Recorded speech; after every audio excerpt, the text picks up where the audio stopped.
My name is Jody Schweitzer. I'm the Water Program Director with the Farm Bureau of Ventura County, and I oversee the VCALG program. So thank you for joining us today. We've got a 2-day session of training, so 9 to noon today, 9 to noon again tomorrow. And this training is going to give you the credentials needed to self-certify your own irrigation and nutrient management plan. So we're going to talk all about why that requirement applies now, nitrogen irrigation management planning, and then the form itself. I've got a couple of housekeeping items to go over before we get started.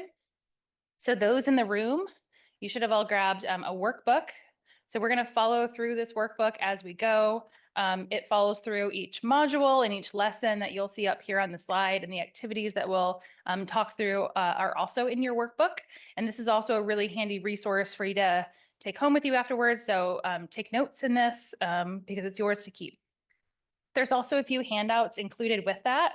So you should have gotten this packet right here, and this is the INMP form, the instructions for that, and then the INMR form.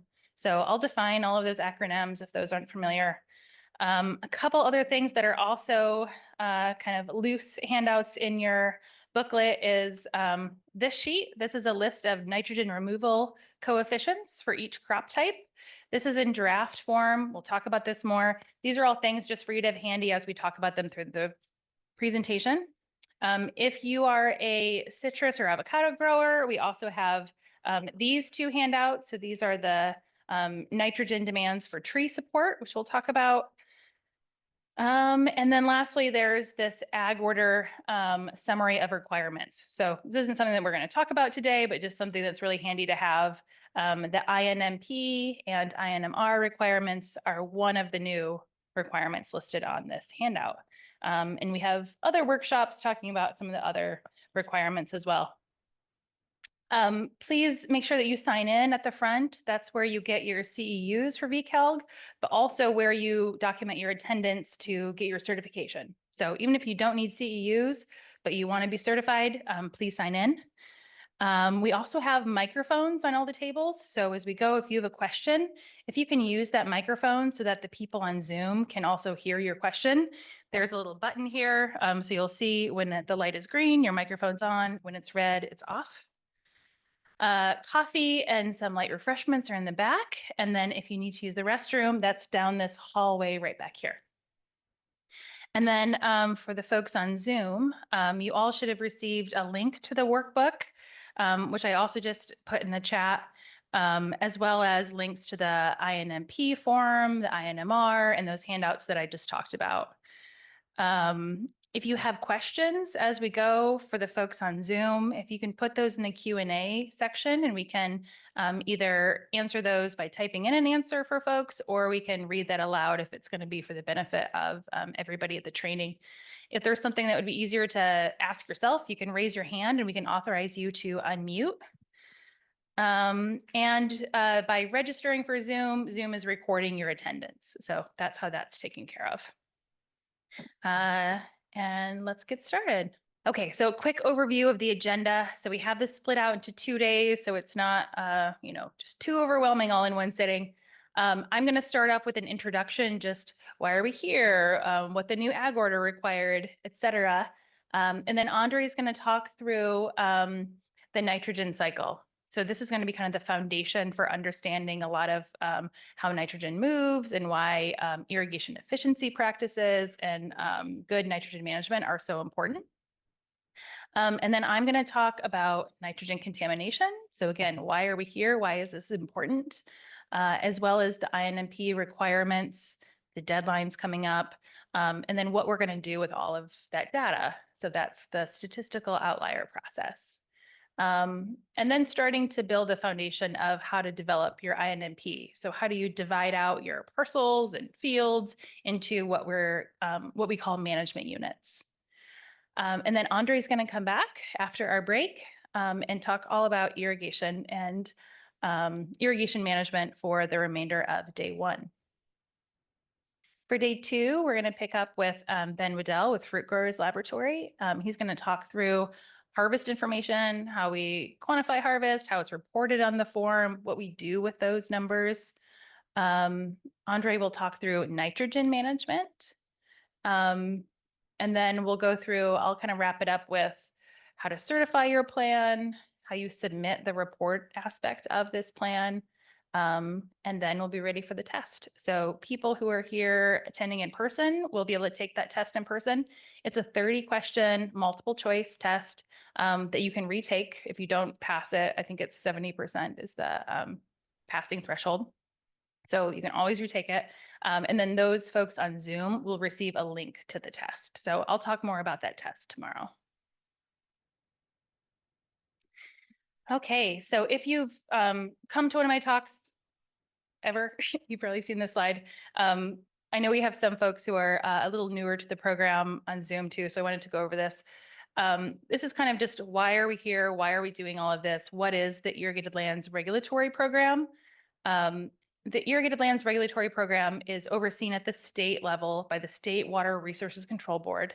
And then each of the 9 regional boards in California, they adopt their own specific order to implement that program. So the orders might be called different things. They might be called a conditional waiver, like ours used to be called, or an ag order, which is what we have now, or a WDR, and that stands for waste discharge requirement. These are all fundamentally the same thing, but there are a few differences from region to region. So if you have a growing operation in Salinas, you're going to have a little bit different requirements under the Irrigated Lands Regulatory Program than you do here.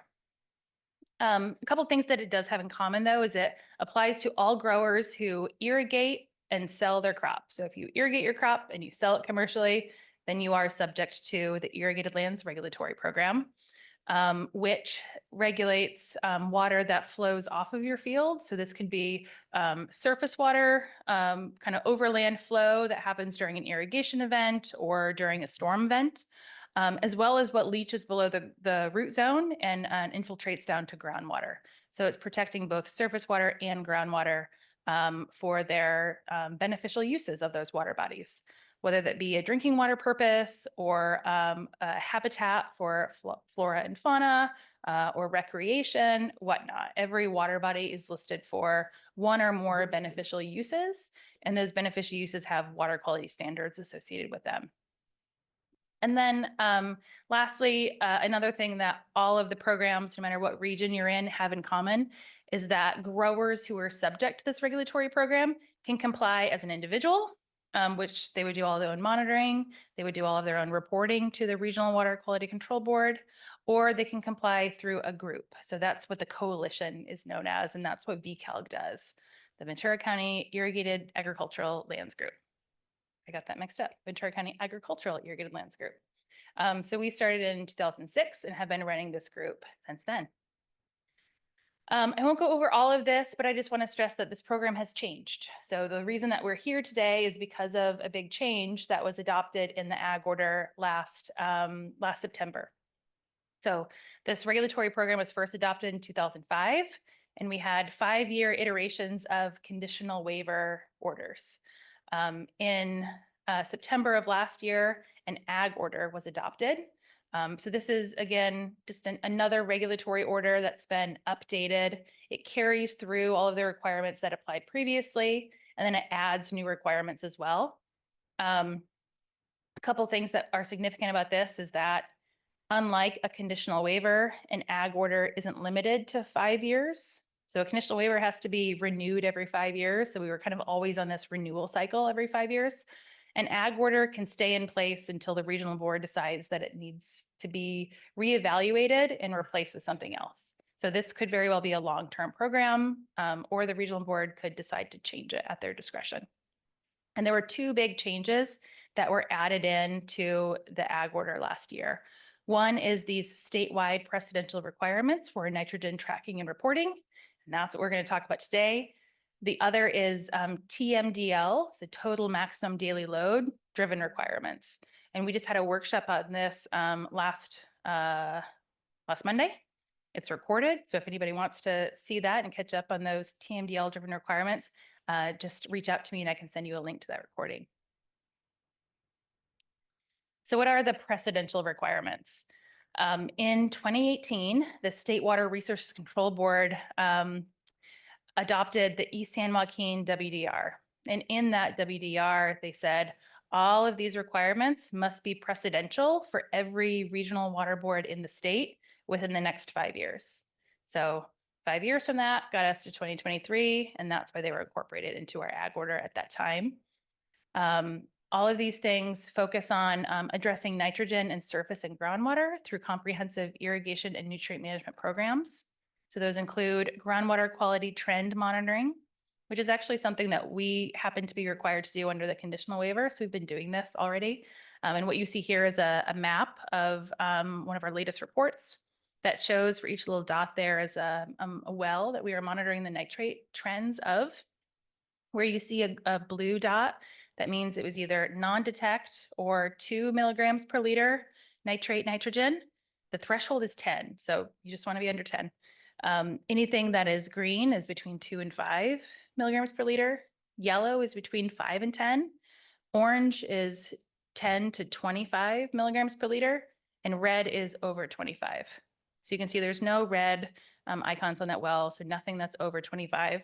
Just a few that are slightly over the MCL, maximum contaminant level for nitrates nitrogen. And these are precedential. So these are things that are rolling out throughout the state. They've already taken effect in the Central Valley. That's where they started. The Central Coast has been implementing these requirements.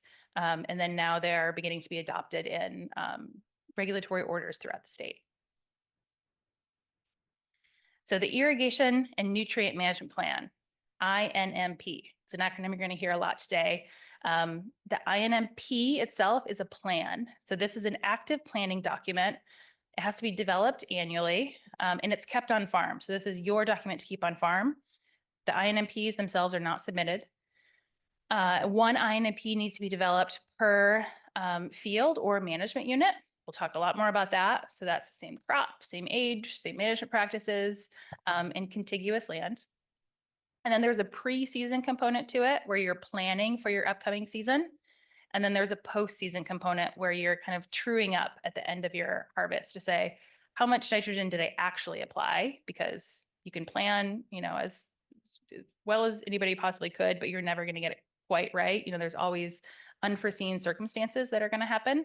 And so this postseason component is where you say what you actually did. How much nitrogen did I actually apply? How much irrigation water did I actually apply? And calculate that. The planning part of it needs to be certified. So when you develop that plan, it needs to be signed off by somebody who is qualified to do that. And that's why you're all here today. So when you take this training, you will be qualified to sign off on your own plan. So that would be option number one, is self-certification by a grower who attends this training.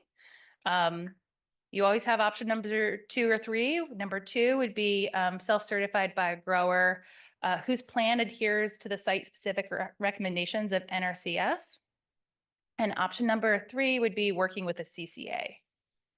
And then all plans are due for all growers March 1st of next year. We'll talk more about these deadlines. This is just kind of your little teaser of all the requirements, and then we'll get into them in more detail. For folks who had attended the NMP, the Nitrogen Management Plan training years ago, these were things that were required only in watersheds where there were nutrient impairments under the conditional waiver. Now it expands to all growers everywhere. So these requirements have expanded to apply to everyone.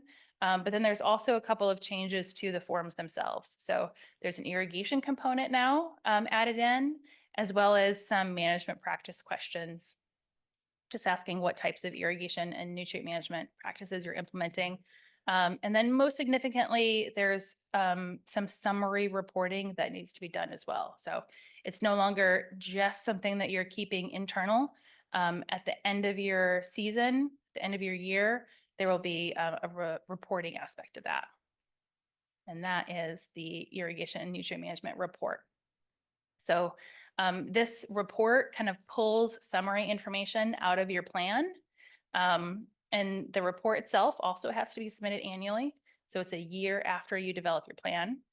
The summary information that needs to be included on the report includes your irrigation and nutrient management practices, the total nitrogen applied per management unit, in pounds per acre. We'll talk all about how to calculate that. Your harvest yield as well, and that's going to be used to calculate your total nitrogen removed. Again, all things we'll talk about. The first report is due March 1st of 2026. So not this coming March, but the March after that. And then it's going to be due every year. So March 1st, every year, you'll have to submit your irrigation and nutrient management reports. The data is used to inform the development of groundwater protective formulas, values, and targets. So these are all things that that VCALG will have to develop in the future as soon as we begin collecting some of this data and look at what water quality is looking like as well as the identification of outliers. So we'll talk more about outliers, but essentially what we're looking at here is for all growers who are growing the same crop type, their total nitrogen applied versus total nitrogen removed metrics will be compared.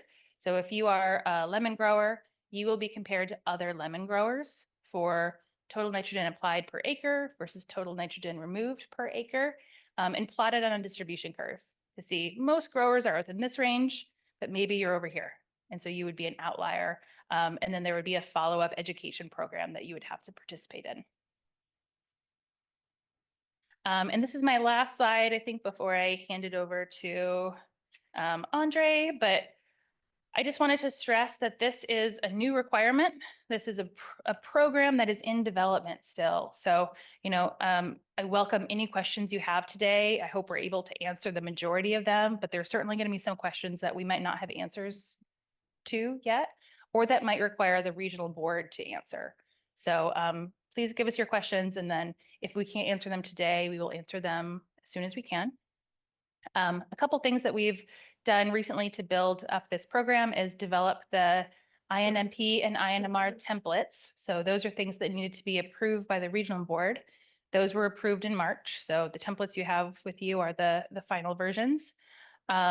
We also had submitted the proposed nitrogen removal coefficients. So that was submitted to the regional board in May. Those haven't been approved yet. So that's why that kind of table with a really small font you have is in draft format. And then also really significantly is we have developed the initial phases of a data management system and a reporting tool. So many of you probably already received your login credentials for Clearwater. If you haven't received them yet, you will within the next week. So we kind of started rolling that out in phases so that we weren't giving logins to 1,400 growers all at once and then fielding a lot of questions all at once. So trying to space that out a bit. But in the next week, everybody should have access to this platform. Right now, the modules built are your landowner or grower profile, so kind of your contact information, all of the parcels that are linked to you. There's a farm evaluation survey that will be due. This will be in your letter that you receive coming up here soon, but I believe October 3rd or October 4th is the date that we're saying for that. And that is a survey that you have to complete for all of your parcels. And then there's also billing on the Clearwater system. So you can go in, you can view your VCALG invoice, make any edits to your irrigated acreage that you need, and pay the invoice there in Clearwater. We will also be building in INMP and INMR modules into that so that all of the reporting you have to do doesn't have to be on paper. You can do it through this online system. And then a couple of next steps. So training growers. This is going to be the big focus over the next coming months and year. Continue working with the regional board on remaining guidance needs to answer any questions that we can't answer today. Growers to develop their INMPs by March of next year, and then to do the initial report by the following March. Okay, so any questions before we dive in? Any questions online? There's one about irrigation. There is an exemption for a hobby grower. So there's 3 criteria you have to meet to be a hobby grower. You can't sell commercially. You can't have an operator ID number for pesticide application, and you can't file a tax form. I believe it's 1080, the farm profit or loss tax form. So if you meet all 3 of those qualifications, then you can be exempted from the entire regulatory program. Reach out to me at the email address right here, and I can make sure that you meet those qualifications and then direct you to the next steps to getting exempted. If you don't sell your crop, you don't want to have to deal with all of this, I promise. Okay, and with that, Andre Biscaro with QC Cooperative Extension will take us through Module 1.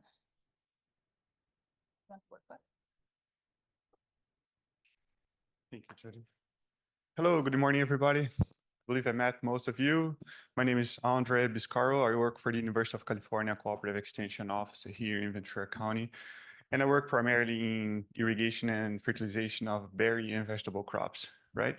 So I'm here today with this, in my opinion, a hard task of condensing a lot of theory and trying to relate that theory into practice.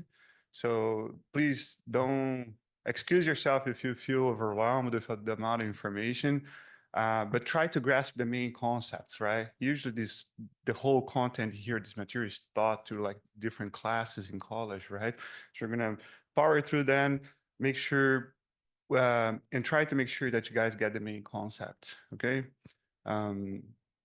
So with that, we'll be talking right now about the nitrogen cycle and how that relates to the forms of nitrogen you find in your fields, the transformations that happens in your fields, and then the major loss pathways, okay? So when you think of nitrogen and the interaction the nitrogen does with the organic matter, with the soil, the air, and the water. Now, those are two major forms of nitrogen that we find in our ag systems, basically organic and inorganic. So inorganic usually have a carbon attached to the molecules, right? That's the basic definition of an organic compound. So it says in here that must be transformed, so it must be mineralized to be used by the plants, right? Organic nitrogen is not available for plant uptake. And then you have in here inorganic nitrogen is directly available and is mostly in the form of ammonium and nitrate. We're going to be talking a lot about ammonium and nitrate. So, and also it says in here must be transformed. The nitrogen gas must be transformed to be in inorganic form to be taken up by plants, right? We'll talk a little bit about that process too. So as I just mentioned, the major forms of available nitrogen for the plants are ammonium and nitrate. So ammonium NH4 plus, nitrate NO3 minus. So one way of you guys really want to think about this and how they move in your soil, mostly through water, is that nitrate is negatively charged. So when you think of the soils, in the soil particles, they have a bunch of a negative charge and a bunch of positive charge. But the net charge of our soil is negative. So it means there's more negative charge. So the soil tends to hold cations, for example, like calcium, so calcium +2, potassium +1, and then you have magnesium +2. So the soil usually holds those. What's negatively charged usually is repelled and moves freely with the water, right? Especially if it's soluble water, like the nitrate. So when you apply an ammonium fertilizer, and we're going to be talking about it, or ammonium-based, this ammonia tends to hang on in the soil for a lot longer, especially if you have like a high rainfall event or a lot of water passing through, and that one will be carrying the nitrate out. But at the end of the day, in our ag soils, we have mostly, the nitrogen is mostly in the nitrate form. Why? Because there's a process that converts ammonium to nitrate. Again, we'll be talking about this coming up. So see, we're up to what, 2 slides, you already have a quiz. So they want you to determine whether each source is considered organic and inorganic. Remember the concept we just mentioned about being organic means in a nitrogen, a molecule that has nitrogen and what else? Carbon, right? So, and now we're looking in here, is urea organic or inorganic? Organic. Calcium nitrate, inorganic. Crop residue, organic. Compost, organic. Ammonium sulfate, inorganic. Urea ammonium nitrate, It's a tricky one, huh? It's organic and inorganic, but it's organic because of the urea. Here's the urea, right? With the carbon atom. So, all right, that's quite complex. So let's take that, oops, let's take this in parts. So let's think of these big circles in here. You have nitrate, you have ammonium, and organic matter. What does that represent? That represent the forms that you find the nitrogen in your soil, right? And then you have in here in the air, it's mostly what? There's the atmospheric air. We're talking, in a couple of slides, there's mostly nitrogen gas. And then there are process that goes from air to the plants through biological fixation, and thus and also from nitrogen gas with hydrogen and a lot of pressure and high temperature, you make some fertilizers, ammonia, and then some other fertilizers, urea and ammonium. Now, when we come in here in the soil, we have the nitrate that is assimilated by the plants, but it can also be leached, right? Lost, moves with the water past the root zone, and then, oops, and then it's lost. And then you have the ammonium in here, NH4 plus, that can be nitrified. It can be assimilated by the plant and can also be immobilized. It can be used by the organic matters and go back to the organic form. But also in the organic form, depending on the carbon to nitrogen ratio, and we're going to be discussing this shortly, it can be mineralized and become plant available, right? It depends on a few things. So let's give a pass to this slide in here, and let's talk about the nitrogen transformations, right? So we're looking into what? The nitrification, assimilation, immobilization, mineralization, and fixation.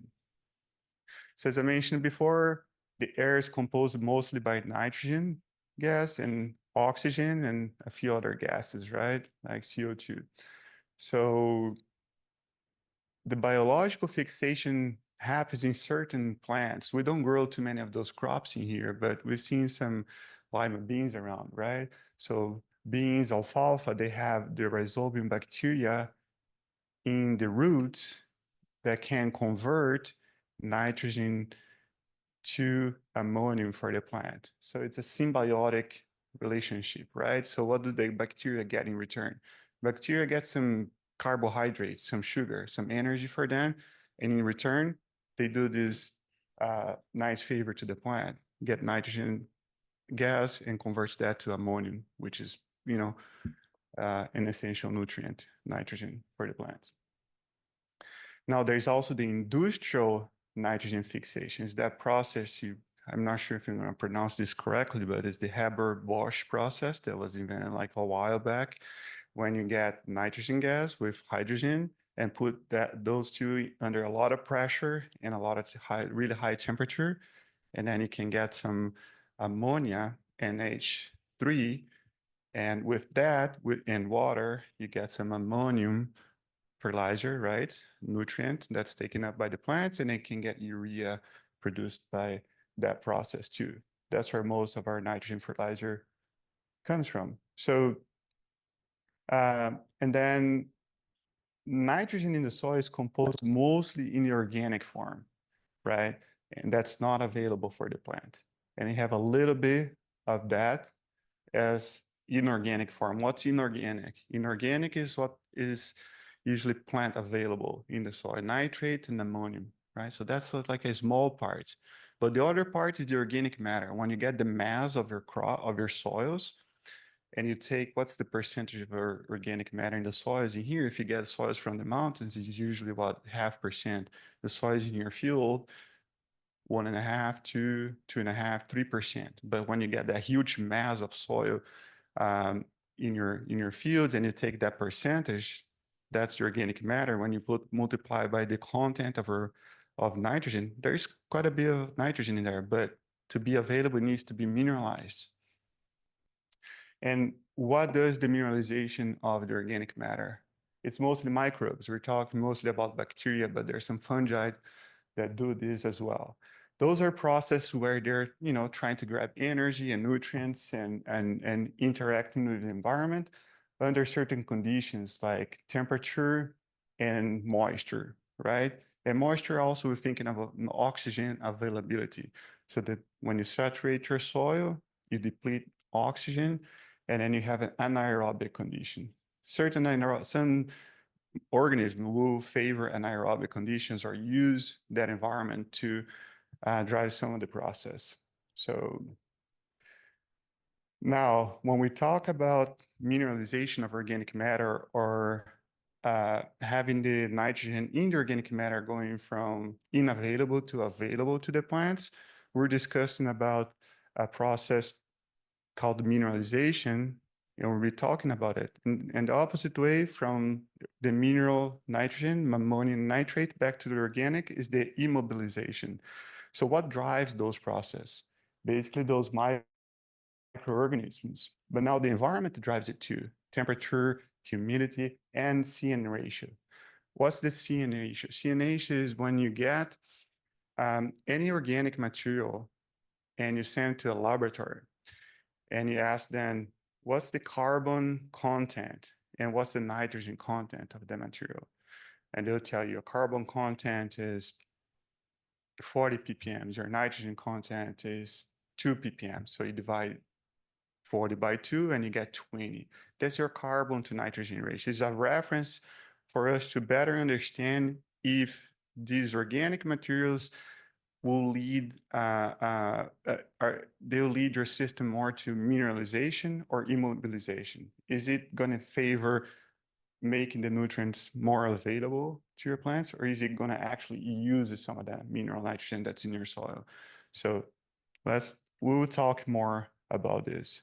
So when you're looking at literature, this threshold between what's going to be immobilized and what's going to be mineralized is not very well defined. But it's fair to say that around 15-20 carbon to nitrogen ratio, you start the mineralization process, or you favor the mineralization process, right? So if you add, if you add a organic compound with a CN ratio of 10 or 5, then you're like certain that that material will start mineralized, right? So basically microorganisms interacting with this organic material and releasing ammonium, right? That's the mineral form of nitrogen. That's why it's called mineralization. And then you have the immobilization. What's the immobilization? You guys probably heard of, this compost in here tied up all of my nitrogen, right? So that's the immobilization. That happens when the carbon to nitrogen ratio is higher than these thresholds we'll be discussing. So it's safer to say that if it's 30, 35 or above, most likely the mineral nitrogen that's in the soil is going to be used up by those bacteria and by the microorganisms to become part of their own body and part of this organic material. So, and the bacteria, the organisms, they could use both ammonium and nitrate on that process, okay? Now there's another process called nitrification. Remember that I mentioned that most of the nitrogen in the soil is in the form of organic, but when you look at the form in the mineral form is mostly found as nitrate. And why is that? Because there is a process where the bacteria will use the ammonium molecule and convert that to nitrate, okay? So this process usually takes 2 to 4 weeks for most of the ammonium in the soil to be converted to nitrate. So it really depends on temperature and moisture content of your soil. So even if you're applying, for example, AN20, which is, ammonium nitrate fertilizer, just to say 50% ammonium and 50% nitrate, if you're applying that every 2 weeks, after 2 weeks with a weather we have like this, a lot of that ammonium will be converted to nitrate, and you already put some nitrates there too. So, you know, going back to that point where for some of the reasons we always find more nitrate in the soil than we find ammonium. So, all right, so this is another quiz. Think of those carbon to nitrogen ratio, right? 20 is a threshold start favoring 20 and lower, start favoring mineralization, right? So you probably want to keep those numbers in mind. And then you have the 35 and up favoring what? Immobilization. So that mineral nitrogen now goes back to organic form. So hope you guys can help me solve this puzzle here. So we have different organic materials in here with different carbon to nitrogen ratio. And are these most likely going to be going under mineralization or immobilization? But mineralization, yeah. Next one, withdrawal, immobilization. Oh, you guys are so good. And then you have hairy vetch cover crop, mineralization. Corn stover, immobilization, mineralization, and mineralization. All right. So let's talk about nitrogen in the plants. And well, before we get there, maybe do you guys have any questions or comments? We went through a bunch of processes, right? Chemical and biological process, but maybe not. Maybe you save the questions for the end. So let's talk about how, the process of like assimilating nitrogen through the plant and what the plants will use that nitrogen for. So again, those are the major forms of nitrogen that's used by the plants, and that's what we should aim for when we fertilize these crops, right? Ammonium and nitrate, and those are always going to be part of the chlorophyll, enzymes, and amino acids. So when a plant is deficient in nitrogen, you start seeing the yellowing of the older leaves. Why the older leaves? Because nitrogen is mobile in the plant. Nitrate is mobile in the soil. Ammonia is not that mobile in the soil, but in the plant, that nitrogen is mobile. So if the new tissue needs nitrogen, it goes from the older tissue, it becomes yellow because there's not much of production of chlorophyll in there, okay? Now let's talk a little bit about the losses in this processing here. So the main loss pathway that you should be aware of, and that's probably the main reason why we're here today, is nitrate leaching, right? And then you have the denitrification, that nitrogen going back to the atmosphere, volatilization as well. So the three major losses. Nitrate leaching. Remember I mentioned nitrogen is negatively charged and the soil is mostly negatively charged, right? Has a net negative charge. So nitrogen is ready to leave. If there's a water going through it and nitrate is quite soluble in water, nitrate will mix up pretty good with that water and leave the root zone with a high rainfall event or with like a big irrigation. So once this nitrate passes the root zone, it's really hard to go back to the root zone. So then it's mostly a matter of time that it will reach the aquifers, right? So,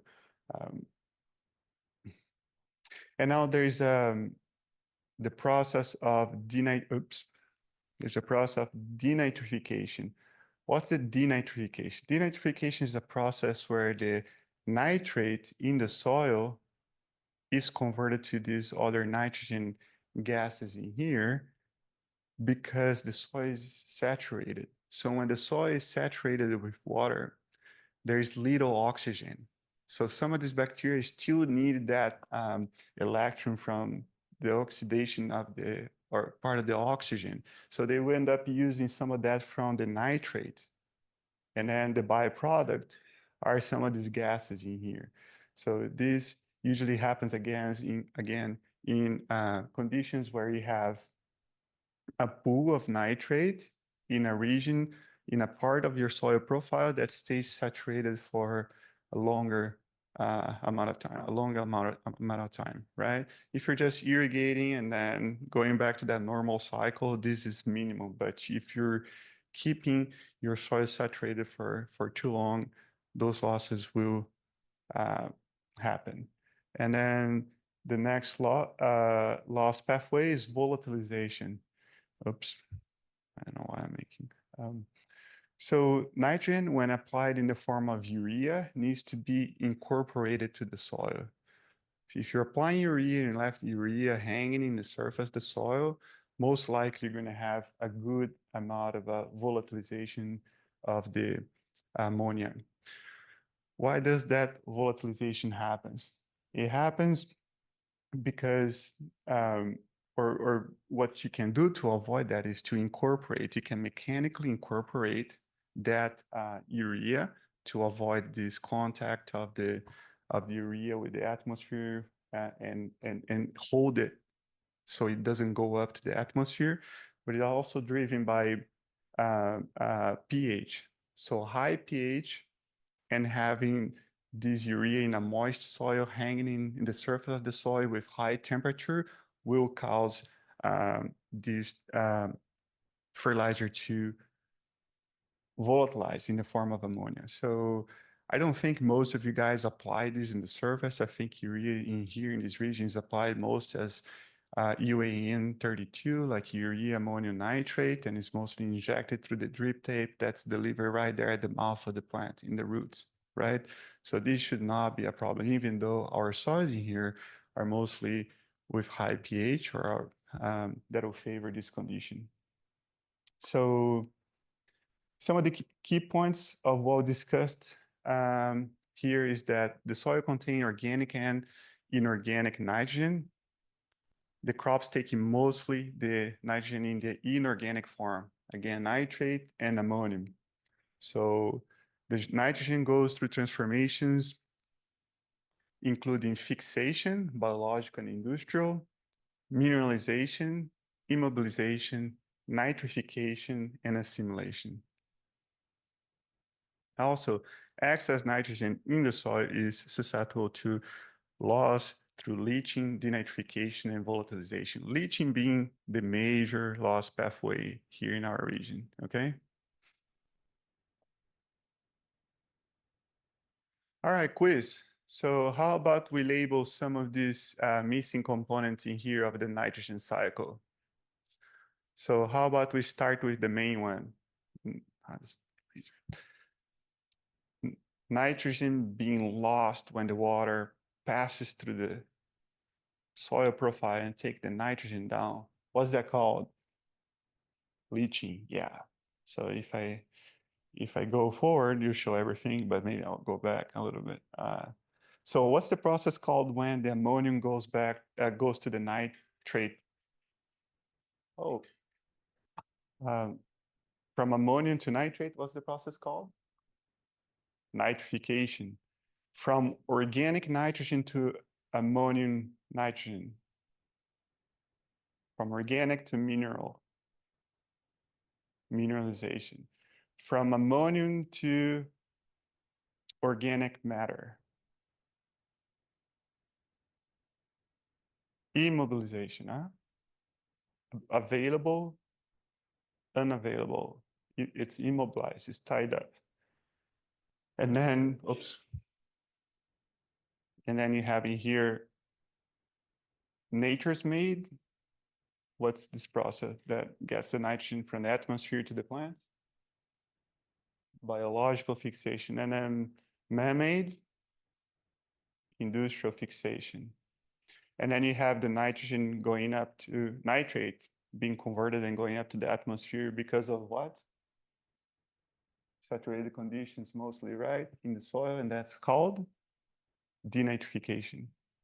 And then I think, oops, I'm having a little hard time here. So, and then we was just saying about the volatilization and assimilation.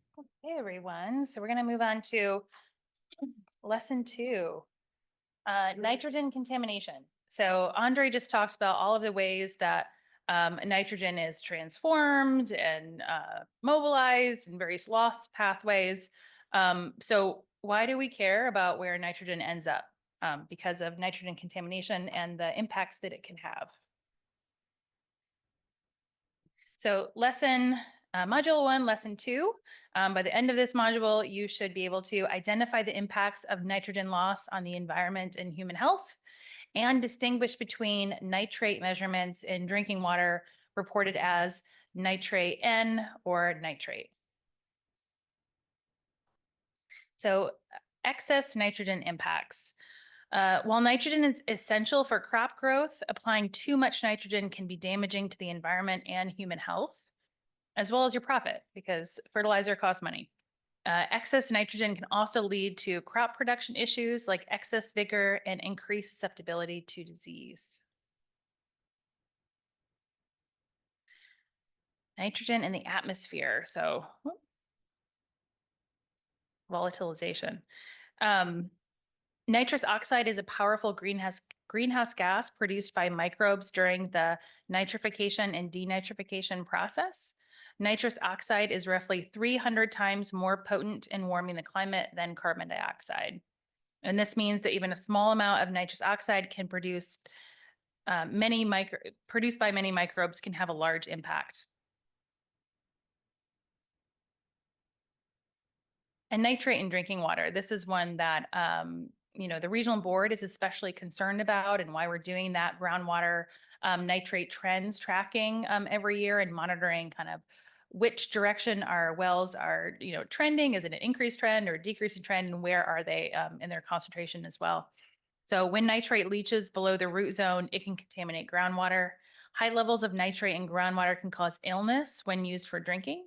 Nitrate reduces the blood's availability to carry oxygen, and this is especially dangerous for infants under 6 months of age and pregnant women. And symptoms can include shortness of breath and the appearance of blue skin from lack of oxygen.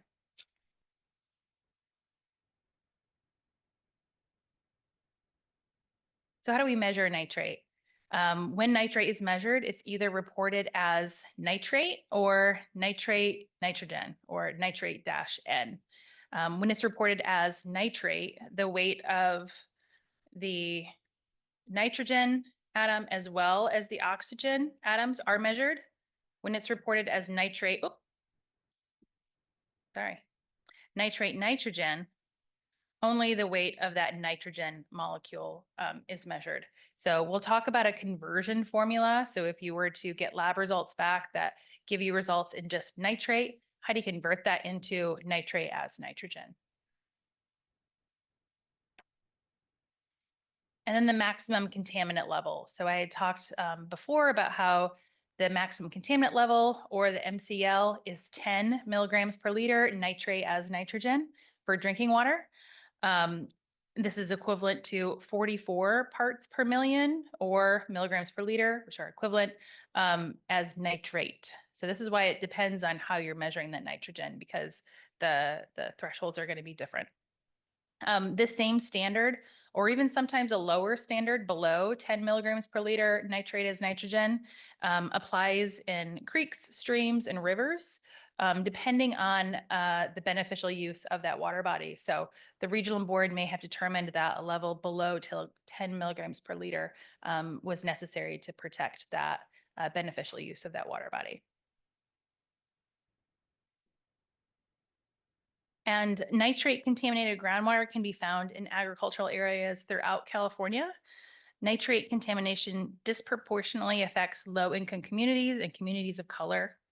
The California State Water Resource Control Board has an interactive map to determine if your well is near a known nitrate impacted well.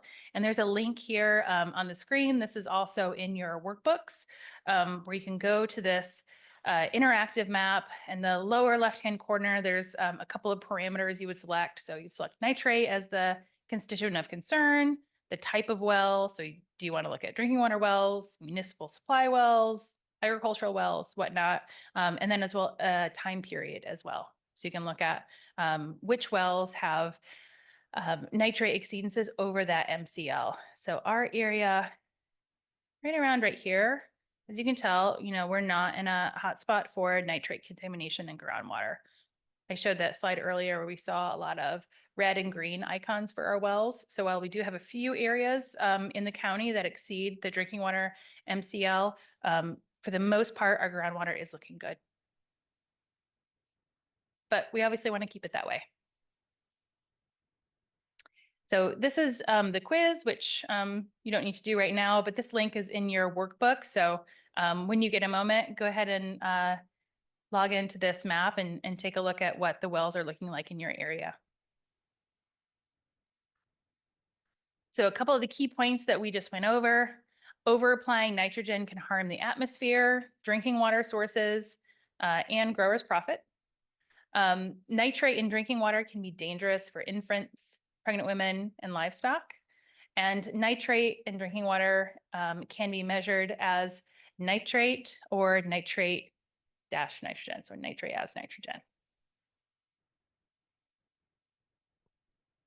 So lesson 3, irrigation and nutrient management plan requirements and deadlines. So this is where we start focusing on that worksheet itself.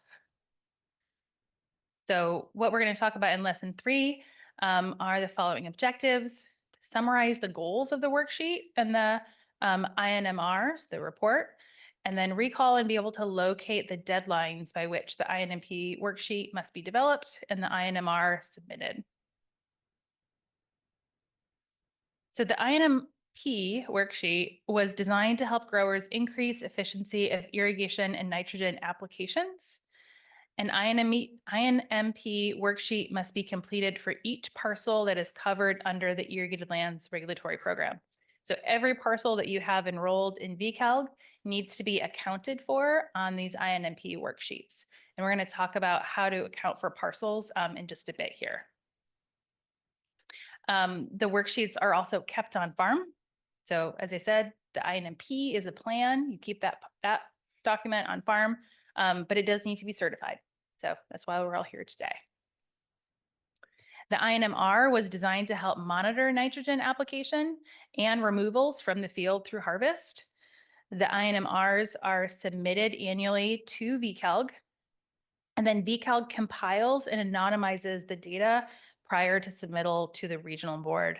So when we submit this information to the regional board, it will be tied to an anonymous grower ID that won't be linked to your grower entity or landowner entity. This is anonymized data.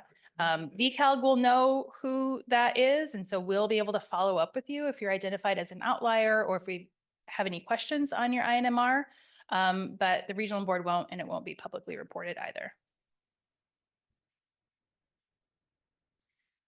There is a certification exemption, and I want to put a really big asterisk on this because it is only an exemption to having to certify your plan. You still have to do the plan. You still have to report on the plan. You just wouldn't have to actually be certified. So if you attend this training, you wouldn't have to take the test at the end of it. So this applies to growers who have a total farming operation of less than 10 acres. I don't know how many of you in the room this would apply to. I don't think that many. But this is intended for the really small kind of backyard orchard operations. Those folks wouldn't have to be certified, but they do still need to develop a plan and they do still need to report on that plan. So our recommendation is, even if you qualify for this exemption, still take this training so that you know how to fill out your plan and you know how to report on it. You just don't have to take the test and pass the test afterwards. I had a couple questions from people who had said, I've got a 15-acre orchard. Should I pull 5 acres out so that I qualify for this exemption? And I just want to stress, please don't do that. It's a really minor exception just to have to not take a 30-question multiple choice test. So, you can always retake that. So I just want to stress that this isn't an exemption of having to do the plan or report on the plan or anything related to the Irrigated Lands Program overall. It's just that certification aspect. And then there's also alternative reporting provisions. So when I say alternative reporting, you would still have to report all of your nitrogen applied values. You just wouldn't have to report your harvest yield or your nitrogen removed values. So this applies to folks who, there's three different kind of qualifications where you would have to qualify for one of them.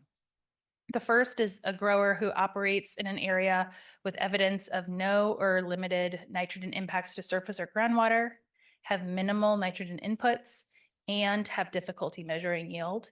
And just want to stress that this is an and, so you'd have to qualify for all three of these in this first box. That first one is going to be incredibly difficult to demonstrate because we have nitrogen impacts in surface water that occur throughout the county. So to demonstrate that there are no nitrogen impacts to surface water in your area would be really hard to do in our area.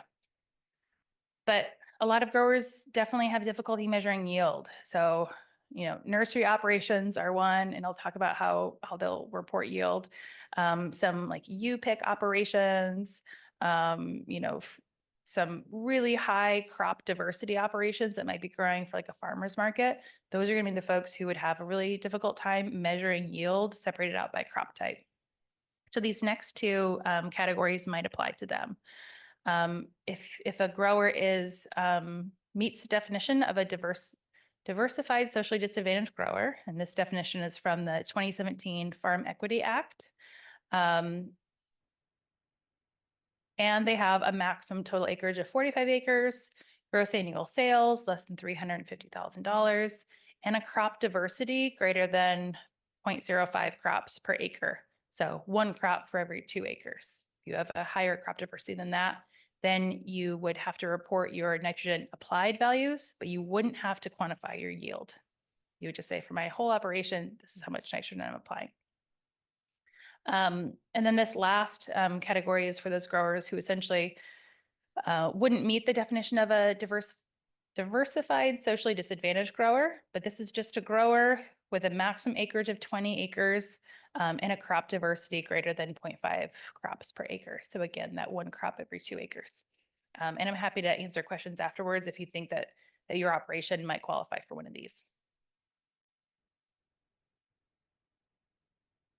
So where to note those exemptions or alternative reporting provisions. If you qualify for alternative reporting, you would note it on the INMP form right here and on the INMR form right here. And then if you have an operation less than 10 acres and don't need to certify your plan, you would indicate that right here on the INMP form. And then on the INMR, you need to select which method you certified your plan via. So here you would say at the very last one, certification is not required. And then if you are a grower who needs to certify your plans, you've got more than 10 acres, then you're going to select one of these three, which is either self-certified, NRCS, or CCA. So when are those plans due? Your initial plan would be due on March 1st, 2025, and then annually thereafter. For perennial crops, plans are developed for the calendar year. For annual crops, this first year is going to be a little bit complicated. Every year after that should smooth out. But for this first year, you'll develop an INMP for crops that will be planted in 2025. So I have a couple of slides coming up that'll help clarify what we mean for those annual crops. Perennial crops, you're focused on the calendar year. So by March 1st of next year, you're going to develop your plan for all of calendar year 2025. And then you're going to submit your INMR. So that includes the summary information from that plan the following March 1st, by the following March 1st. You can do it before then. For perennial crops, you're reporting on that full calendar year. For annual crops, you're submitting an INMR that covers all of your crops that completed harvest the prior calendar year. So for this first year reporting, and again, this is just kind of first year, so going forward, it won't be this complicated, but for 2026, If you are an annual crop grower, this is a kind of flow chart that should help identify which crop cycle you need to report on. Again, you all have copies of the presentation. For all the folks in the room, I'll send you a copy afterwards, and those online have a copy as well. So March 1st of 2026 comes around. If you're a perennial crop grower, you submit a report for the 2025 calendar year. If you're an annual crop grower, then you have to answer this question. Was there a completed crop cycle within 2025? So you planted it in 2025 and you harvested it in 2025. If yes, then you're going to report on that completed crop cycle on March 1st of 2026. If no, you didn't have a crop cycle that you planted that year and harvested that year, then for this first year, you're going to submit a report that states no completed crop cycle within 2025. And it might make more sense when I show these next slides. So strawberries is kind of an example that this would apply to. So March 1st of 2025, this is when you have to have your INMP for everything looking forward.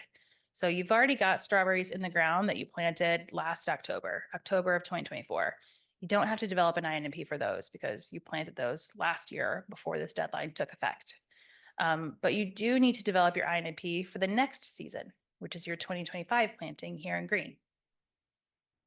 So March 1st of next year, you're going to develop your INMP for your 2025 planting.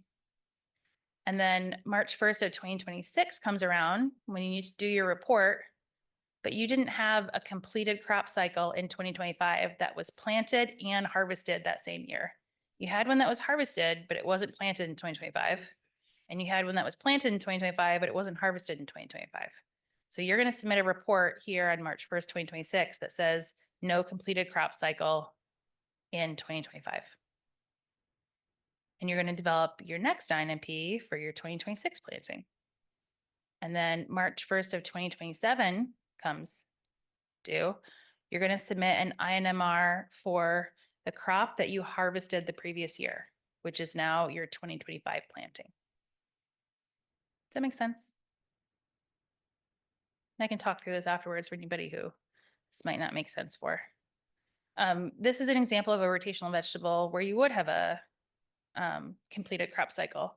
So March 1st of 2025, you're going to develop, this is for cilantro, you're going to develop your INMP for your April and May planting of cilantro. And then March 1st of 2026, now you're going to report on this 2025 planting because you established it and harvested it all in the 2025 calendar year. And then you're going to develop your plan for the next planting and then onward. So March 1st of 2027, you're going to submit your report for your previous year's harvest, and then you're going to develop your plan for your next year's harvest. Avocados or any other perennial crop, we're just looking at calendar years here. So March 1st of 2025, you're developing your plan for the whole 2025 calendar year. March 1st of 2026, you're reporting on the whole calendar year and then developing your plan for the 2026 calendar year, and so on. And then where do you submit this? So I talked a little bit about Clearwater a little bit ago. This is where you're going to submit your INMRs. So we have an actual template sheet. This is where you can kind of fill everything out, but then you'll enter your data in here in Clearwater. So whatever is an easy tracking tool for you, if it's easy to record it on the template, great. But having the template lets you know the information that needs to then be reported online. So I'd use that more as a tool to identify what you're going to need to input here in Clearwater.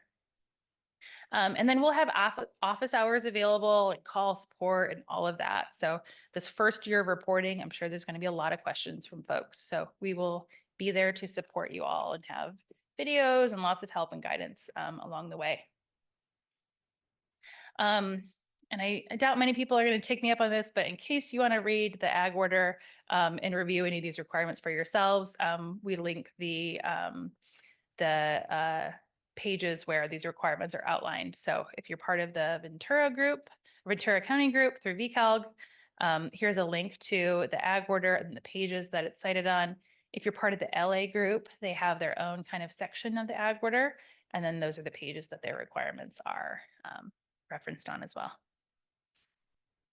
So to wrap up, Module 1, Lesson 3, and INMP worksheets are kept on the farm and they're designed to help increase efficiency. INMRs are submitted and are designed to monitor nitrogen applied and removed. And that certification exemption I referenced for folks who have an operation less than 10 acres or the alternative reporting qualifications for the folks who have to report their applied values, but not their harvest yield or removed values, along with those deadlines. So this is an activity. Take a look at those waste discharge requirements, which we call the ag order for your coalition. So for VCALG, that's Appendix 3 of that, and list one new thing that you learned from that. So here's an example. All members must submit the first INMR to the discharger group, which is VCALG, on March 1st, 2026, and then every year thereafter. Okay, lesson 4, statistical outliers.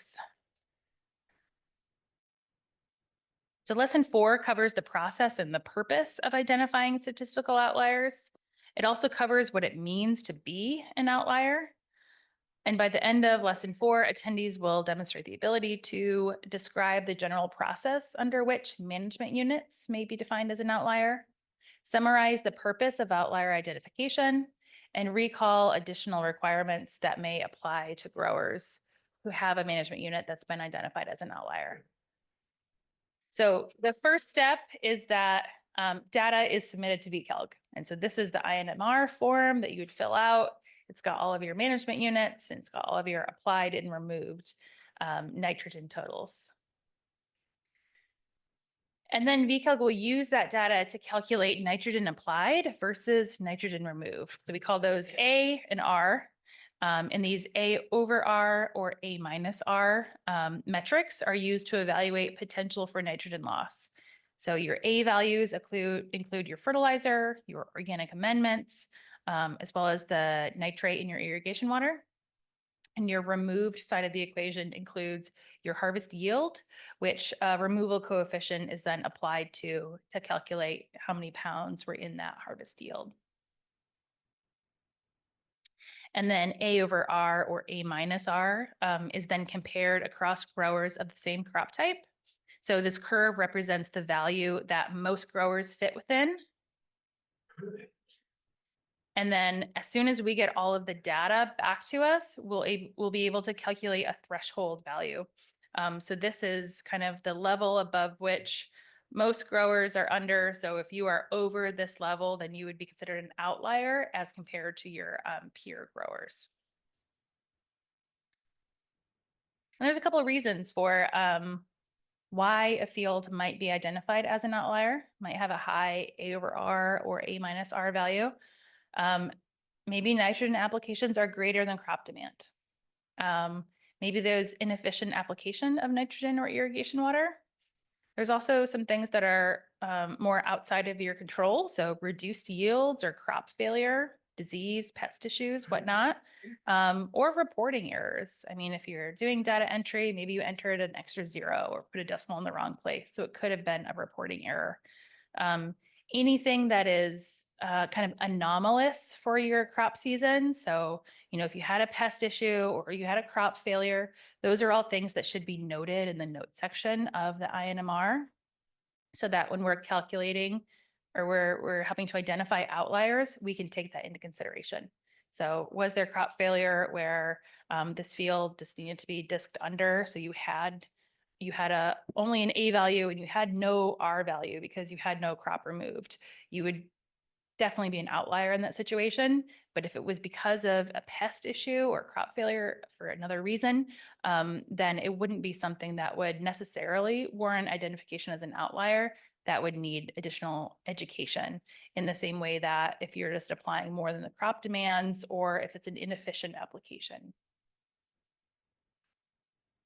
And then there's notification. So you won't know what that threshold is when you submit your INMR because we need to collect all of the data in order to do that analysis. So you'll submit your INMR, we'll evaluate kind of where that threshold would be, and then let folks know. So this is a screenshot from the Kern River Watershed Coalition Authority, so another water quality coalition. Clearwater will have something similar. It won't look just like this, but it'll have the same kind of functionality where you'll be able to see for each management unit, was it an outlier or not, and kind of where you fell on that distribution curve. And the purpose of identifying outliers is, I think most importantly, it's an early indication that excess nitrogen might be being applied. So it's a feedback mechanism for growers. If you log into Clearwater and you see, oh, okay, my field was identified as an outlier, you're going to take a closer look at your nitrogen management program to see if there's something that could be improved. But there will also be additional requirements. So one of those is on your INMR, there's a checkbox asking, was this grower previously identified as an outlier in prior years? So you'd have to answer if you were. Because if you are identified as an outlier year after year after year, then that's something that there might be additional requirements that would apply. Growers who are identified as an outlier would attend focus education meetings, so focused on irrigation and nutrient management practices. They also, and this probably wouldn't apply to most people, but in the situation that they were exempt from certifying their INMP because they had a really small operation, if you're an outlier, you can't claim exemption anymore. So you would have to certify your plan. And then there may be other requirements. So VCALG has to put together an outlier methodology and a follow-up program next year. So we'll put that together, submit it to the regional board for their approval, and have more information about what this follow-up program will look like at that time. So a couple of key points here. Ensure the data that you submit on your INMR is accurate because you don't want to be identified as an outlier. Especially due to, just a data entry error or a calculation error. If you have an outlier field, make sure that you're aware of any additional requirements so that you can maintain compliance and hopefully prevent outlier status in the coming years. So quick activity here, which for the sake of time, I'm actually going to skip. So this is in your notebook. This is just kind of the process that things take, the order. Parcel management. What's that? You want to see the? Okay, so parcel management is where I'm going to talk about how to identify the area of land that an INMP will cover and how to account for all of your enrolled parcels. So lesson 1 covers how to combine or split parcels into management units. So a management unit is a group of parcels, or it can be a subset of a single parcel that are treated the same and have similar characteristics. So specifically, a management unit means the same crop, the same age, the same irrigation and nutrient management practices and inputs, and contiguous land. So if you had 2 avocado orchards at your same age, you're maintaining them completely the same, one's in Fillmore, one's in Somas, that would not be a same management unit because it's not contiguous land. This, what you see right here, is an example of a parcel outlined in yellow. So this is one parcel of land. But as you can see, there are at least 3 distinct crops planted on this parcel. So this would be 3 separate management units. This would be a management unit. The strawberry fields would be a management unit. And over here would be another management unit. So a couple of examples of management units. We have a 85-acre lemon orchard, covers 4 parcels. All of the lemon trees are the same age, and they all receive the same nutrient and water inputs. This would be 1 management unit, even though it's covering those 4 parcels. For strawberries and celery, So we have a 50-acre field.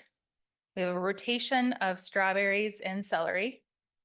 So covering the same footprint, just a rotation. Each rotation receives its own nutrient and water inputs. This would be 2 management units, even though they both span the same 50-acre footprint. So we've got the strawberries as one management unit. And then when we have our celery planting, that's its own separate management unit. Vegetable field example. So we've got a 30-acre vegetable field with rotations of cilantro, peppers, and cabbage, all covering that 30 acres. Each rotation receives the same nutrient and water inputs. This would be 3 separate management units for each crop that's planted in each rotation. And this is a nursery example because nurseries are tricky when it comes to these requirements. For the sake of nurseries, nursery stock is considered a crop type. So you do not need to do a management unit for each individual type of plant you have in your nursery. Nursery stock is the crop type. So we have a 25-acre nursery. It covers 2 contiguous parcels. And there's a mix of drip and hand watering. This would be 1 management unit. And here's why. So we've got nursery stock as the crop that's being grown throughout this 25 acres. The parcels are contiguous and slight differences in water methodology, irrigation methodology, wouldn't necessarily warrant separating out management units. So there's a little bit of discretion that needs to be applied here to say if it's really different, then that might warrant separating out to different management units. But for the sake of a nursery where you might be kind of mixing a little bit of drip and a little bit of hand watering, you could still consider that 1 management unit. Okay, parcel management. So this is the first page of the INMP worksheet that has a table covering parcel management. And the table is a description of the fields in the management units that the plan applies to.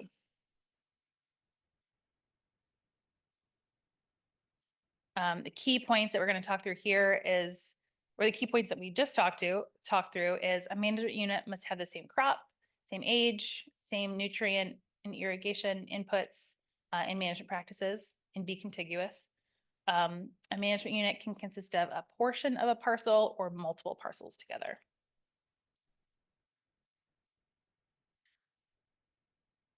Yeah. So say like we have an avocado orchard and one block's 20 years old and one block's 26 years old. At that point, are they the same? Can they be the same management unit? Good question. I would consider that the same management unit. Okay. I think where you would split out orchards based on age is if the trees have significantly different nutrient needs. So like I don't know, 10 acres versus, or 10 years versus 30 years, you might manage differently. Perfect. Thank you. Yeah. Okay, and I'm running a little over on time, so I'm actually going to skip this question. It's in your activity though.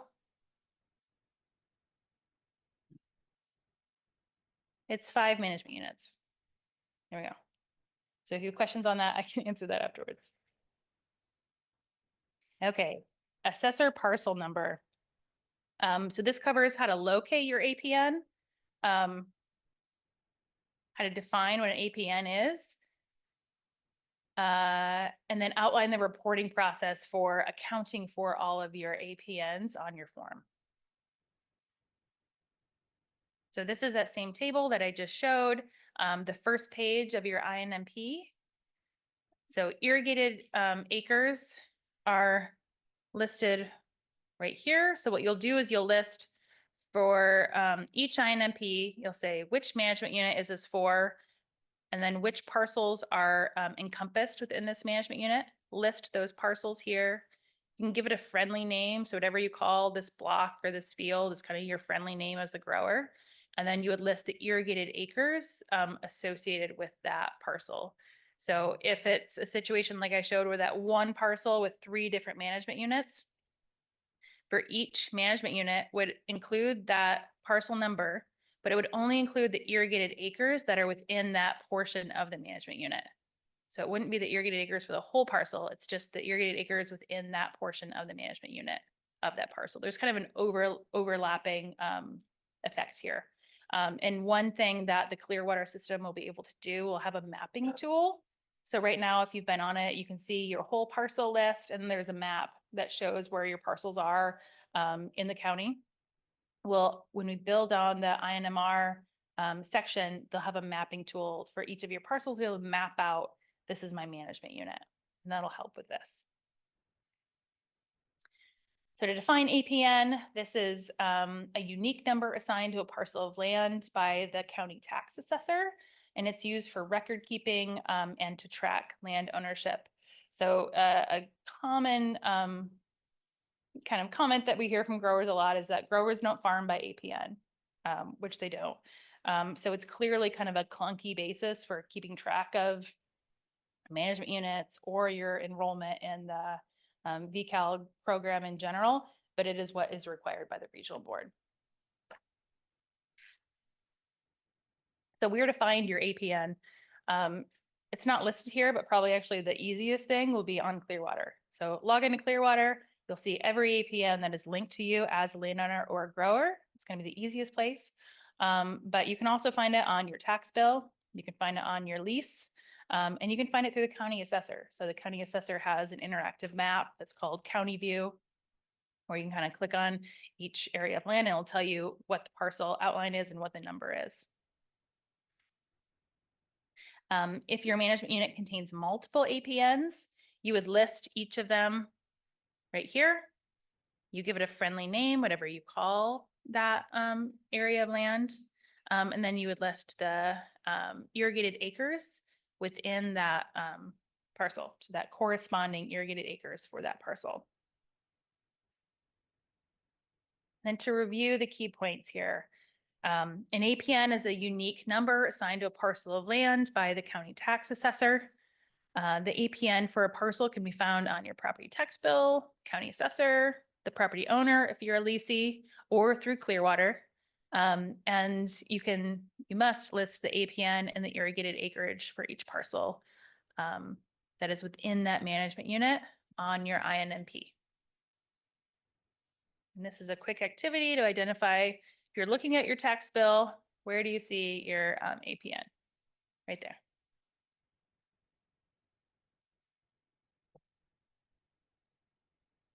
Okay, so this is my last section before we take a break. And our learning objectives here are to cover the importance of identifying crops by a standard name and standard age, and how to determine which crops require reporting of age. So crop name and age. This is a section from the INMP that we're gonna kind of talk through here.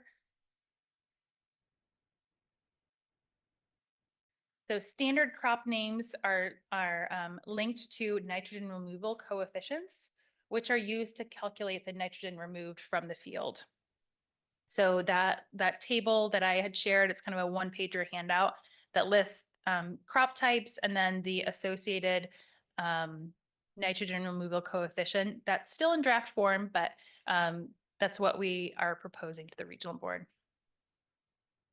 And ensuring that you are reporting by a standard crop name will allow us to link that nitrogen removal coefficient to calculate your harvest, or to calculate your nitrogen removed through harvest, and ensure a fair evaluation of nitrogen applied versus nitrogen removed for crop types that you're, for the growers of the crop type that you're growing. So this is a little excerpt of that table that just shows kind of the first couple of crops here. We've got avocados and berries, lemons, oranges, raspberries, strawberries, and then the removal coefficient and associated units. We can see where there are a separation by varietal, it's broken down, but other crop types are, for avocado, it says 4.4 pounds per ton.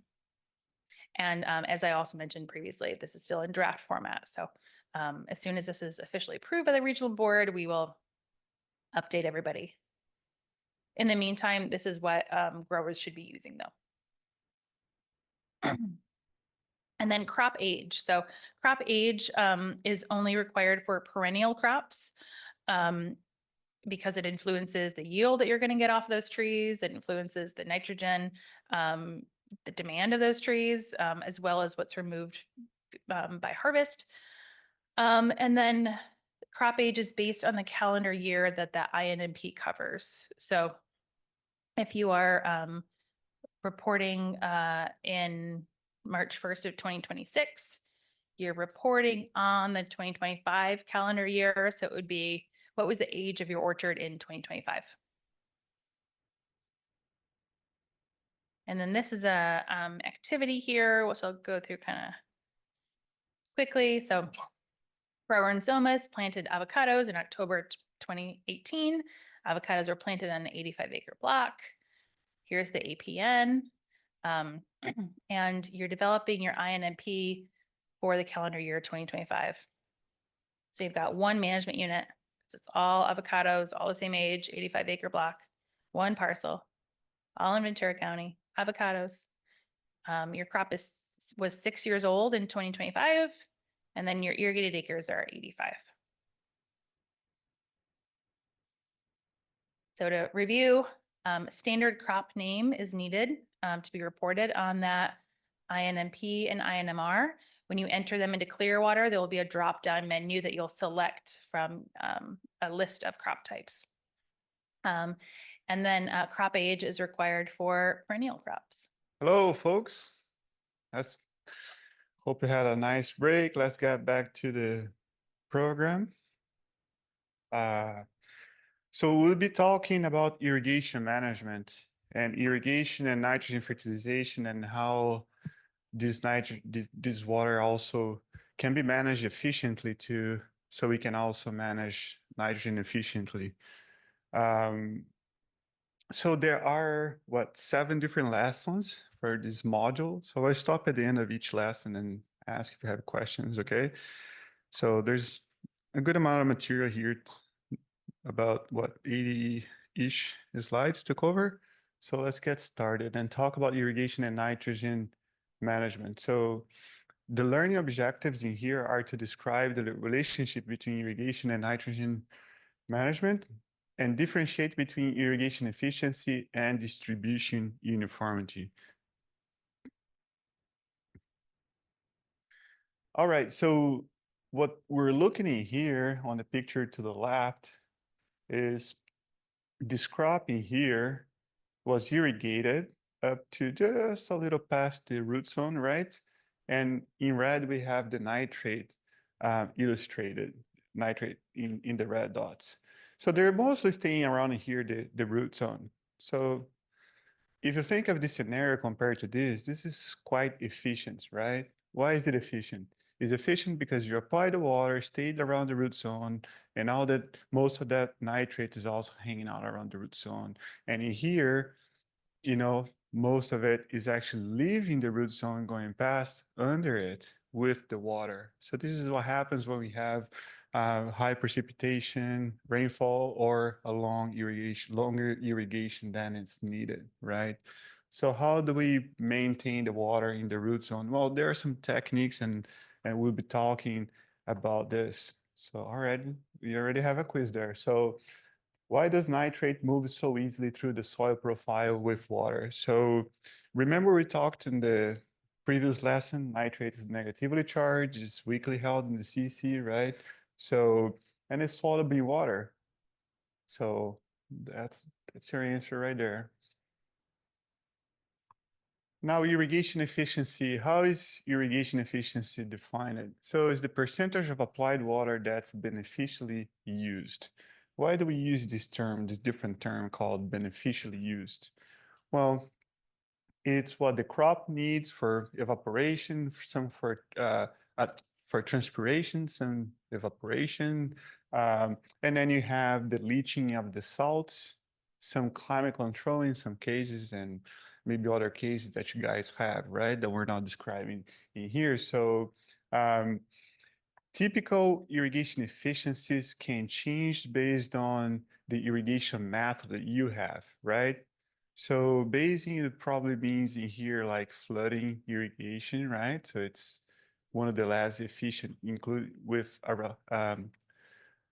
together with furrow irrigation, right? That can be quite inefficient. And then the efficiency starts going up once you start going from solid sets to surface, subsurface, surface, drip, and then micro sprinklers, right? Now, caveat in here is if you're using micro sprinklers with the strawberries, for example, for establishing the strawberry, that's not very efficient, right? But that's mostly because of the plastic mulch that's in there. So you're losing a lot of water. But I think what this slide means in here is micro sprinklers used like for like most of the acreage in here for the tree crops. So how about distribution uniformity? You guys all heard about distribution uniformity, and that's basically a measure of how evenly the water is applied to your field. So a good distribution uniformity is above 0.85 for drip, micro sprinklers, and sprinklers. So you can sometimes you see this number as 0.85, sometimes you see this as 85%. So that's what it means. It's a measure of efficiency. So it's measured from 0 to 100, right? And then for furrow, flood, and basing methods, the distribution informant above 70% or 0.7 is considered good. We don't have much of that in here. So this is an example of, let's just say this is your crop, this is your desired application rate, or this is your how many inches. Let's say this is 1 inch of water that you applied. But in here you get about 2 inches, and in here you get half an inch, right? So this is a poor distribution uniformity. What causes this is mostly difference in pressures along your irrigation systems, your field, but there are other causes too, and we'll discuss those in a little bit. But this is a good illustration showing that your water got to where you need it, right? Just under the root zone. It's more efficient, so it's a good distribution uniformity. So there are different methods for calculating distribution uniformity, but basically what it does is it assesses how much water is applying at a different portions, different locations of your field. And in here you have an example of an application rate of 1.5 inches and a distribution of 0.9. So you see these oscillations in here from 1.35 to 1.65. Those are not huge oscillations, but with a DU of a 0.7, you can find a application rate from 1 to actually 2 inches, right? So there are methods available online to calculate this. Locally, we have the Ventura County Resource and Conservation District. You can reach out to them if they have a grant. I believe this program is sponsored by grants. They can come out to your farm and do this for free for you guys. So if you Google Ventura County RCD, you'll find them if you're not in touch with them, or you can always contact us and we'll direct you there. We can also provide some information on how you can do this on your own. I really think you guys should, at least the least you should be doing in your fields is checking the pressure. So you can install Schrader valves, you can have different setups where you can go to different points of your orchard, your field, and check the pressure. The pressure being evenly distributed, being sort of about the same throughout your field, will most likely get you a good distribution uniformity, right? All right. How many of you have had your distribution uniformity evaluated recently? Nobody. Aha, one. All right. So key points in here is that poor irrigation management decreases the efficiency of nitrogen applications and can cause nitrate leaching. So we're talking about distribution uniformity of the water, but if you're applying nitrogen through the water, that will also means that your distribution uniformity of your fertilizer can be affected, right? Parts that you want to put that 50 pounds or those 20 pounds through that fertigation could receive 30, 50, or could receive 10, 5, right? So a well-irrigated field has a good distribution uniformity and a high irrigation efficiency. So we have another quiz in here asking for you to select all that apply. So basically what we're looking at in here is water situation. We're looking at a situation where the water was delivered evenly across the field and the application exceeded the amount needed to meet the crop demand and the leaching requirement. So one field, two conditions. One is that the water was evenly applied, but there was an excess in the water that was applied. So which ones would you select in here? Water was evenly applied and water exceeded the application, right? Okay, exceeded what the crop needed. All right, any questions about that before we get to lesson 2? Super basic stuff, right? All right, let's move on.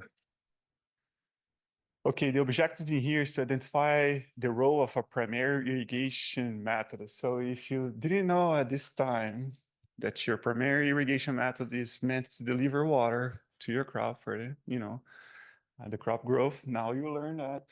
And to identify common uses of a secondary irrigation method. So now when you go back to your INMP, the plan, right? So, and you look at box 14 of your worksheet, you have these choices in here: irrigation management practice, irrigation method, and irrigation source. So irrigation method, you have the method we mentioned before: drip, micro sprinklers, and overhead sprinklers. And then the irrigation source, you have well, water prevailed, recycled water, right? Surface diversion, I guess, for another option. Secondary irrigation system, right? So let's think of strawberries in here. Strawberries are established with sprinklers in this region. In other regions, the sprinklers are not used, but in here we pretty much 100% use sprinklers. Sometimes regular sprinkler sets, sometimes micro sprinklers. This picture illustrates micro sprinklers establishing a crop that has about what, like 3-4 weeks in. So it's used for crop establishment and sometimes for climate control, right? You got the strong Santa Ana winds that are warm and dry. This can be used too. So this is a definition of a secondary irrigation. It's not the primary. The primary irrigation system in here is the drip tape, right? The drip tape is delivering your water, or most of your water throughout the season, or the water the plant's going to use the most. So the key point is what you already knew, that the primary irrigation method system is used to provide water for crop growth and development.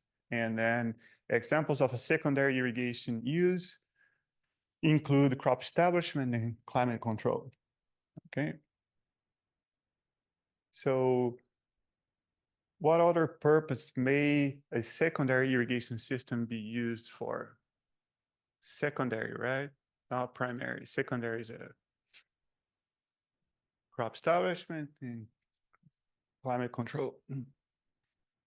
Any questions there, folks? No? Piece of cake, huh? All right, let's move on. Crop ET, crop evapotranspiration. So in this lesson in here, we're going to be talking about estimating potential crop evapotranspiration for your growing season, because that's part of your plan worksheet. And recall where to find the resources for estimating crop evapotranspiration. So if you look at a box 1, pre-season planning, you have irrigation management, crop evapotranspiration. That's the box in there, number 1. What is crop ET? Crop evapotranspiration, or crop ET, is the water that's transpired by the crop. Okay, so the crop will take the water right from the roots and transpire that water, and also the water that's evaporated from the surface of the soil or the surface of the leaves. Sometimes you have the sprinklers, wetting the leaves, so that water's evaporated, right? Early in the season for the annual crops, what you get mostly evaporation because the transpiration, the water the crops use is very little. And then later in the season, it changes. The evaporation becomes a small part, and the transpiration, the water that goes to the roots, to the leaves, to the stomata, that becomes the main part, the main driver of your irrigation needs. And in here, we have two ways of estimating crop evapotranspiration. When I calculate ET, crop ET, using the reference evapotranspiration, the crop coefficient. And we can talk about this in more details, but basically you go to a weather station. Sometimes you can use data from your private stations, or you can go to the public station. In here, in this region, we have station 152 for CIMIS, right? That's a state-run, DWR run that station. That's in Camarillo. So you can go download that data and then multiply by a crop coefficient. And we'll be talking more about this later for the whole season. And then you get your crop ET. And also you can look into this table in here. This is an estimation done by the Fox Canyon GMA. And the water used there is, it approximates quite well to what the crop needs are. Obviously, it changes quite a bit from region to region and year to year, right? Season to season. But is a good starting point for you to use on your documents there.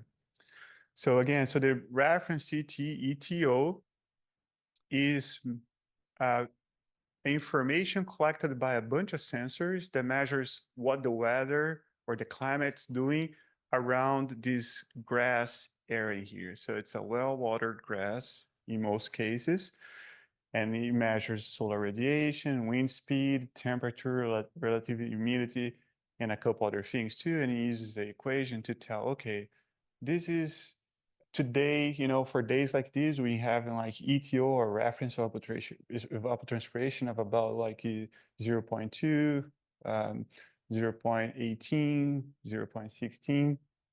What does that mean? That means that that's how much water the grass is using in a day like this. Now, that's the reference. How do you change the water from that station, the data from the station you get, to your crop, right? To your avocado orchard, to your strawberries? You multiply that by a crop coefficient. So these crop coefficients are crop specific, but they are also crop stage specific. Let's just say a mature orchard will have a crop coefficient of 0.85. But now a young orchard with much lower canopy or fewer leaves will have a lower KC. So it's proportional to the amount of leaves you have, to the size of the plant. Like a mature strawberry plant or crop, we also have a KC of about 0.85. But when you get a strawberry plant this big, 3 weeks after planting, that KC is not going to get near close to 0.85. It's probably going to be around 0.1, 0.2. And then it goes up as the canopy expands and it goes up, right? So it's proportional to the amount of leaves you have to transpire and use the water. So basically, it's a multiplication here from the data you get from the stations to an estimation of a crop coefficient that's crop specific and crop stage specific. You multiply those two, and then you get your crop ET. Quick example in here with lemons. So Ben Faber provided this example in here where your KC is 0.65. In your seasonal ETO, or your reference evapotranspiration, is 40 inches. So you multiply those two, you get 20 inches applied for the entire season, okay? Now, when you use the other approach of going to this table in here from Fox Canyon, you can see that you have most of our crops growing in here, and then you have different regions. And then you have, within each region, you have a dry, a typical, and a wet year. of the water use, or the ET is going to change based on those conditions. Warm weather, more water, right? Mild weather, less water. So some of the key points in here is that there are two available methods for estimating seasonal crop ET that is brought to you. There are more, but in here, let's just concentrate in those two. Estimating crop ET can help you plan irrigation water use for the season, right? So there's, this method you'll get you to like a good ballpark number approximation that you can compare with your like yearly flow meter use or your season's flow meter use and see like how are you using the water compared to what your expected ET is, right? Your crop water demand is. So there's a quiz in here showing a situation of a mature avocado orchard. Well, we got this data in here from Sims Station 152, and we add all the reference evapotranspiration from January to December, and that's 48.3 inches. I believe this is the data we got there is a historical ETO average. Yes, it is. So and then we multiply by 0.85. Remember the crop coefficient for a mature orchard, and then you get those numbers right there. So your total, your seasonal ET is about this much for a weather like close to where your station is in Camarillo. Now, if your orchard is closer, has like a more like mild climate, not so warm like in Camarillo, then your water use is going to be lower. Okay. Any questions on crop ET and estimating crop ET? All right, let's move on. Anticipated crop irrigation. So the learning objective in here is to estimating leaching requirements based on crop salinity tolerance and irrigation water salinity levels, right? So in addition to crop water use like ET, we're going to add a factor in here to consider salinity of your soil and salinity of the irrigation water, right? Now, if you look at your box number 2, you have pre-season planning, anticipated the crop irrigation in inches, right?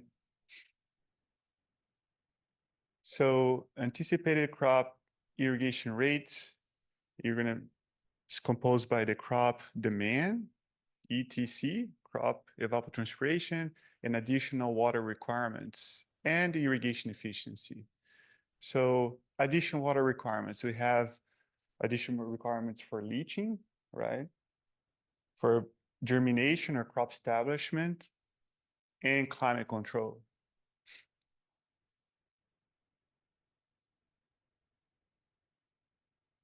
Leaching salts. So high salinity levels in the root zone hinder crops' ability to take up water. Certain salts can be toxic at certain levels. So the way you guys want to think about salinity basically is there are two ways that salinity can be a problem for your crop. One is a lot of salts in that soil that's usually brought by fertilizers and water, the irrigation water, or sometimes manure, compost. When you add a bunch of salts in there, it makes it harder for the plant to extract that water. So there's a osmotic potential there that makes it complicated, makes the plant spend more energy taking, removing the water from the soil. The other problem is toxicity. There are some elements like chloride, sodium, boron that are toxic to the plant at certain levels. So if those elements, especially for avocados and the berry crops that we have here, chloride is the main one that's problematic, right? Certain fields, not too many, have high boron content, and sodium. Sodium is a tricky one because you want to look into the sodium adsorption ratio, right? You never look at sodium by itself. Look at sodium in a relationship of sodium, calcium, and magnesium.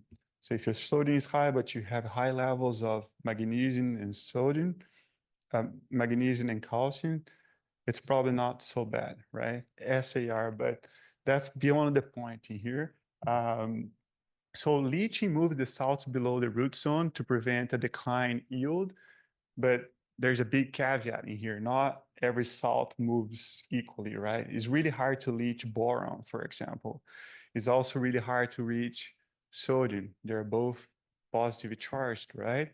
So with sodium, the strategy is usually to add a bunch of calcium in the soils because the pH is already high. So we add what? Gypsum. Gypsum is something that you add sulfur, you add calcium.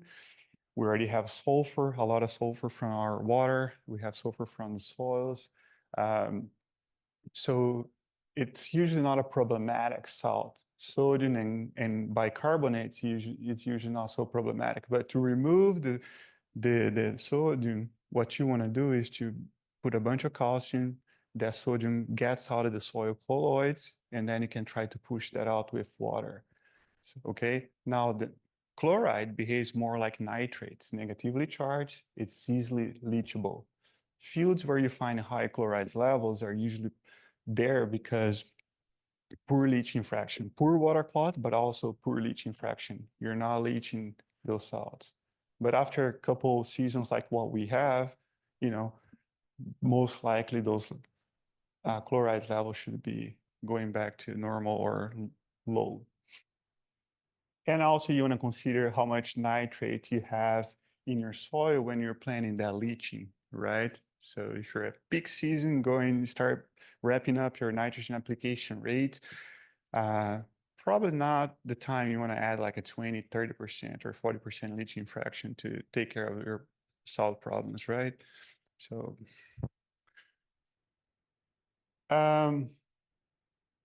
so the leaching fraction is the amount of excess water that needs to be applied to move the salt below the root zone. So we need providing water for the plants for climate control, for transpiration, evaporation, and also for mitigating salt damage.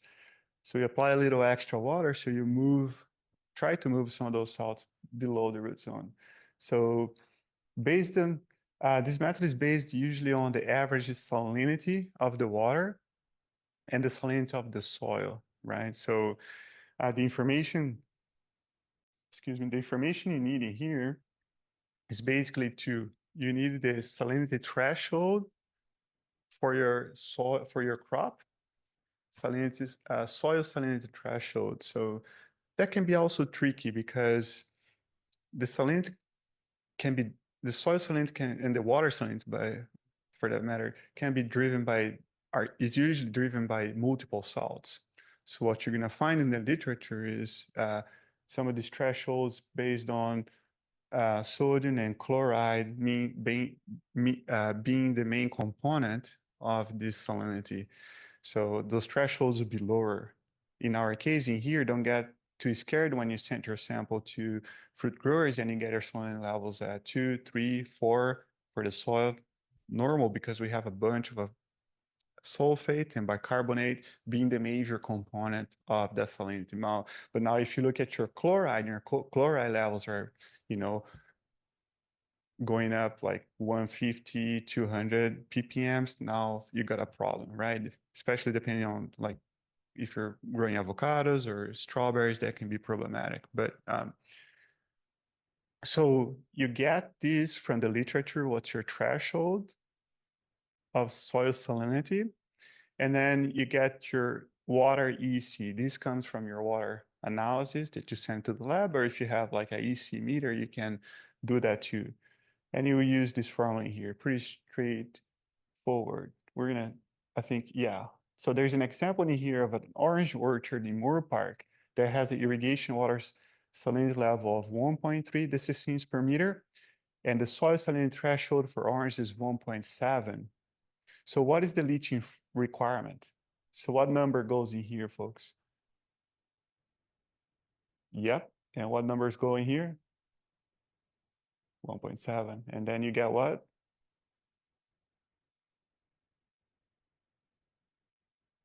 18%. So 18% is the extra water that you add. So you try to push that salts. Yes. How do you measure salt level in soil? Yeah. Yeah. So it's usually different labs will do it can do this differently, but our the standard unit for the standard method for this is the saturated paste extract. So I do not recommend anybody trying to do this at home because it's complex. So basically what you get your soil sample, you dry your soil sample, and then what the lab does, right, Ben? So Ben works for the lab and he can correct me if I'm wrong, but we've done this in our lab at the university. So you get the soil sample, you dry, and then you add distilled water to a point that's saturated. And then you get that soil and you put a vacuum under it and you extract that solution. And that solution is what you uh, analyze for EC. And then that's why it's called E in here, is because it's the saturated paste extract. So EC of the soil is in the extracts, okay? So, and then you also get the solution analyzed for chloride, sodium, magnesium, and boron, and the other factors. So now estimating maximum irrigation amount. So the maximum irrigation amount is all the water you're gonna be applying to your field, right? So it's a crop ET, irrigation efficiency, uh, irrigation effective rainfall, right? And then you have your leaching requirement, and everything. So this is the formula used when you want to apply all these uh, uh, account for all the extra water that you're adding to your field. So the key points in here is that your seasonal rainfall can contribute to crop water needs. I guess if you didn't know that, that's true. Rainfall contributes to your crop water needs. And then crop irrigation amounts are based on water needed to meet crop demand and additional water requirements.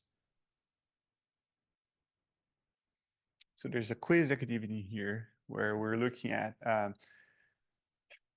we're going to estimate the maximum irrigation amount based on the following parameters. Your crop ET is 48 inches. Your irrigation efficiency is 0.9. Effective rainfall is 1.5 inches. Your leaching requirement is 21%. So why do we talk about effective rainfall? Because let's just say you just plant your celery. Your celery is just 4 weeks old. Roots are about what, 6-7 inches. If you get a rainfall in 2 days of 4 inches, is that going to be used by your crop? No, it's much lower than that. So whatever percentage of that rainfall that's going to be used by your crop, that's your effective rainfall. It's difficult to estimate. It's not that straightforward. It has to do with, your setup, for example, for strawberries that are planted with the plastic mulch. What's the effective rainfall?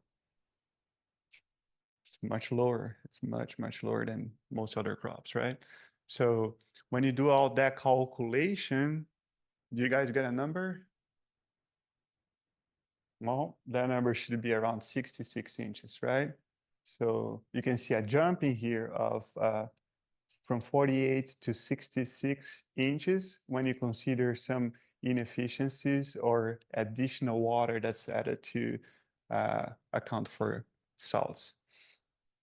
Sound good? Any questions? No? All right. So lesson number 5, we're looking into irrigation set times. So the learning objective here is to estimate how long you're going to be irrigating based on how much water. So let's just say use like everything we did in these last few lessons in here is to estimate how much water you put now in your crop, right? On this irrigation. So how long you irrigate then to apply that much of water? Basic information that you need to know is your system application rate. If you still don't know that, I suggest you spend some time and find out what your system application rate is. And we're going to be talking about it. The other information you can use is your flow meter data. So we're going to go through some calculation here, starting with the flow meter data, right? I use this myself usually as a validation of the data that I get from the system application rate. So what you do, you get your water application in inches to determine the time, right? You say you get your water application, whatever you want to apply. Let's just say it's 1 inch, and you multiply by the area, 5 acres. You multiply by how many square feet there is in 1 acre. And then you divide by 96.3 times the flow rate. And this is the information you get from your flow meter.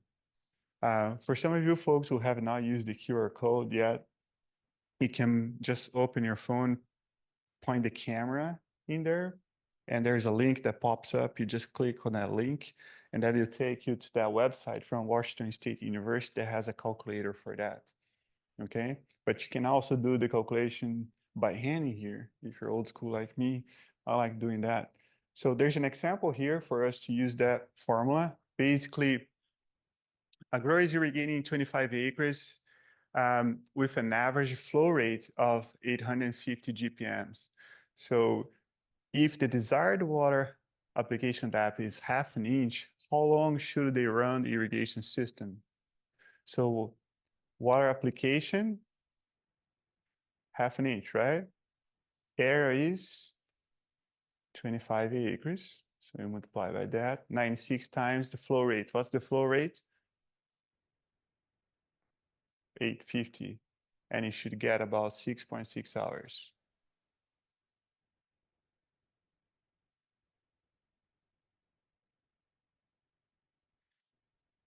Yes. So I'm getting a little confused on the terminology here. So you have water application depth. That's the volume of water as measured by depth over an acre, not how deep it's going to go in my soil, right? Yes, that's a good point, Danny. So all these steps we used before in here is to calculate water demand. Yes. So a lot of people think in gallons, but in inches is a unit that I like, and a lot of people use these units. So if you look online, like how many gallons is in 1 acre inch, right? We just say 1 inch, but like 1 acre inch it's gonna be like 27,570 something gallons. So it's a volume of water. Yeah, but people can get confused about it.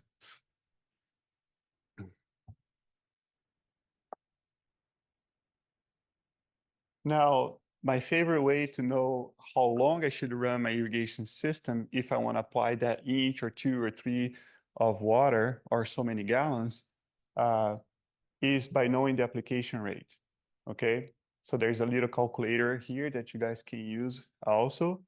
But basically, let's just say you want to apply 2 inches and your application rate is 1/2 inch per hour. So you divide 2 by 0.5.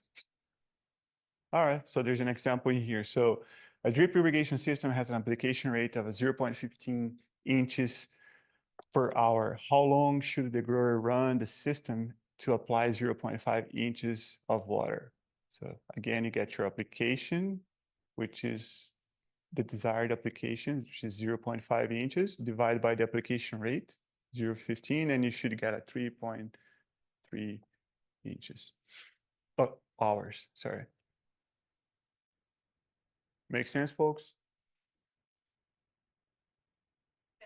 Yes, question. And this one's about effective rainfall. So I know we'd kind Mhm. of, is there a general percent to estimate effective rainfall on an orchard, or is there a reference we could use? I don't know if there's an answer.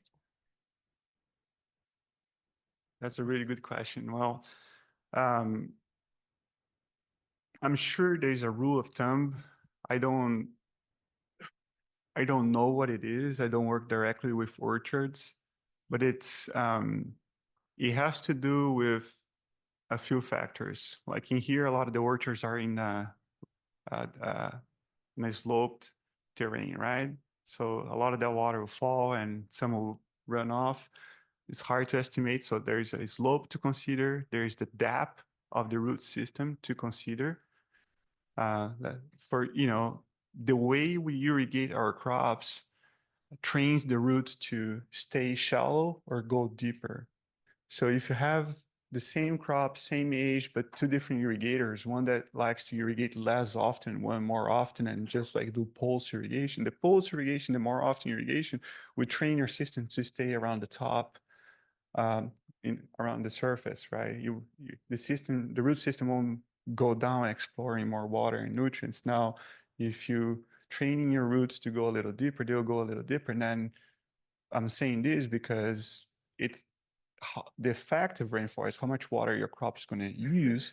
Now, for a crop that has a root system of 2 feet, we use a lot more water than a crop that has a root system of like 1 feet or 12, 14 inches. So it really changes. I don't have, sorry, that was a long answer to a simple question. I don't have an answer.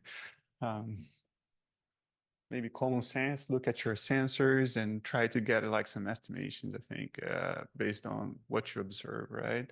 Response time to after the rainfall of that. So, part of doing an effective irrigation management is knowing where your roots are. If you don't know what depth your root system is, I highly suggest that you start using some tools and checking it out.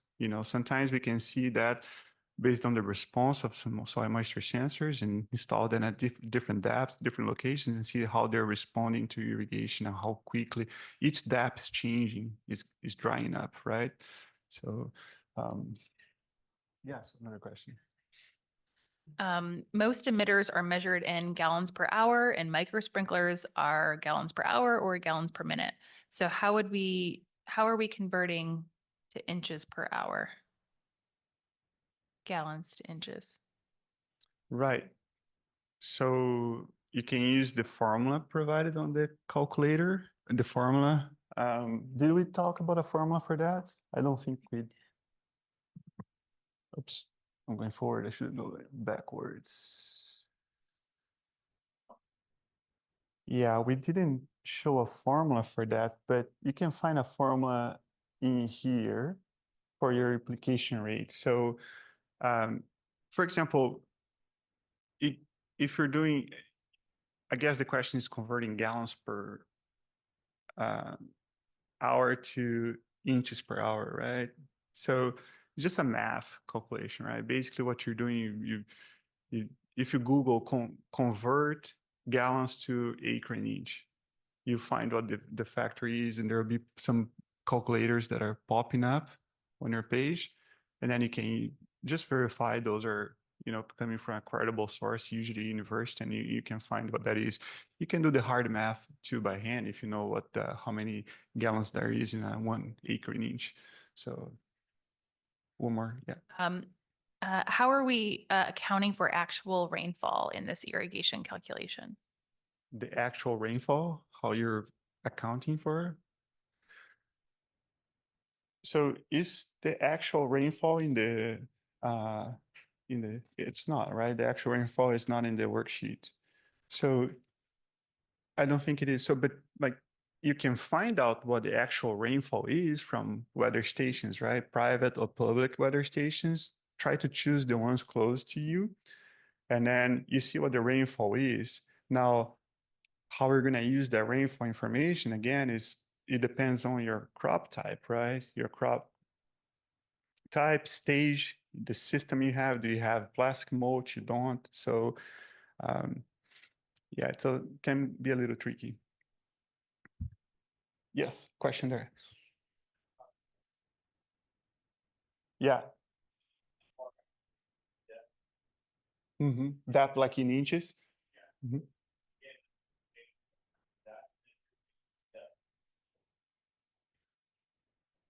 That's the volume of water.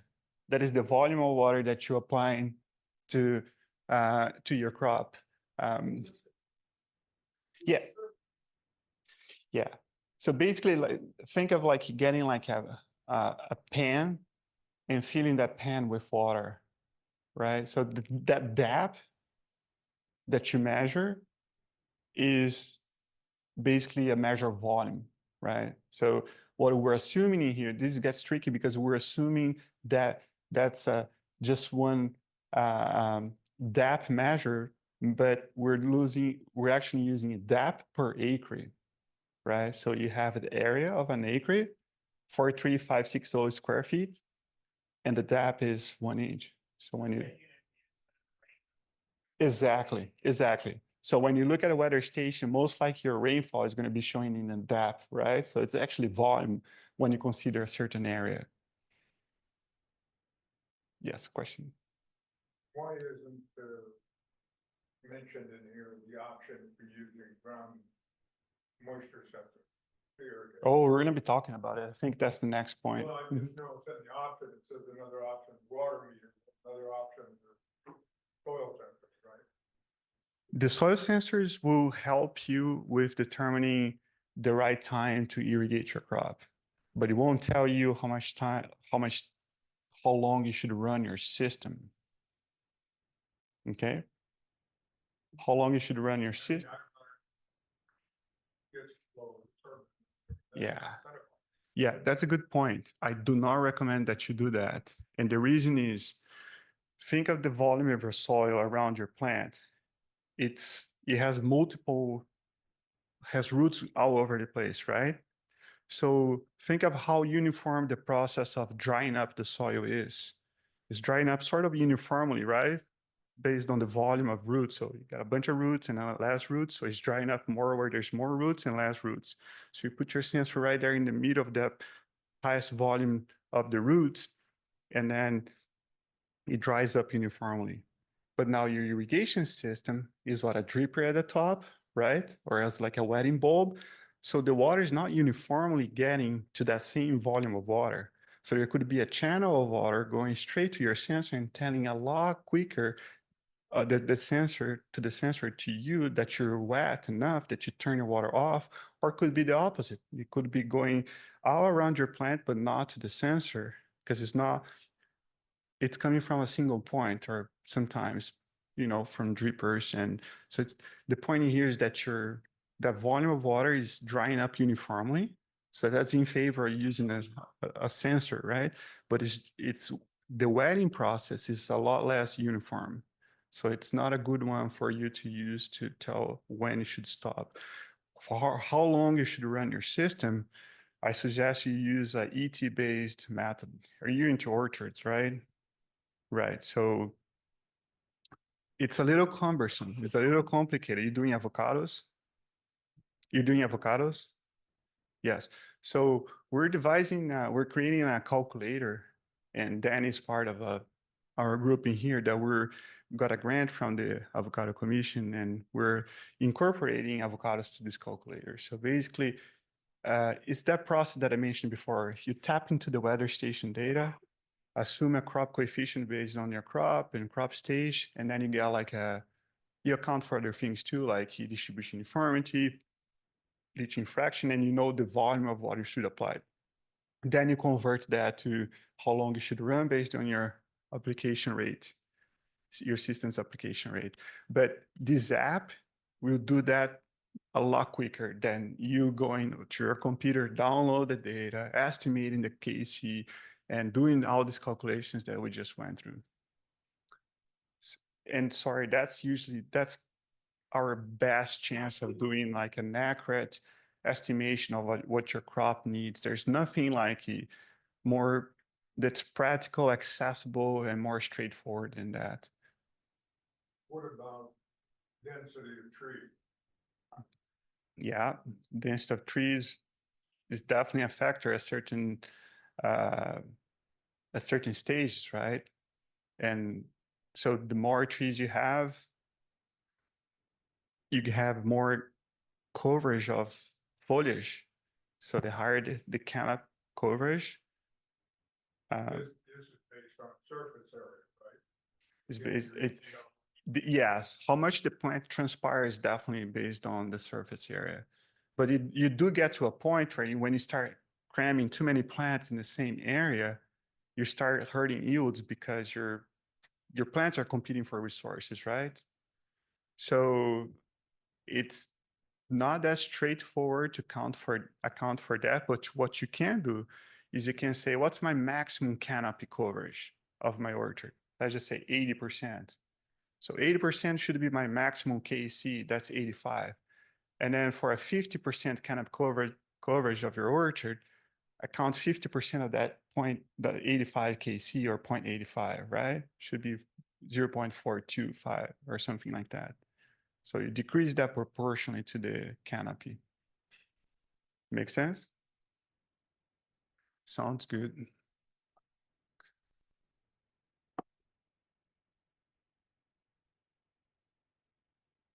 All right, irrigation water nitrogen concentration. So we're going to be describing how to sample irrigation water for nitrogen assessment, and also to estimate the concentration of nitrate nitrogen in irrigation water sample. So when you're farming, I mean, good news is that we got from Jody is that a lot of your wells or a lot of the wells in here have low nitrate concentration, right? But for some of you guys who have like some of this nitrate in your irrigation water, that nitrate is good nitrogen for your fertilization. So when you're applying the water with 5-10 ppm of nitrogen, you're definitely getting some contributions in the form of fertilizer, in the form of available nitrogen to your crop. And what the state wants you to do, I think this is more designed for other regions where they have more higher nitrate levels in their irrigation water, but they want you to account for that, okay? So when you look at your worksheet in box number 3, you see here irrigation water nitrogen concentration. So you can use that in ppms or milligrams per liter, same thing, but as in the form of nitrate nitrogen. So we're talking about that. So you can, some labs will report in nitrate, some labs will report in nitrate nitrogen. So we'll talk about the difference. If you send your sample to FGL here in Santa Paula, you can choose the irrigation suitability test, and that will include nitrate assessment of irrigation water, in addition to what EC, pH, calcium, magnesium, and all those elements. So, and also you can do your nitrate quick test. You can get these strips online. If you need the link, let me know. I use this quite often. So you can buy these strips for about $100. It comes like 100 strips. You dip it into your water, you come up, and then after a minute, you take a reading. It's based on the color. So it won't be as precise as the number that comes from the lab. So it's not going to be like 5.5 or 5.6. So you're going to be able to differentiate between 5 and 10 ppm of nitrate nitrogen, right? Or 10 and 20, but not like between 12 and 12 and a half. But you don't need it to be that accurate anyways. So for collecting your water sample, you want to make sure you allow your well to run for some time, right? And then you take the sample before any injection point. Fill the container completely with water, no air gaps. Label the container based on lab's instruction and keep the water cool during shipment until delivered. So remember that I mentioned that you want to report nitrate as nitrate nitrogen. So this is the difference in here. When you report nitrate only, that's a bigger number. That accounts for all the oxygen around nitrate, the nitrogen atom.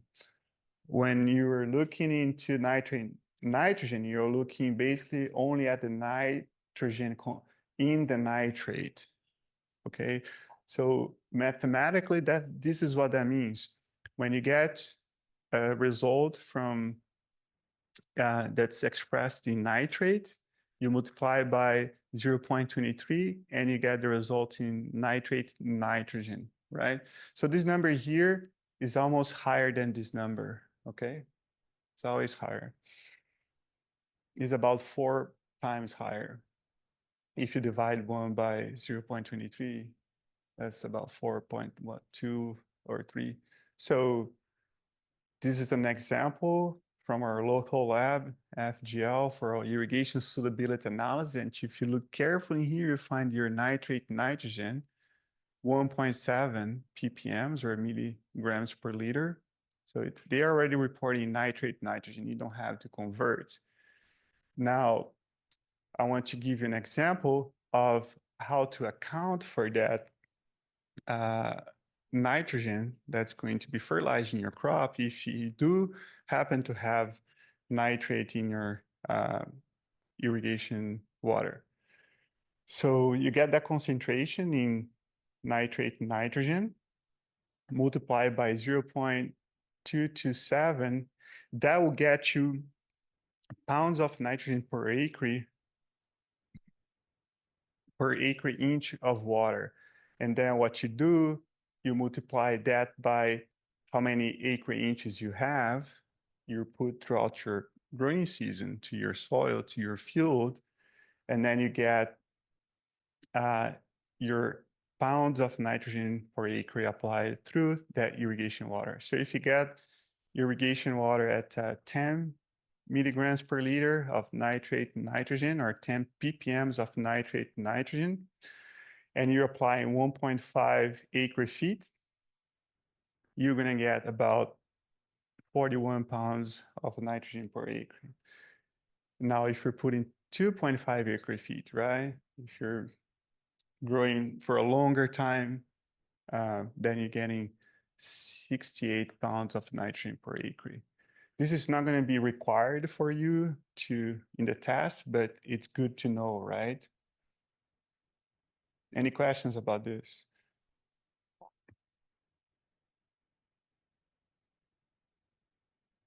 All right, which measurement includes 3 oxygen molecules? Yep, nitrate. This one here. So the key points is that growers can use a lab or a nitrate quick test strip to estimate nitrate nitrogen in the irrigation water. So you can do it 2 ways. And if the results are reported in milligrams per liter or ppms of nitrate, they need to be converted to nitrate nitrogen. Sound good? Questions? Comments? All right, I think this is the last lesson for today. Woo, I see some happy faces, smiles. It's like you're either hungry or tired of me. I'll blame you for both. So we'll be talking about irrigation efficiency practices. The learning objectives in here is to identify management practices and tools that can increase irrigation efficiency, and then differentiate between 3 methods for determining irrigation application timing and rates. All right, so when you look at the box number 16 of your INM plan, you see it says irrigation efficiency practices. Laser leveling, distribution uniformity tests. You use or don't use ET or SIMS data for scheduling irrigation. Remember, we just talked about this, determining the volume of water, how long to irrigate. Do you use soil moisture sensors, to measure when you should, or to assess when is the right time to start your irrigation? Do you use a variable speed drive or a VFD pump or something else? So irrigation efficiency is the percentage of applied water that's beneficially used. So it's influenced by irrigation scheduling and maintenance, right? So again, back to that point, we talked about efficiency before, right? If your crop needs 1 inch and you're applying 2 inches, is that efficient? No, that's not efficient. So you can think of approaches to assess water needs or irrigation scheduling in 3 broad categories. those are sensors that will assess how dry the soil is. That'll tell you when to start irrigation. And then you have other sensors to assess the plant to say when is the right time as well. And then you have weather. The weather stations associated with your crop coefficient will help you determine how long to irrigate. Okay. So different approaches, different purposes. Some you never see like I never saw like an annual crop around here, like a strawberry or celery or cabbage, where you're using a plant approach. Folks use the soil, right? So in the realm of soil sensors, you could basically divide them in the realm of the most used sensors, right? The ones that measure tension. So this one in here is a tensiometer that will measure tension. Now, you also have the volumetric water content sensors. Oops.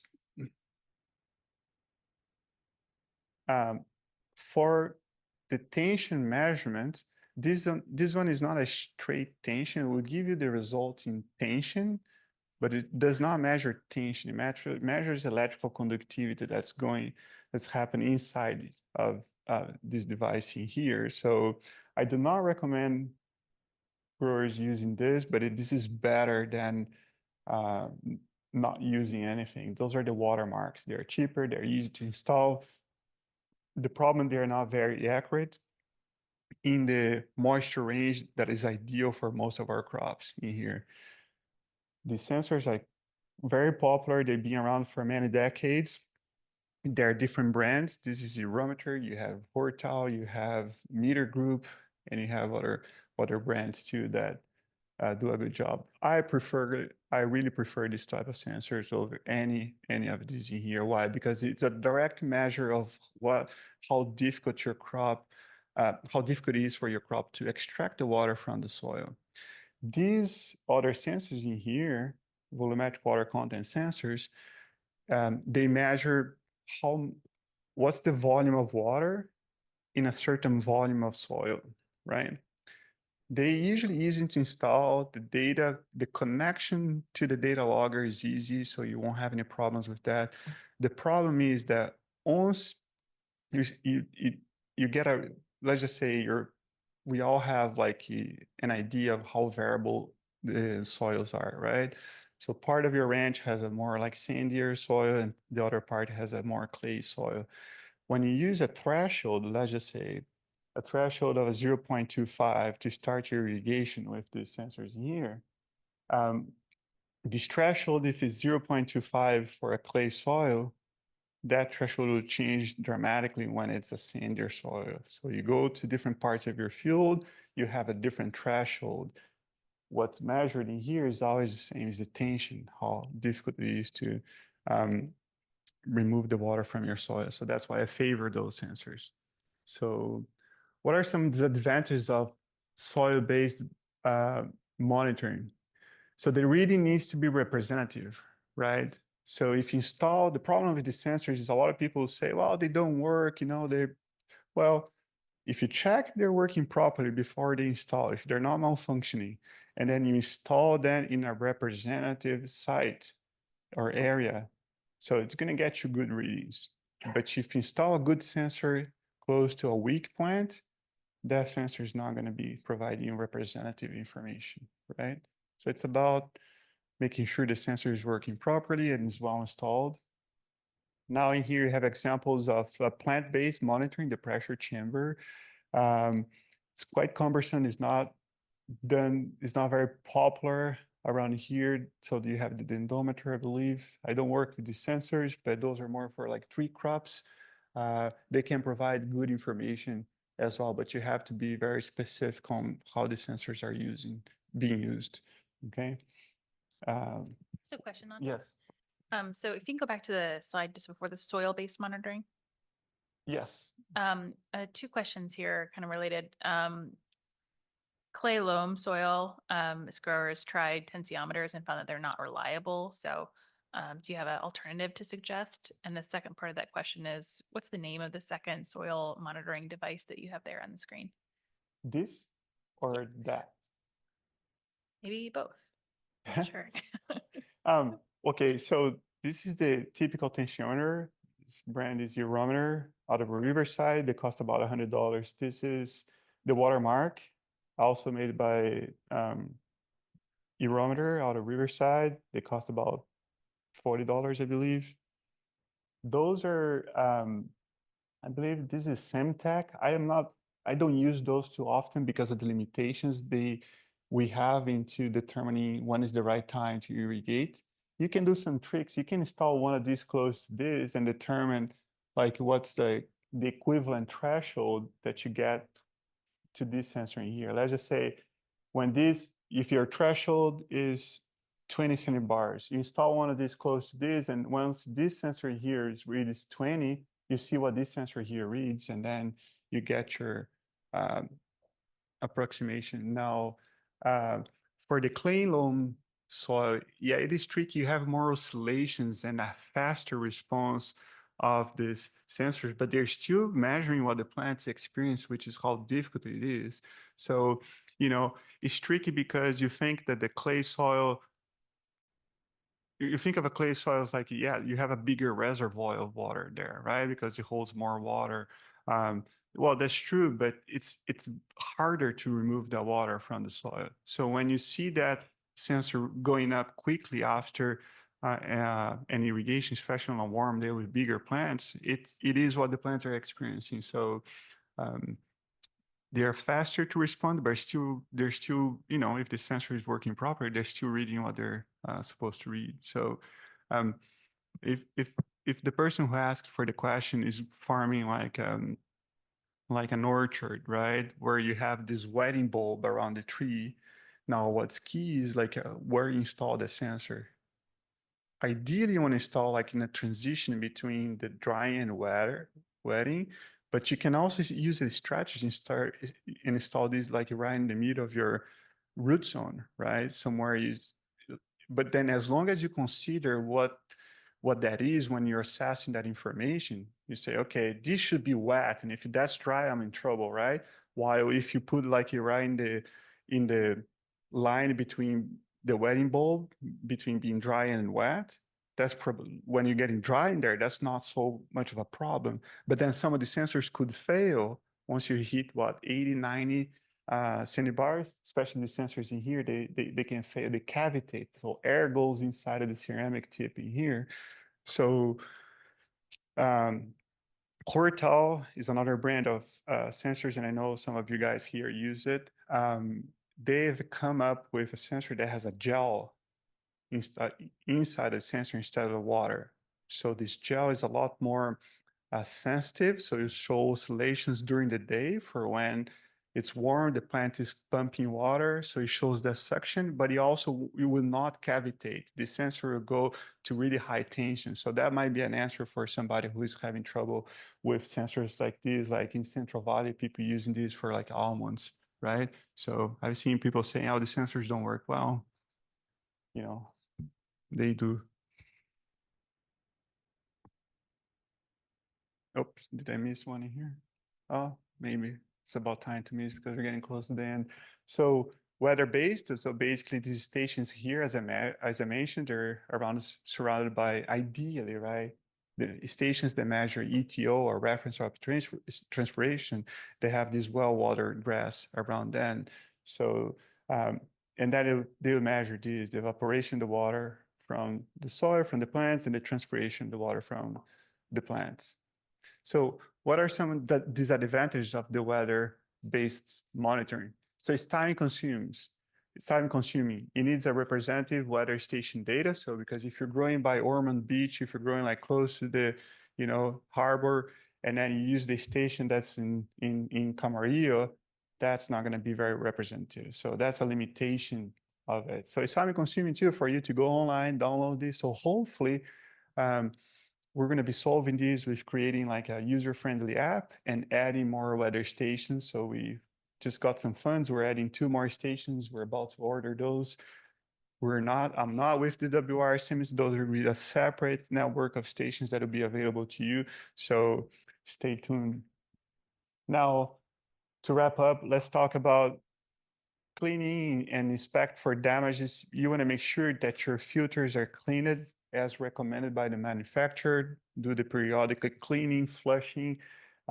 Make sure you have electronics like flow meter. You guys all have to have flow meters in here, right? So you know what your GPM is, and sometimes the electronics can help you with, for example, assessing what the pressure on your drip line is. So you know that your pressure is what the manufacturer recommended. Let's just say you're using drip tape. Most drip tapes are, or the drip tapes for the berry and vegetables, they're usually run optimally at 8 psi. So you have a range in here, maybe start at 9. You shoot for 9 in the beginning of the line. If it's a long line, 350. Now you can go down to maybe 7, right? 9, 8, 7. But your pressure doesn't fluctuate much more than that, right?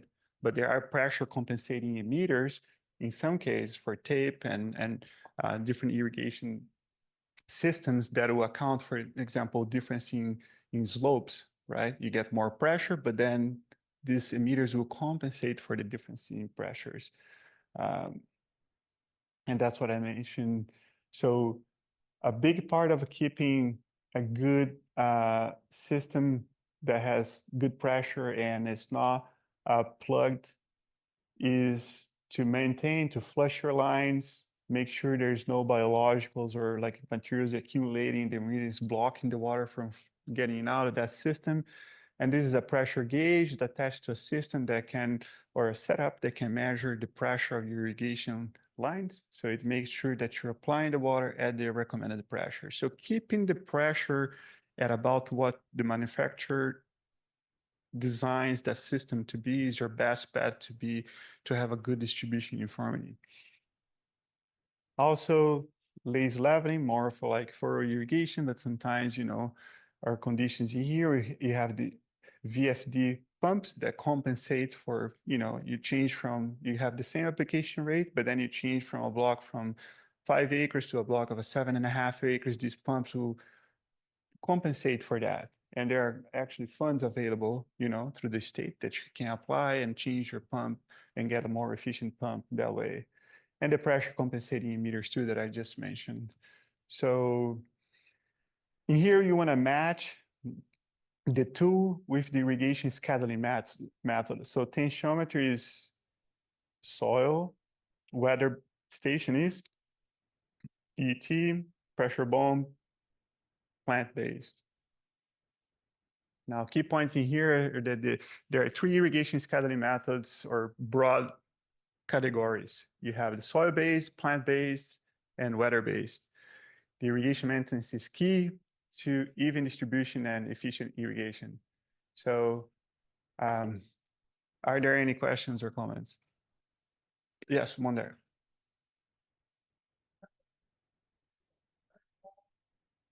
The pressure bomb, what's that device? So that device, where's that at? Did I pass that? So the pressure bomb right here, I only used this twice. So basically what people do is that you get the leaf from your tree. It has to be obviously like a certain part of your tree. You get the leaf usually at the same time of the day at noon.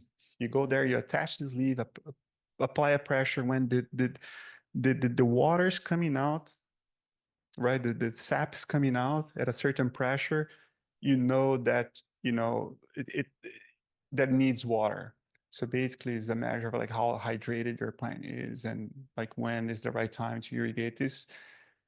It seems very effective. Some people love it, but it's also very time consuming. I've only done this twice in classes, but anybody else uses a pressure bomb here?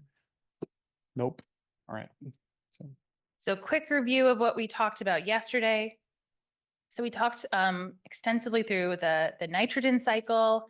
I talked about the early parts of the INMP form, the really minor exemption from having to certify your plan, the alternative reporting criteria. We talked through how to identify a management unit, so identifying the area of land that your plan is focused on. And then Andre spent a good portion of the day yesterday talking through irrigation management.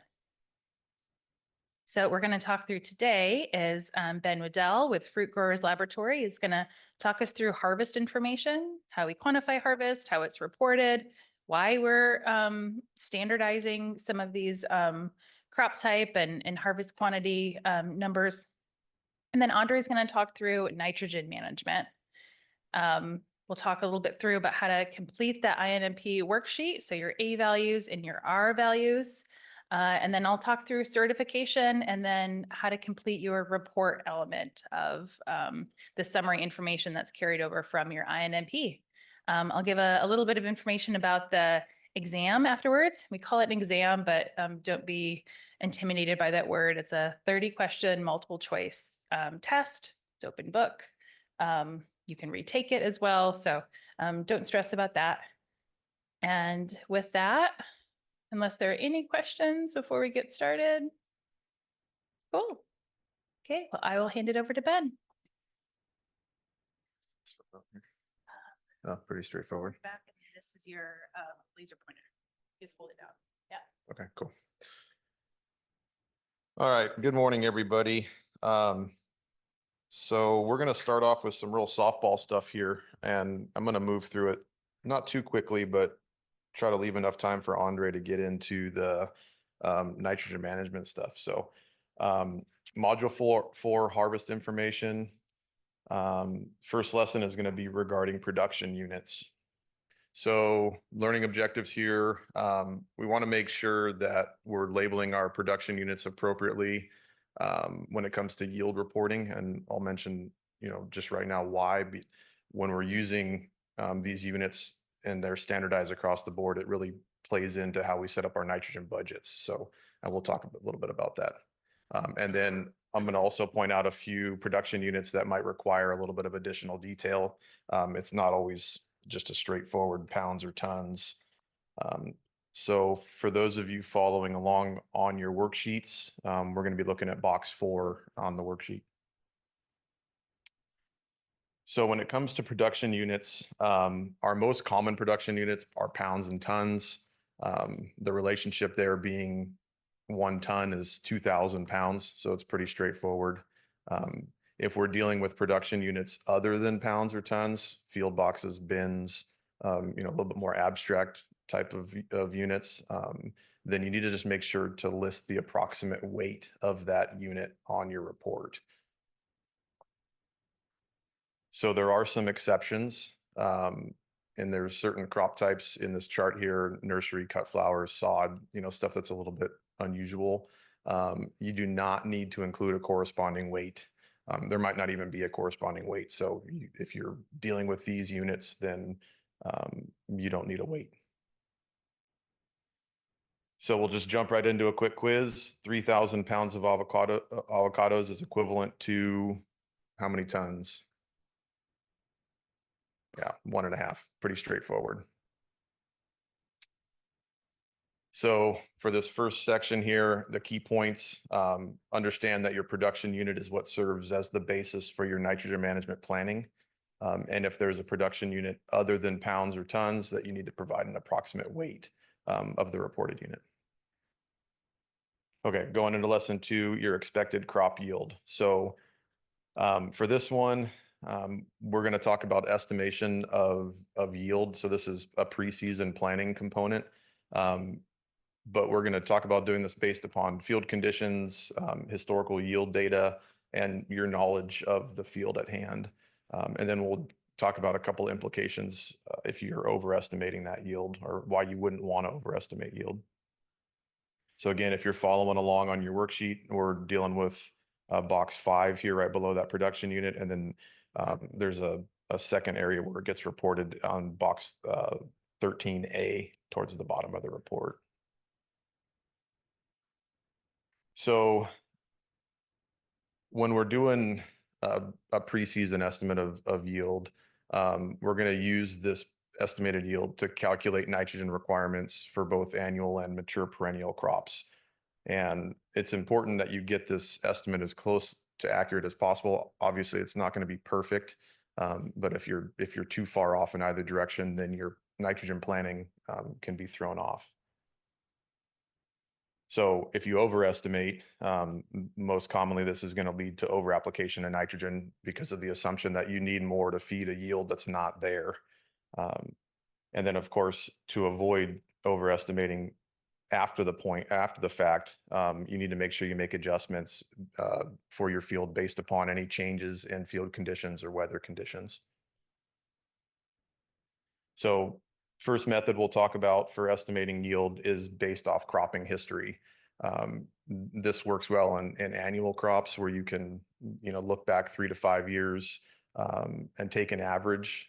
Of course, you want to not include any of the years that had unusually good or unusually bad yields, whether that's weather related or something else. And then, of course, make adjustments based on field and market conditions. The market condition thing, particularly in annual crops, if you leave half the field out there unharvested due to a fluctuation in price or something, you need to factor that in, that you didn't harvest half the field, and you can make notes of that on your report, so it's accounted for. So an example of how you would do this, there's some numbers, hypothetical numbers here, 580, 640, 630, 680, and 650 crates. So this would be, 5 sequential years of harvest data. You see the strike through on the first year of 580 crates, that's being flagged as somewhat of an outlier. So you would use these figures to take an average of those 5 years, changing it, I guess, to 4 years with the removal of the first year there, to come up with an average of 650 crates per acre. So long as that's staying somewhat consistent, this would be an example of your estimated yield for that particular field. So a second option would be to use county crop reports. There's a little QR code here you can scan that take you to a Ventura County crop report, which would be average yields. And you could do the same thing, use average yields from previous years to come up with an average, again, using at least 3 to 5 years, and make the same adjustment for field and market conditions at your actual location. Okay, so you're going to bust out your handy dandy calculator here and do a quick calculation. You've got a hypothetical field. Yields are 25.73, 24.08, 21.87, and 24.33 ton per acre. What would be the average expected yield in tons per acre? I'll give you a minute.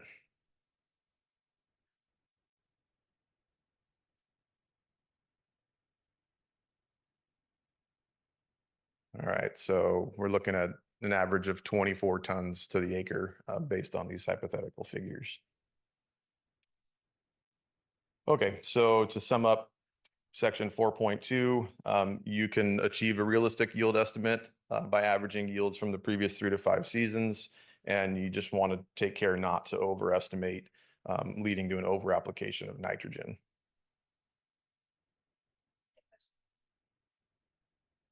Question? Yes. In my citrus, the last few years, I've had real alternate bearing. So one year very, very light and the next year heavy. So is that just all averaged in together, or do you drop out the low years? Well, so you need to consider what year you're heading into. And if you're heading into an alternate bearing pattern where you're going to be low, use the previous 3 low averages is what I would recommend. If you're heading into a year where you're expecting a larger yield, then do the opposite and use the larger years. Of course, walk in your groves and kind of getting a feel for what fruit's out there too might help, but don't include, and this goes the same for avocados if they're in an alternate bearing pattern, don't take averages, including the alternate bearing, because you'll be somewhere in between those two every time, but you're actually going to be higher or lower. So you'll overestimate one year and underestimate the following year if you do it that way. Make sense? Okay, so lesson 3, another one. Okay.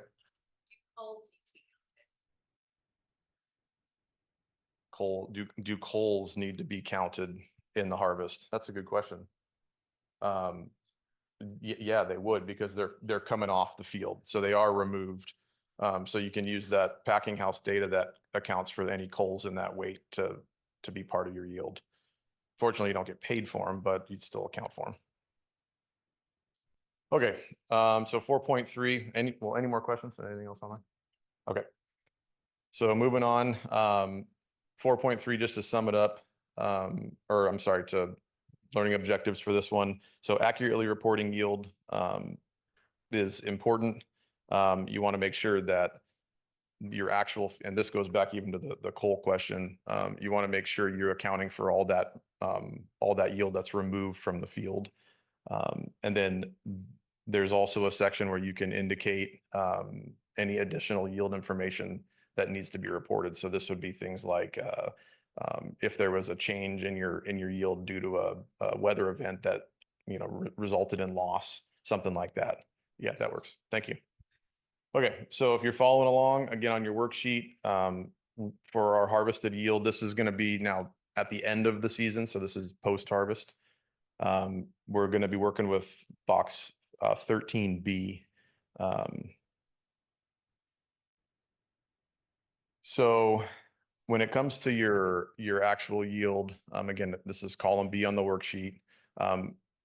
Taking the care to report an accurate yield will ensure that you have an accurate evaluation of your nitrogen applied versus nitrogen removed, right? And this is kind of the spirit of the whole operation here is getting this as accurate as we can. So there's a little equation on the bottom here. This R value, which is what we're going to be calculating, is your yield times your N removal coefficient, and we'll talk about what that is. So additional yield information. This is information that may be written in on the report. And this is going to include some of these items here. So severe yield loss, again, whether this is weather related or just a failure to harvest, whether or not you fallowed the field. If you have a fallowed field, you still are required to report. So keep that in mind if you're doing annual crops and you have a rotation that includes fallowing. A non-bearing year. So Margie, if you're in a non-bearing cycle, this would be included, or if the trees are young is another time we put non-bearing, not harvested. Or if you're in a situation where you have a difficult time quantifying your yield operation. So again, nurseries, U-pick, sod operations, stuff like that. All this information is, right, it's going to be incorporated into the outlier calculation. Is that yeah. So including this information, when it comes to identifying outliers, this stuff will be considered. So you want to make sure to note any of it that applies. And another quiz. So true or false, if my field is fallow, I do not need to submit an INMR. Yeah, false. All right, so 4.3, the key points here, making sure you report an accurate yield to ensure an accurate evaluation of nitrogen applied versus removed, and making sure that any additional information that's pertinent is reported in the INMR. And again, the INMR is the end of season report. So with that, I'm going to let Andre take over and go through module 5 for nitrogen management. Does anybody have any questions on any of the stuff that we just covered? Good. Okay. Thank you.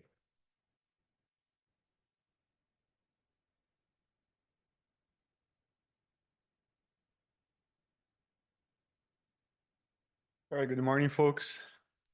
Let's get back to nitrogen management, and we have 6 lessons in front of us for module number 5. So we'll be talking about nitrogen efficiency practices. We'll be talking about soil available nitrogen, nitrogen in irrigation water, nitrogen in organic amendments, dry and liquid fertilizer, nitrogen fertilizer, and foliar nitrogen fertilizer. So we talked about some of these yesterday. We're going to revisit some of these topics, but we're going to get into more details in the ones we haven't. So how do we define nitrogen efficiency, right? So we'll be talking about that today. We'll be talking about describing the 4R principles of nitrogen management. and we'll be discussing matching nitrogen efficiency practices with their corresponding 4R principles. So nitrogen use efficiency is a measure of how well available nitrogen matches the nitrogen uptake by the crop. So what's available nitrogen again? Is the nitrogen that it's ready for the plants to use, right? The forms are ammonium and nitrate. So let's just say you start your crop, your field, your season with about 50 pounds of nitrate and ammonium in your soil, and then you apply 250, you end up with 250 of available, right?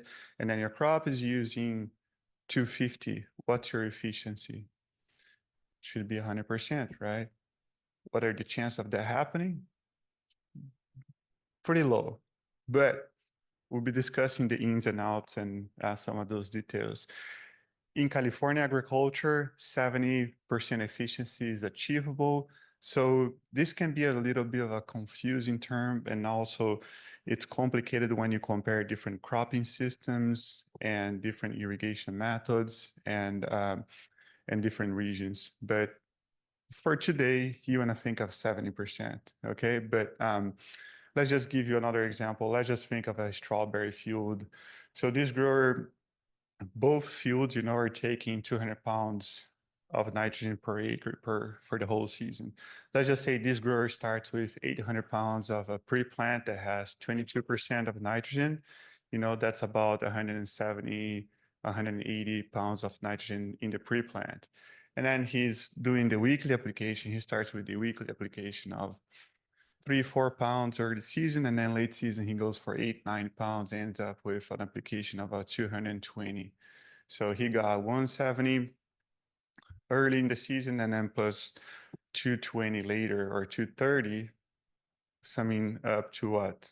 400 pounds for the whole season.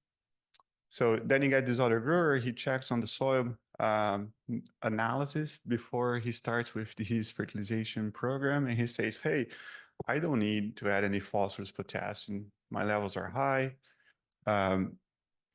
I have added these nutrients last year. Everything else checks.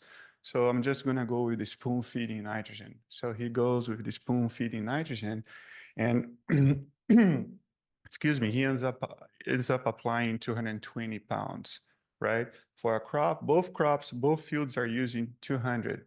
One field applied 220, the other one applied 400 pounds.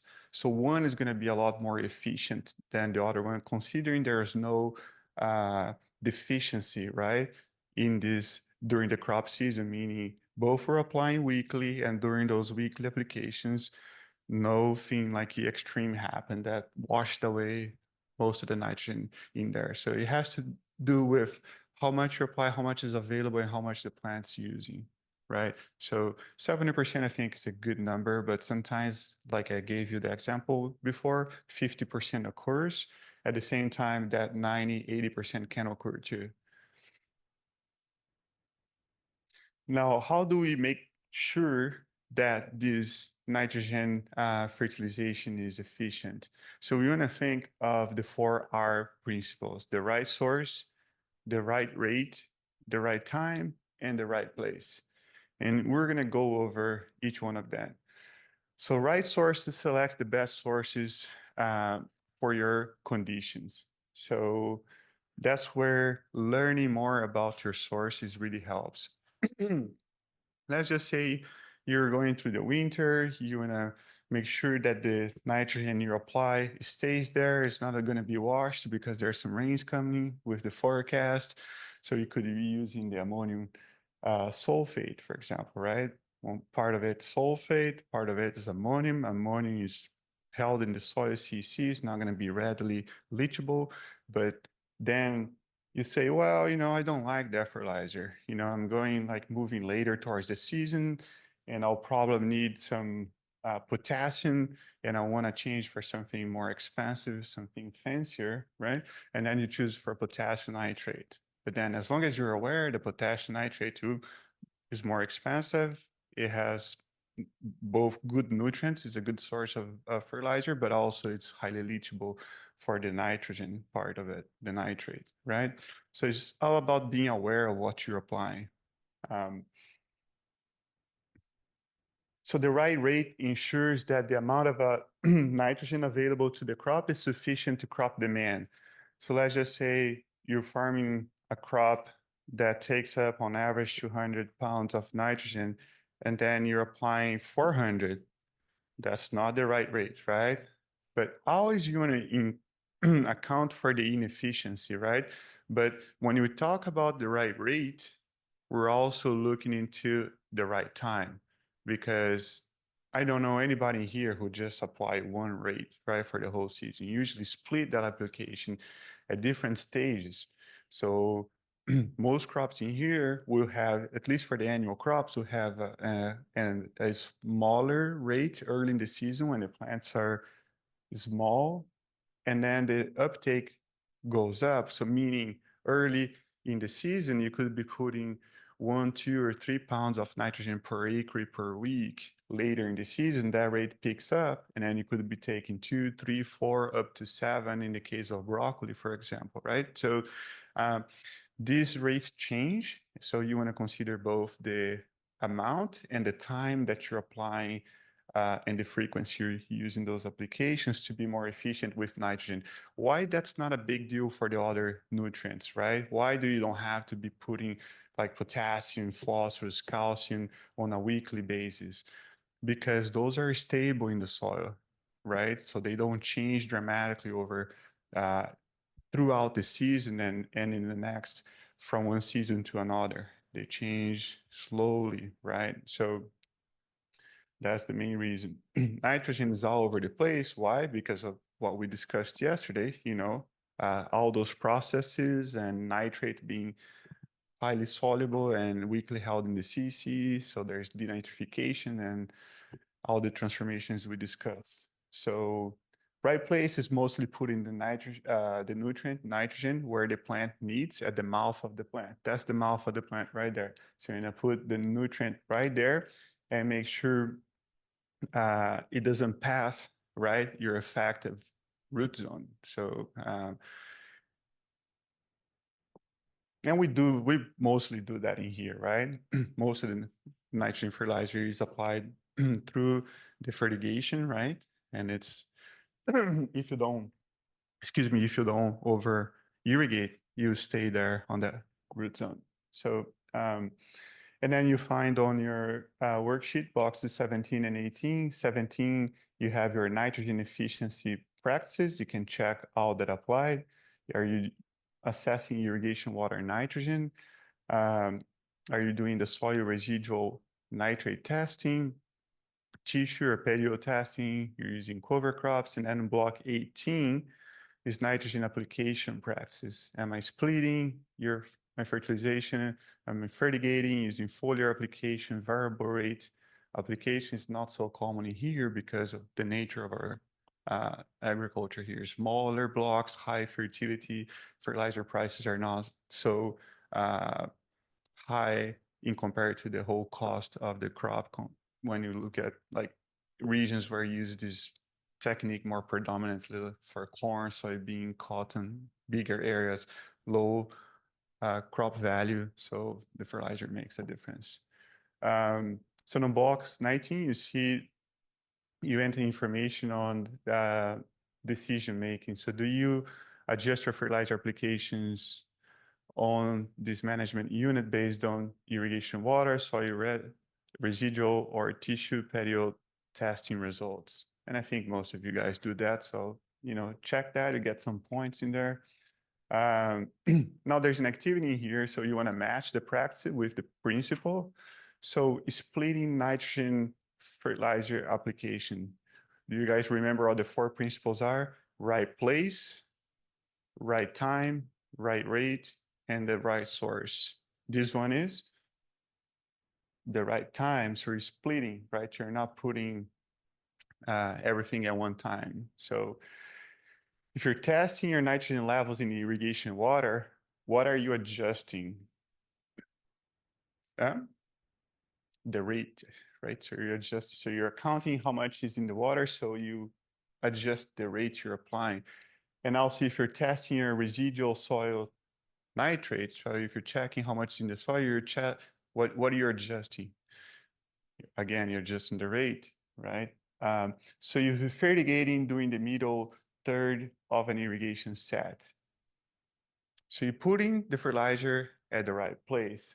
However, I asked you to put these asterisks in here because fertigating at the middle third of the irrigation is a best practice. So you start putting your fertilizer when your system is pressurized, so you get a good application uniformity of your fertilizer, but you also have the last third of the water coming and washing your submains and your main lines from the fertilizer, so you make sure all the fertilizer is actually applied in the soil and doesn't stay in the line. That's a best practice regardless of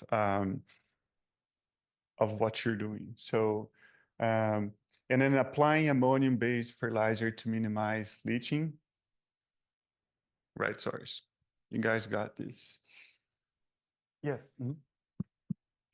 Can you explain a little bit more what split fertilizer application is and why you would do it? Sure. So one way, so let's look at, let's think of a two extreme situations. One is your crop takes 300 pounds of nitrogen per season. One situation is you come in and you put 300 or 400 pounds pre-plant, and the crop uses whatever is left of that nitrogen throughout the season. The other extreme is every day you come in and put a tiny amount of nitrogen that the plant's going to use on that day. Boom, boom, boom, boom. So splitting is something in between. Splitting is getting that whole nitrogen that's available, that the crop's gonna need, and put in like in 3 times. It's a term that it's used more like, for example, for corn, cotton, soybean for the regions, because in here we're applying this mostly weekly or bi-weekly, right? So splitting is splitting the total amount into 2 or 3 applications throughout the season. So key points in here is that nitrogen use efficiency is a measure of how well available nitrogen matches the uptake of the crop. And nitrogen use efficiency can be improved by following the 4R principles. So you always want to think of those 4R principles, right? One thing you want to discuss with your CCA, right, with sending your fertilizer is the source. You really want to think of the source, the rate as well, the timing of that application. So lesson number 2, let's discuss soil available nitrogen. So in here, we're going to be describing how to take a representative soil sample and how to estimate the available nitrogen, the availability of nitrogen to plants within a given volume of soil. Okay, so that's basically, in other terms, converting your lab results, your quick test result in ppms of nitrogen to pounds of nitrogen per acre. So on your worksheet, box 11, you see soil pre-season available nitrogen in the root zone. You see it's in pounds of nitrogen per acre. So soil available nitrogen, you can think of like basically 2 distinct systems. One that this residual nitrogen is highly available, and the other one that's not so significant, is not so available. So you have a system that can take up 4 or 5 pounds of nitrogen per week. So it needs that nitrogen right there. You need a reserve in there, because if you go over a couple weeks without the fertilization, with a low level, especially if you get some rainfall or mismatch of between crop water use and irrigation, you could have a situation in here, high depletion. Now, in here, in this crop, I'm also familiar with almonds, but like most orchards, they're using like a lower rate of nitrogen. So the systems inherently have lower reserve of nitrogen. They work with less nitrogen in the soil. So In the region, where does the residual nitrogen come from? It's a term used to say what's coming from what's done before, right? So basically, you have your fertilizer from the last season. If the fertilizer is still there in your soil in the form of ammonia or mostly nitrate, right? Because after some time, that ammonia will become nitrate. That could be it. It could be from the mineralization of the previous crop residue, right? It could be from the mineralization of the organic matter that was there that, you know, you till the soil, you provide some aeration and you provide some incentive for those microorganisms to decompose that organic matter and releases some of that nitrogen uh, or mineralizes some of that nitrogen, right? So you want to have an assessment of that. So this is an illustration of soils and lab. Don't think of that's how you're going to collect your soil sample and analyze it, okay? So let's discuss how to collect a soil sample. Basically, you want to use a soil probe and collect a bunch of subsamples. How many? That really depends on how big your area is and how uniform it is. If you have a very uniform area, not so big, well, fewer samples will suffice, 10, 15, but on average, 20 plus soil cores is what you need from like a block that's not so uniform, right? So you want to, when you collect a soil sample, what you want to think is representativeness. You want to have the soil representing most of your field. So you want to, like, if this is your field, you want to take samples from all over. If you take samples from only the south part of your field, you know, if the north part is different, when you get the result, you know what it means. It means that's mostly from here. There could be a difference in here that you're not addressing, right? So you also want to think of the depth of the roots, right? Am I going to collect a 0 to 6 inch sample, 0 to 12, 12 to 24, you know? So you want to think of what's your goal, what you're trying to do. You're trying to assess how much nitrogen will be available to the crop coming up in the next couple of weeks. Well, then the roots down to 8 inches, I might want to take a 12-inch sample and I'll be fine. Now you want to push the samples, usually the probe usually on an angle. Once it goes in an angle, you want to make sure that you account for the depth, right? If these probes are usually what, 15 inches, because when you put them in an angle, you get a 12-inch depth. Also, you want to make sure also after you pull this probe from the soil, you want to remove that top inch of the soil. That why do we do that? Because you're usually applying the nitrogen to the fertigation is it's going all over the soil profile, but you don't see a lot of roots right on that top surface of the soil. So that fertilizer tends to accumulate in there. Salinity fertilizer, you want to remove that. You can remove it before you push the probe in, or you can push the probe. That's what I do. Push the probe before I get my subsample and put in the bucket. I remove the top inch. You want to mix the samples really well, right? You want to get a clean bucket, mix the samples really well before you put in a bag and send it to the lab. So how to handle the soil sample for nitrogen assessment? You want to do two things. One or two things. If you want to use a Ziploc bag, you put it in a Ziploc bag, get the air out, seal it, and put it in the fridge, okay? And then when you ship it to the lab, you keep it cool. Why? Because you want to decrease all those processes that we talked before: mineralization, nitrification, denitrification, and so forth. Now, the other point is that you want to put a sample in a bag. You can put in a paper bag and let it dry. So yeah, it's going to get warm, but if it dries quick enough, you're going to minimize those processes and then you send to the lab. I prefer always to keep it cold, Ziploc. You don't take a risk of contaminating the sample or yeah.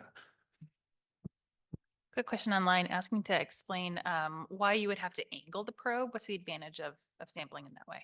Yeah, that's a good point. Well, it's more like on the case of that I see when you think of what's happening under the crop, right, in the soil profile. When you think of like a bed for strawberries and vegetables, you have banded fertilizer and you have your fertilizer applied from the tape in a wetting bulb around, these patterns.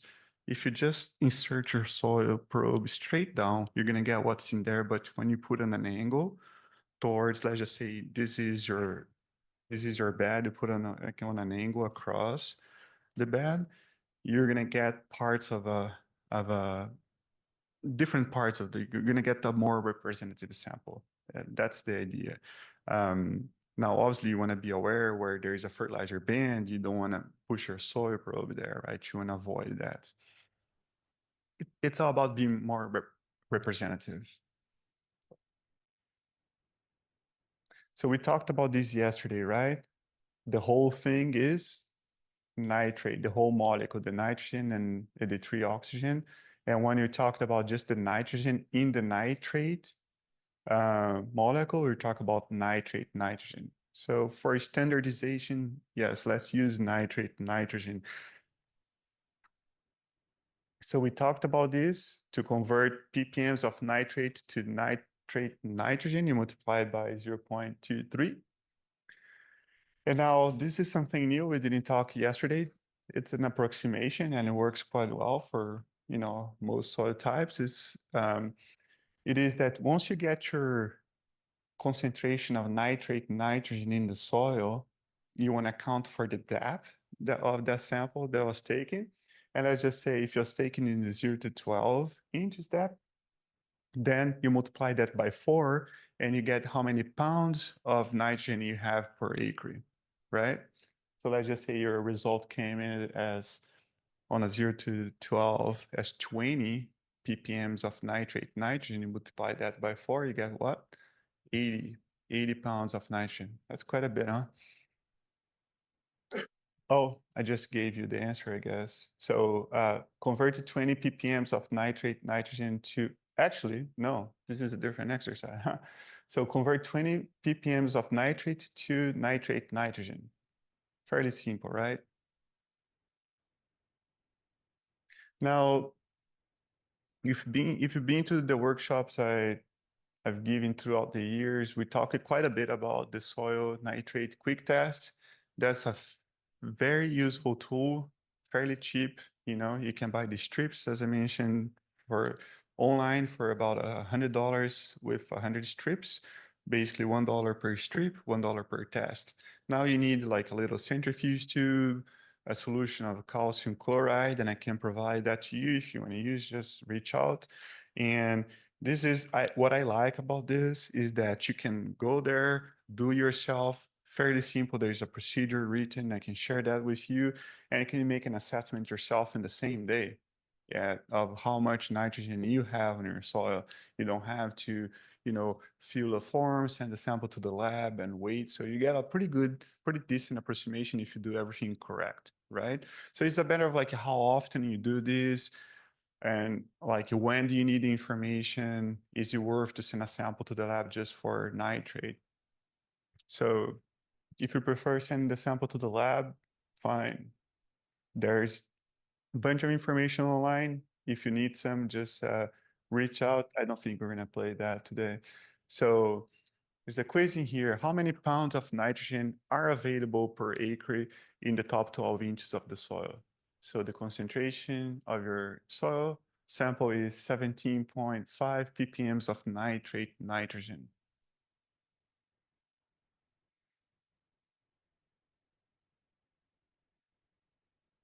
$17.7 times 4, 70 pounds. Make sense? So what if you do the same for the 0 to 6 inches and your sample came with the same concentration? You multiply that by 2. What if you're doing 0 to 12 and 12 to 24? What if the 12 to 24 sample had the same concentration? How much nitrogen you have from 0 to 24?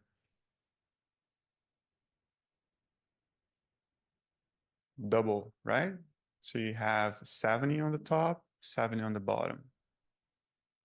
Usually when you do this, when you assess the depth, Usually when I find that the 12 to 24, in most cases, will have more nitrogen, considerably more, 30, 40, 50%, sometimes double more nitrogen nitrate than the top foot of the soil. Why is that? You guys learned that yesterday.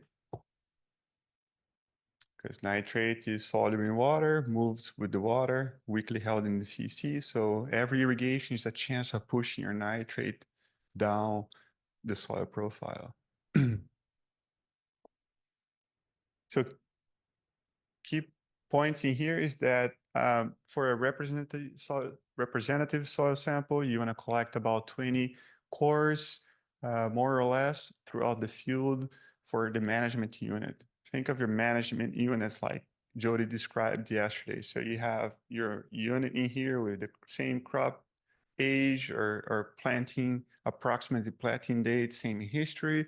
Both crops are coming out of the same rotation and you're doing the same thing more or less with fertilization, right? So that's you don't want to deviate too much from that to define your management unit, your sampling area where you're going to take that sample. So you learned how to convert concentration of nitrogen or nitrate in the soil to how many pounds of you have in there. Okay, so before we go and we talk about nitrogen irrigation water, which we talked a little bit yesterday, do you guys have any questions on the soil sampling? Nope. Okay, let's move on. Mm-hmm. Raise their hand. So, Chris, I'm gonna allow you to. Should be able to unmute. Hello? Hello, Chris. Yeah, is there an advantage to you? The process you described is something we would call in your sampling, something called composite sampling, where you're mixing your samples. Is there an advantage to doing that over, say, discrete sampling, where you're just capturing a particular interval and characterizing, the field using discrete samples versus composites? How do you define discrete sampling, Chris? Well, I'm not necessarily an ag person. I'm an engineer. But basically, you drive a sampler and you just capture what is in your sampler. You don't take it out and mix it. You just pull it out of your sampling device, wrap it up, and send it to the lab as is without the mixing step. Oh, so you mean like you whatever soil material you collected with that one push with your probe, you put that on a bag and send to the lab? That's right. That's right. And usually what you'll do is you'll remove if you're targeting a depth, you'll say remove the top 12 and you'll drive your sampler from 12 to 24 or 12 to 18 inches, depending on the length of your sampling device. Yeah. Well, the problem of that is that, remember we discussed being representative of your field. When we do that, you're going to have to do like multiple analysis to represent that one block, right? Otherwise you're going to be hoping that that one sample that you hit like a spot where the soil or the nitrogen, in the case we're discussing, is very uniform throughout your field, and that sample represents the whole field. I think the chance of that happening it's not too high. So just to be safe, you want to do like multiple samples throughout, just multiple cores, right? Multiple subsamples for your composite sample to be representative. Does that make sense, Chris? Yeah, sure. That's great. Thank you. Okay, thanks. Yes. So when would you do, say for the quick test, Mhm. would you do it pre-watering set or post-watering set or in between sets? When would you try to, and then I would assume, of course, if you have variation in soils in your field, the mineralization is different, so the nitrate content would be different Yeah. for almost every different soil type. Yeah. Yeah. Good question. So when do you ask specifically about the quick test, right? A little louder. Excuse me. You ask specifically about the quick test or just any test A for? quick test. I Yeah. think. So that's a really good question, and I forgot to mention. So doing it, you can do as often as you want, but how useful is going to be that information, right? And like there's a trade-off of like how much work you put into it and how useful that bunch of data points you collect is going to be. So I suggest that if you're starting, you can see like, oh, I have enough time to do, and you're growing avocados, right? Right. So how about you do one preseason, one mid-season, and one at the end of the season to see how much you're left with to assess, how well your fertilization program did. But this does not stop you from doing just before every fertigation. So you can guide that fertigation, right? And I say, actually, I can skip that fertigation. I can apply 50% less, or I can apply 50% more, right? So it's all about how much time you have, but the timing, if you're doing multiple times in the season, is right before you do your fertilization event. Makes sense? Yeah. So yes. Mm-hmm. Mm-hmm.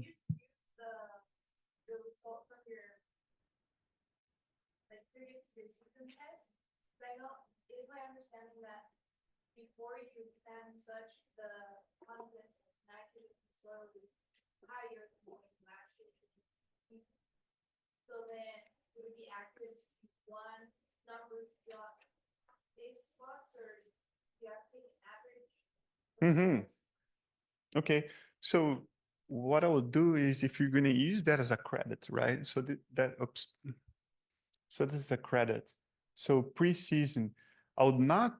So if you want to assess like how you, okay, so there are multiple cropping systems, and some transitioning during summer, some transitioning during the winter with potential rains that can wash that nitrogen. So if you're taking the sample to assess how you did with your fertilization program and how much nitrogen you end up with your crop, I'll do right after you harvest, right? Like when you harvesting or right after that. Now, if you're trying to account how much, if you're trying to assess or take credit for how much of the nitrogen is coming from the previous crop to your new crop, I'll take as early as as close as to plant as you can, right? Just before planting, I'll take that sample. Thank you. Question, yeah? If on the slide that's converting test results, can you explain what the factor of 4 is for? Yeah.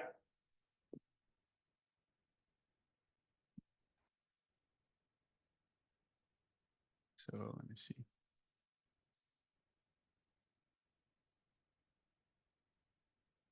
All right, so this factor of 4 in here, oops. This factor of 4 in here is to convert ppms of nitrate nitrogen to pounds of nitrogen per acre in the top 12 inches. So it's an approximation. So basically you consider the mass of the soil, you consider the soil density, and you make some calculations based on, the concentration and some of these numbers. And 4 is a number that's like fairly easy for us to use and do this conversion, but it takes in consideration the mass and the density of the soil. Does that make sense? Well, and Well, a couple questions that are all kind of related to the same thing, and that's how to determine the area that a kind of commingled sample would be appropriate to represent. how to determine like Like, for example, one specific question, if we have multiple blocks of the same perennial, they're all in the same management unit, how do we sample that accurately? Or is one combined sample appropriate for a 15-acre block, or how do you Yeah. kind of determine? Right. Well, I mean, that's a question that I can just provide some guidance, but it's basically like if you have like multiple blocks, like with the same crop, same age, same management, the only thing that I can see that could be changing is the soil type, right? So the soil change with the space, like you move from one region to another, you change texture, you change infiltration, you change certain things. So to be clear, let's just say you're getting the same yield, you're dialing your fertilization, everything is the same, and you don't see problems with or differences in how the water percolates through your soil, infiltration, you know, your texture is about the same. I would reduce the most I can, but I wouldn't do like, you know, it's hard to give you a number. It really depends on the crop system and how accurate you're trying to be. But, you know, yeah, so and you know, guys, for soil analysis is not that expensive, right? So uh, considering the benefit that it will give you, definitely you don't want to overkill and to collect a bunch of like 5 samples in like a 5 acre block. But you know, maybe it's just five that you take one sample every 10, 20 acres, right? Depending on the cropping system you have. You know, if that's going to help you dialing in your fertilization program to have you maximize yields, that's a low investment. That's a very low investment.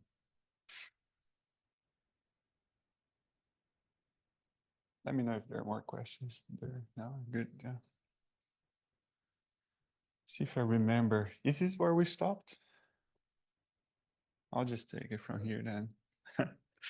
So key points there is to, oh, we talked about this. Yeah, let's talk about nitrogen in irrigation water. So the objective in here is to estimate the amount of nitrogen applied in a certain volume of water. So here on box 10, you have nitrogen in irrigation water and you have pounds of nitrogen per acre, right?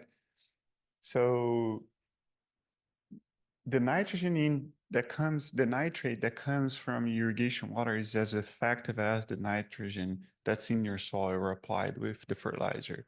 But it's also susceptible to leaching, right? If you over apply the water, if there's a big rainfall, that nitrate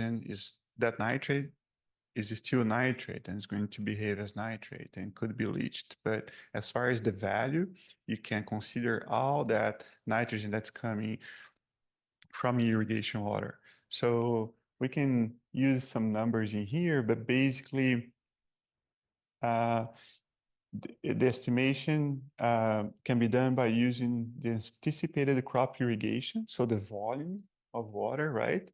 And the nitrate concentration that's in box 3. So volume is in box 2, and the nitrogen concentration of the water is in box 3. So to get how many pounds of nitrogen you're adding to your field for the whole season, you get box 3.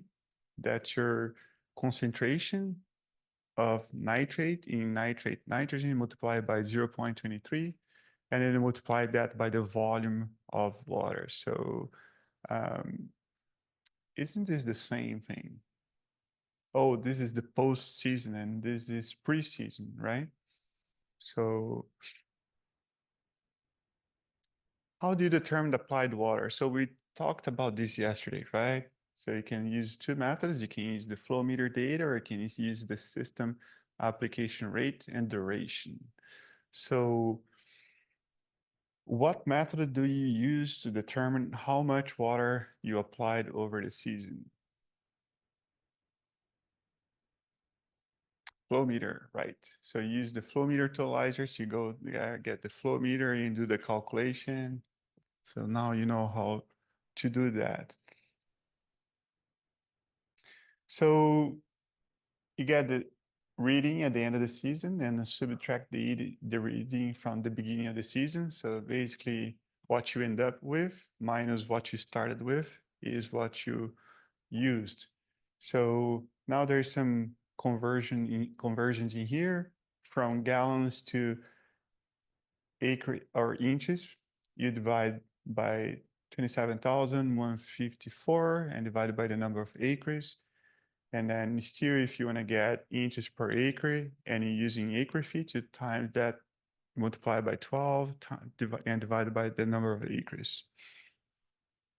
Straightforward, right? So for the system application rates, we discussed about this. You have your application rate, right? Units per hour times the run time divided by the acre, you get your amount of water applied. So you also have the application rate calculators online.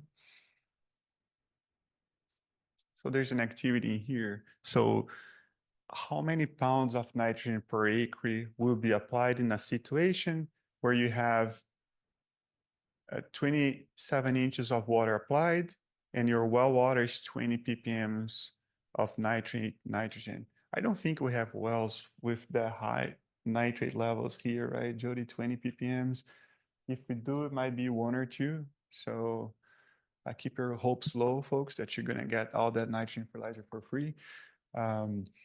So basically, you multiply what? 20 by 0.23 by 27, and you should get what? Yep, 124. So the key points in here is that the nitrogen in the irrigation water can be estimated based on the volume of water you applied, inches, and also with the concentration of the nitrate in your irrigation water. So, yeah, question. So the question is, if you have a flow meter, or you have a well with your flow meter right there at the wellhead, but that well is used to irrigate multiple crops, Mhm. what methodology might you use to identify how much irrigation water is going to each crop if you don't have those separately metered? Yeah, if you have 1 meter, you're irrigating multiple crops, there's no magic to be done. So you can't, you can use, like, if you use that flow meter, all you can do like an average use for each crop, right? But then what you can do, remember the application rate. So you should know your system's application rate. And if you're applying each irrigation with the recommended pressure by the manufacturer, you should get a pretty good estimation of the volume of water you applied based on the system's application rate. So then you have, a few numbers to play with. You have your different crops with the different, most likely you're going to have different application rates for each crop. And then you do that approximation, you add everything based on the application rate for each irrigation system. And then you see if that matches with the result from the flow meter. I think that's as close to, that's probably the best job you can do with that information. You're back in by your system. So if I had 16,000 feet of drip and the emitters were so much, Mm-hmm. then I could back into the water, you should give them $1. Yes, yes. And your main source of inaccuracy in there is your pressure. Or it can get plugged in meters, things like that. But if your pressure is good, if you maintain your system well, you're gonna get like pretty close. Andre, could you just repeat what he said for the people on Zoom? Because I think it's hard to hear without microphones. Can I raise my voice? Oh, repeat the. Oh, repeat. Oh, the- his question. the Yeah, question. yeah. Yeah. So, well, basically, he was confirming that if you know your system's application rate, you can make that estimation. That's basically it. So and then I comment that the biggest inaccuracy for that is if you have a system that, like, let's just say, is supposed to apply half an inch an hour, but you're supposed to operate at 8 psi, and then you're running at 6 psi, you're not going to get those half an inch an hour. Okay, you're going to get less. So, all right, folks, let's talk about nitrogen in organic amendments. And the learning objectives in here are to recall the importance of the CN ratio and its effect on nitrogen availability. Remember, we talked about CN ratio yesterday, so we're going to be doing some practical exercising here or reviewing those concepts. And you'd be wanting to, after this, estimate the seasonal nitrogen contribution of an organic amendment. So this is no easy task, but we're mostly discussing like the structure of how you can make these assessments and present you with some resources that you can refer to and use to apply to your own operation. So when you go to box number 9, you see that applied organic material nitrogen, organic amendments like manure, compost, others. So you want to know in pounds per acre, right? Estimate pounds per acre of how much nitrogen you're applying through these organic amendments. What are the organic amendments? Mostly compost, animal manure, animal-based fertilizer, plant-based fertilizer, cover crop, and crop residue. Is the nitrogen in all these amendments 100% organic? No. For example, when you get manure, there's a bunch of mineral nitrogen, right? There's some ammonium, some nitrogen. So how do you know what that is? Well, basically, you need to have a analysis of this material, right? When you're using, you're gonna have an analysis with the total nitrogen, with the CN ratio, right? Hopefully with some, you're gonna get like a good estimation of the dry matter content of the material, because all these calculations are based on the dry matter content of your material. So as I mentioned, the organic amendment contains organic, which is unavailable, and inorganic nitrogen. So organic and some, ammonium and nitrate. And the transformation of organic nitrogen depends on the soil temperature, moisture, CN ratio of the amendment. Why do we say transformation? Because it could be mineralization, but could be immobilization, right? If this amendment has a real high CN ratio, 30, 40, 50, you're going to have immobilization, right?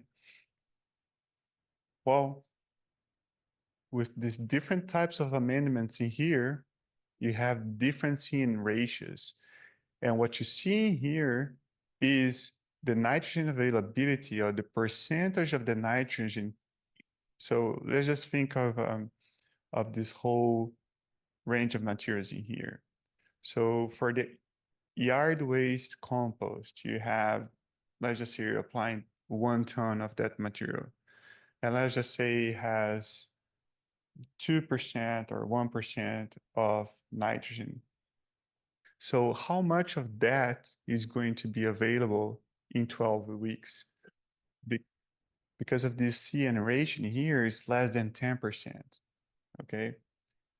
So it's a portion, we're looking at like a portion of that material that will become available in 12 weeks. How much of that's going to be mineralized and available for your crop uptake in 12 weeks? So this is based in some studies like incubation, mostly incubation studies. And then you have obviously the materials with the lower CN ratio, we have a higher nitrogen availability in 12 weeks, okay?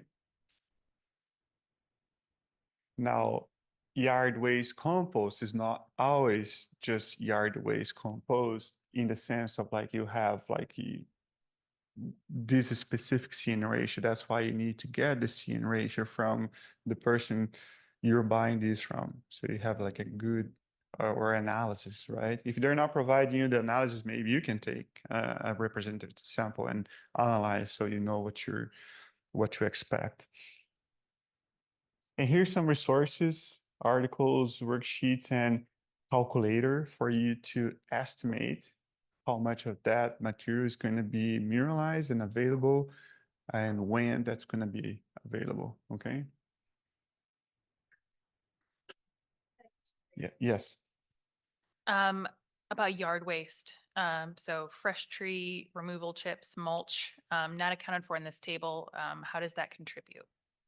That's unstable or stable or sorry? Like woody mulch? Yeah, so the woodier the material, the higher the CN ratio, right? The more carbon there is. So when you have like we're just talking about here, there's a question about getting or like transitioning from your orchard system from lemon to citrus, and then you grind out that material, incorporate it to your soil. So that woody material usually tends to tie up your nitrogen. It's really high in carbon, very low in nitrogen. So it's a high carbon to nitrogen ratio. So you're going to be really careful when you do that. And you want to follow instructions of people who have done this sort of work. You know, there's some of my colleagues have done works into recycling orchards in the Central Valley. I think they did that with almonds and pistachios and walnuts. So there's a big potential to tie up a lot of your nitrogen. So you want to really be careful when you're doing that. You want to compensate with your nitrogen fertilization rates.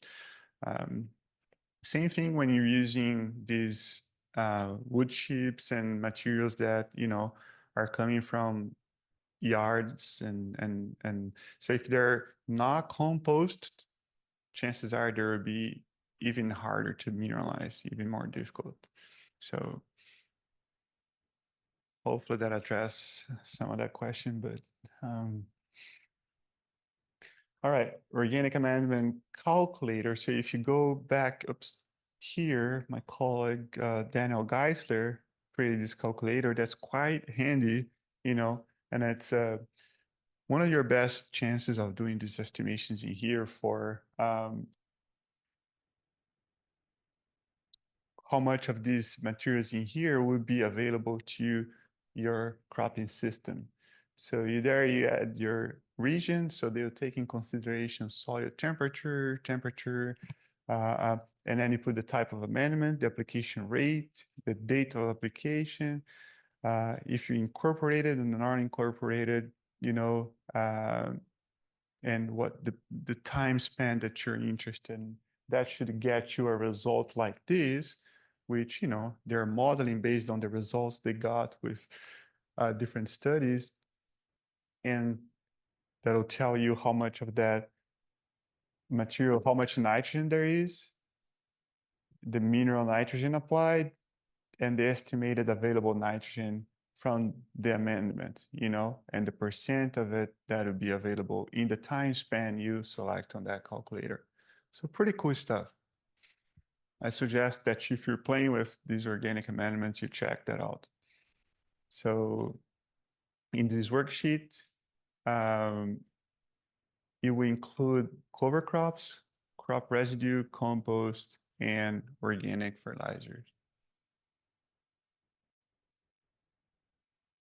So the key points in here is that the availability of nitrogen is closely related to the CN ratio of the organic amendment.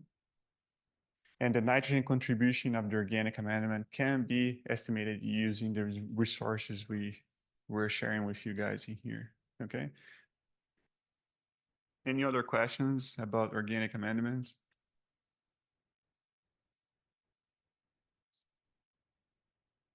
All right.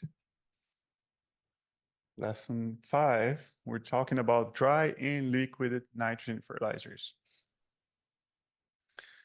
The learning objectives in here are to identify fertilizer formulations that contain nitrogen based on fertilizer grade and name. So I'm sure most of you guys are familiar with this. Calculate the fertilizer application rate when presented with a target nitrogen rate. Okay, so you have your target rate of 200 pounds. You have this fertilizer with 20% nitrogen. How many pounds of that fertilizer do you apply? We're going to be looking into that.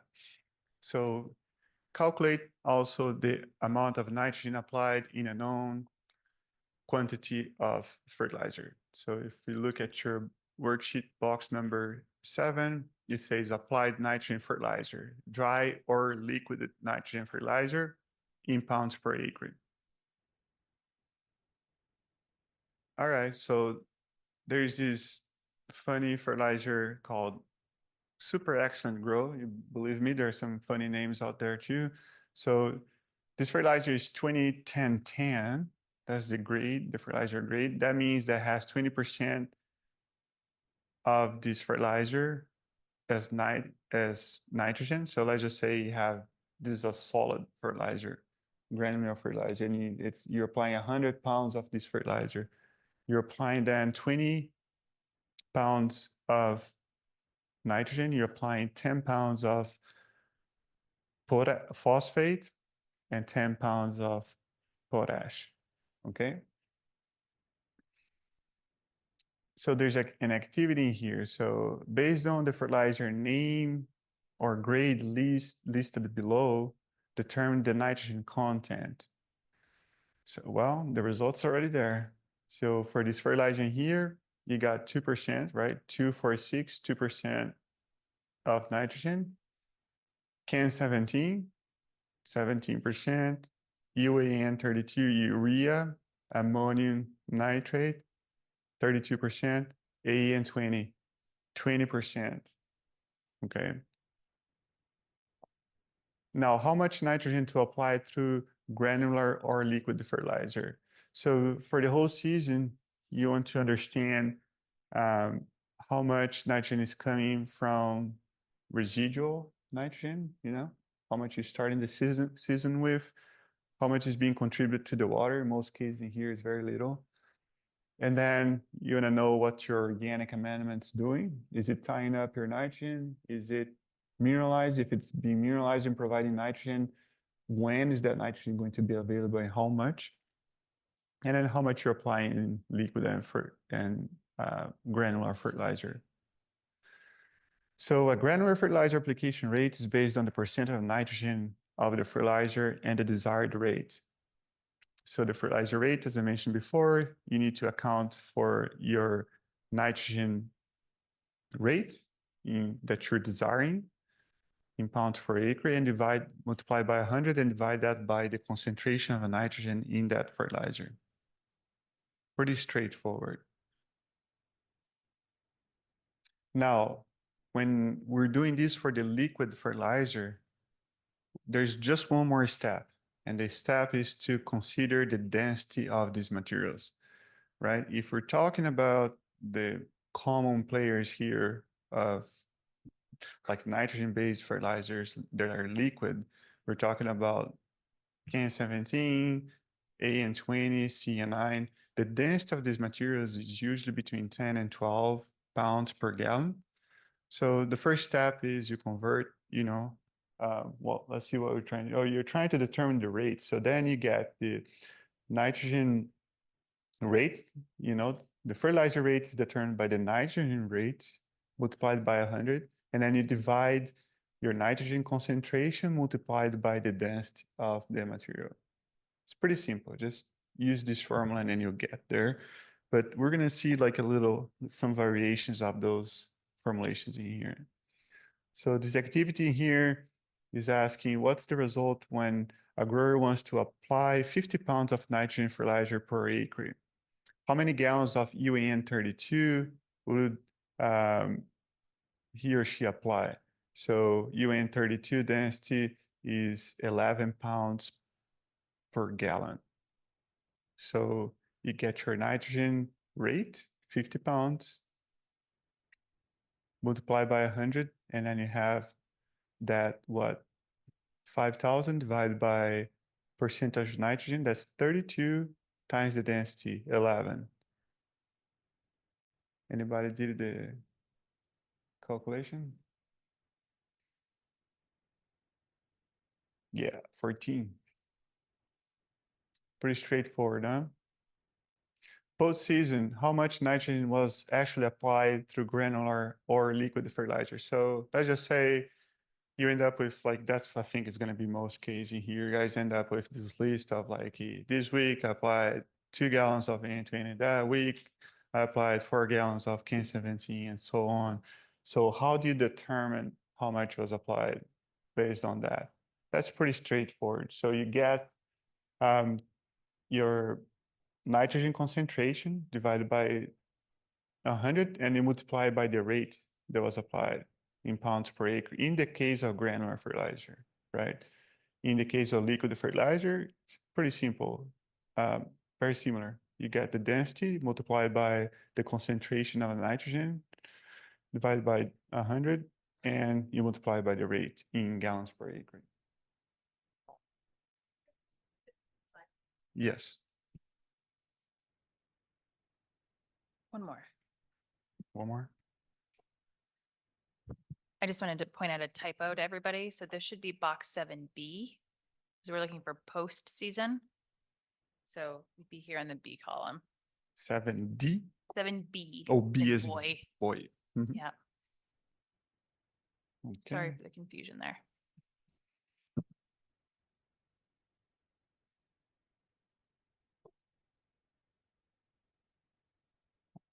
Where am I, folks? I think I passed foliar.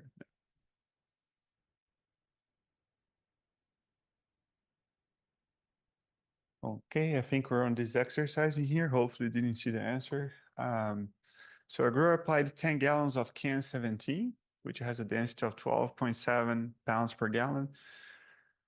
And that was per acre, and that was 200 pounds of 10 gallons per acre and 200 pounds of granular urea per acre.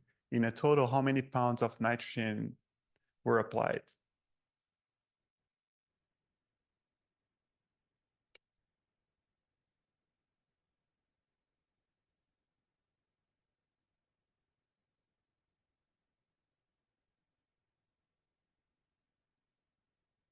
Let me know when you get a number.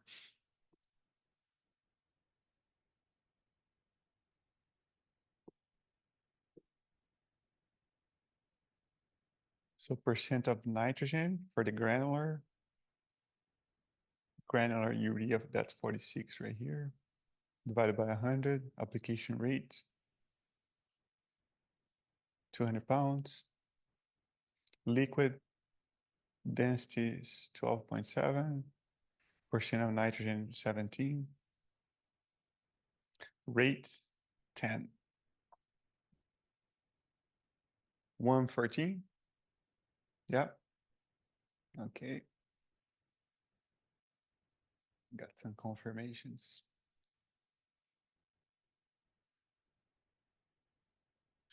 Pretty straightforward math, guys. So if you didn't get it here, no problem. You can just practice at home. If having difficulties, you can reach out to us. So the key points is that the fertilizer grade shows the percentage of nitrogen, phosphate, and potash in the product. Understanding the information on a fertilizer label will help determine the amount of nitrogen in the fertilizer application. Okay. All right. I know you're getting tired of me, so I believe this is my, yeah, quick question. Just about fertilizer grade. So are we talking the formulation? Grade is the fertilizer formulation. Formulation grades. I think those are different terminologies, right? The grade like 20, 10, 10, formulation 20, 10, 10.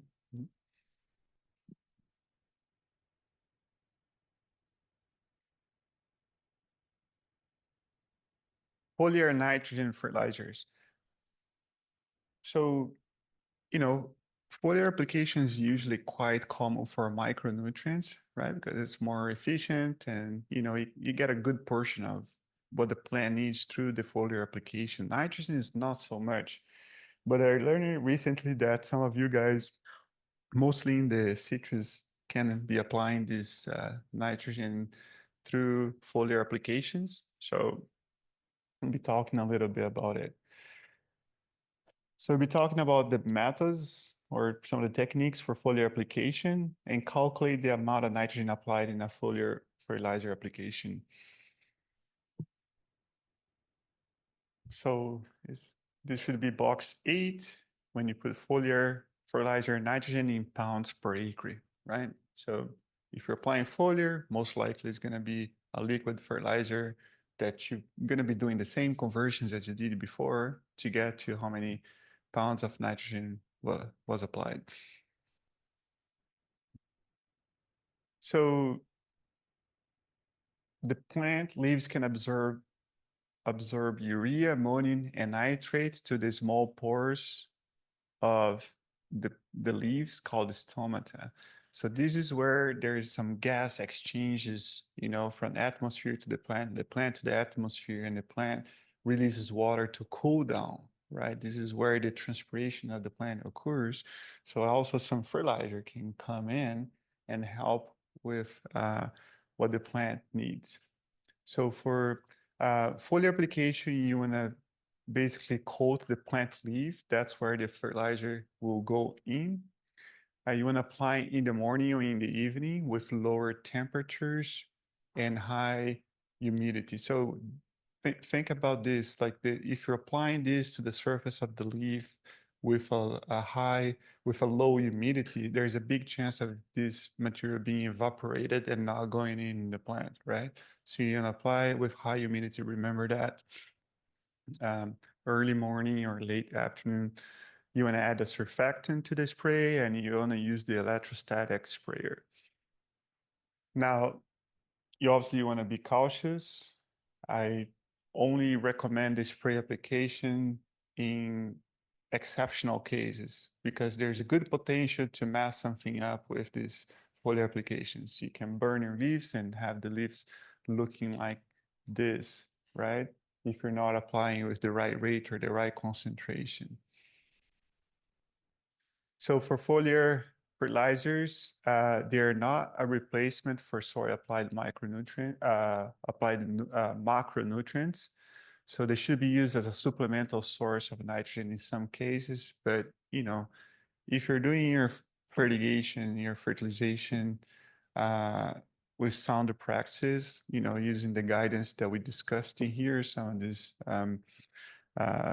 best practices, right? You should be good. You should not need to be applying this in a foliar manner. But when you do, this is how you determine the rate, right? So box 8A, it's your pre-season. So this application rate is determined using the product density like you did for liquid fertilizers, nitrogen concentration, and the desired nitrogen rate. So I believe this is the same formula we discussed before, right? Post-season, so you want to know how much nitrogen was applied. Same formula again used. You get the density of your material, the concentration, and the rate, how much was applied, how many gallons was applied per acre.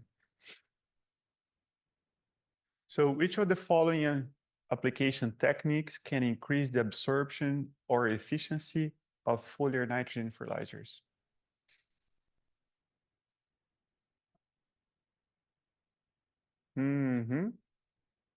Is it applying at high temperatures? Yeah. And you want to add a surfactant too. So low temperature, surfactant, high humidity. Key points in here is that to reduce evaporation, applications should be made in low temperatures or when the relative humidity is high. So the amount of nitrogen in the foliar application is based on the product density and the percentage of nitrogen content in that fertilizer and in the application rate.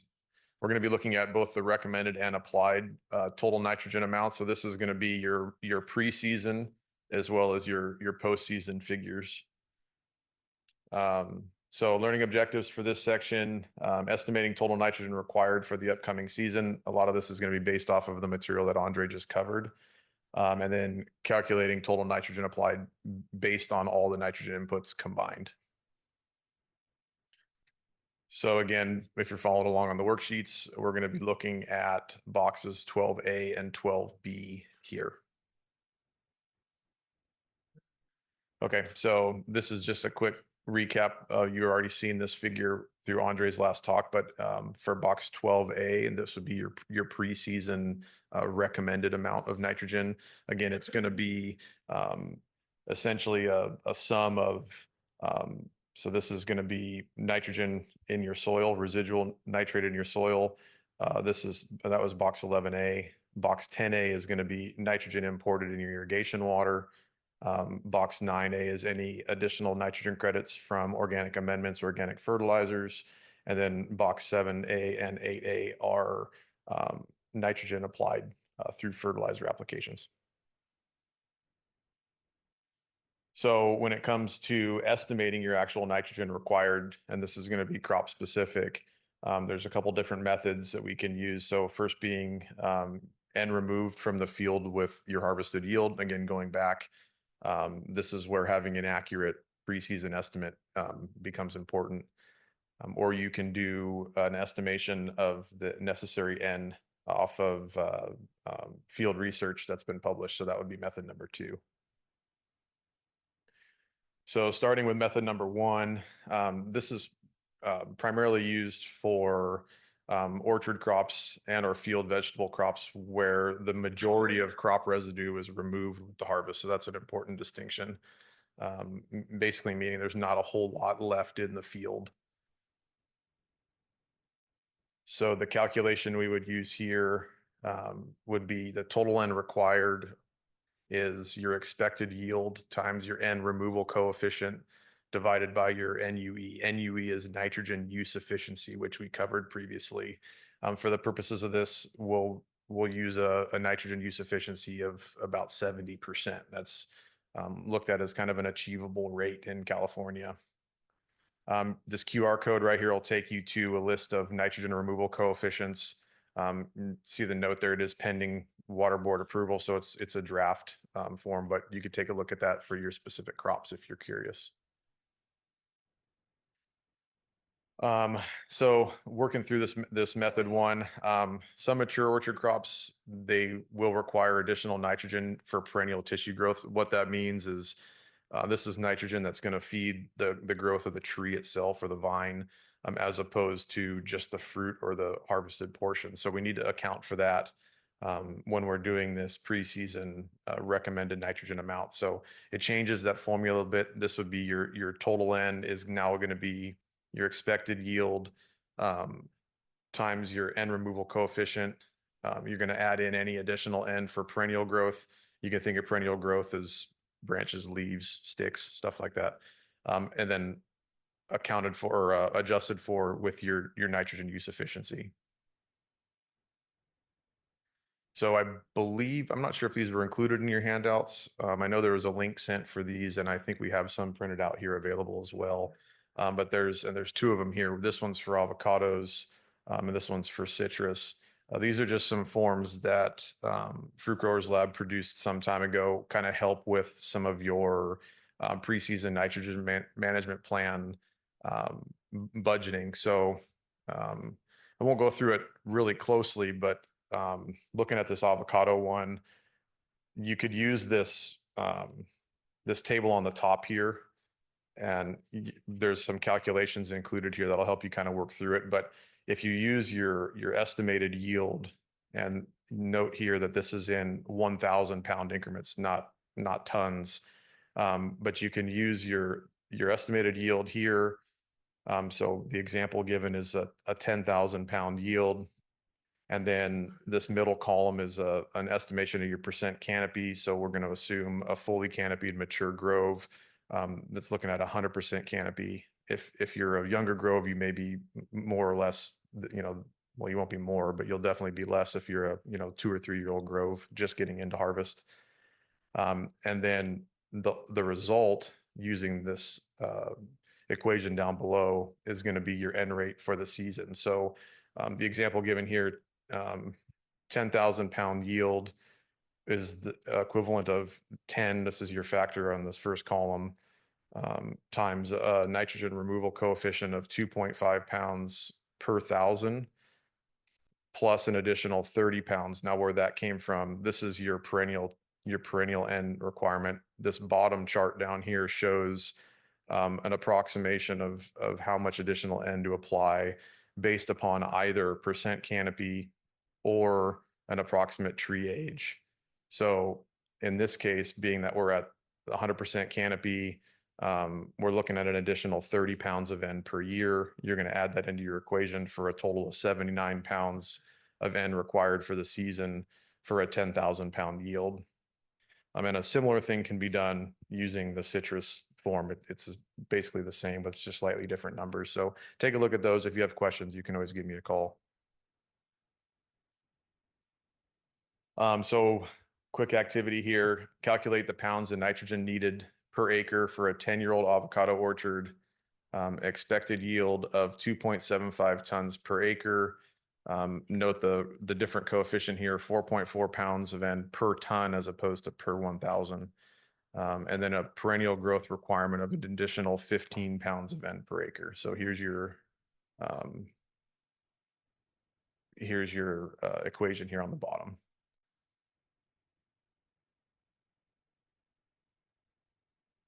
Oh, and also if you're following in your workbook, I just noticed the note down here on the bottom. This one's not in the workbook. So following this equation, you're looking at 2.75 tons times the removal coefficient of 4.4 pounds per ton, plus an additional 15 pounds per acre for perennial growth, and then adjusted by your nitrogen use efficiency. And again, we're using 70% or 0.7.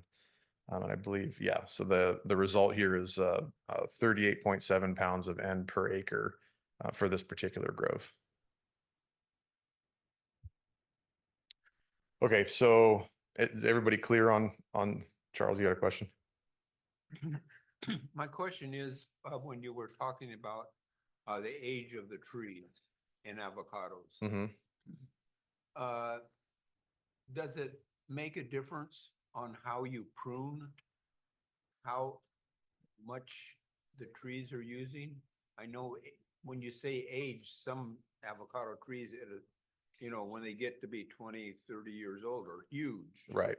Yet if you use the preferred pruning methods, you can keep those trees down to a much more manageable size and everything. Would that make a difference in the nitrogen requirement? Okay, so the question Charles is asking is, does the size of the tree in relation to the age make a difference in the nitrogen requirement? And essentially at a certain point, you know, if you're at a, say a 10-year-old grove requires that 30 additional pounds, that doesn't mean a 20-year-old grove is going to need 60 additional pounds and so on and so forth. You could get pretty crazy amounts of nitrogen by doing it that way. Yeah. A lot of that nitrogen is stored in perennial tissues and becomes a cycle, kind of part of the grove, if you will. So you don't really ever need to go much above that. Now, you may find individually for your situation, you want to encourage a little bit more growth, or maybe you did a really heavy prune. That's going to affect that overall amount. So that 30 pounds isn't really a hard and fast number. It's more of just kind of a guideline. Now, if you have trees that you've pruned since the beginning and kept at 10 feet tall, 12 feet tall, 14, whatever it is, yet you've still got a pretty good canopy in there, I'd still consider that a fully canopied grove. And so I guess, yes, the question or the answer is it does impact the overall amount, but you don't want to just continually double it every 10 years. Not that much. Yeah, it might be a few pounds. Okay, so going to method 2, this would be looking at nitrogen rates from research. So this method is going to be more commonly used for field and vegetable crops where a significant amount of crop residue is being left in the field after harvest. So think like celery or something, that a lot of stuff is left out there. The example given here is through strawberries. You can find this on the FREP website. So California Fertilization Guidelines. Total recommended N for strawberries, 200 pounds per acre. Pretty straightforward. Okay, so moving to box 14B. Well, is that supposed to be 12B?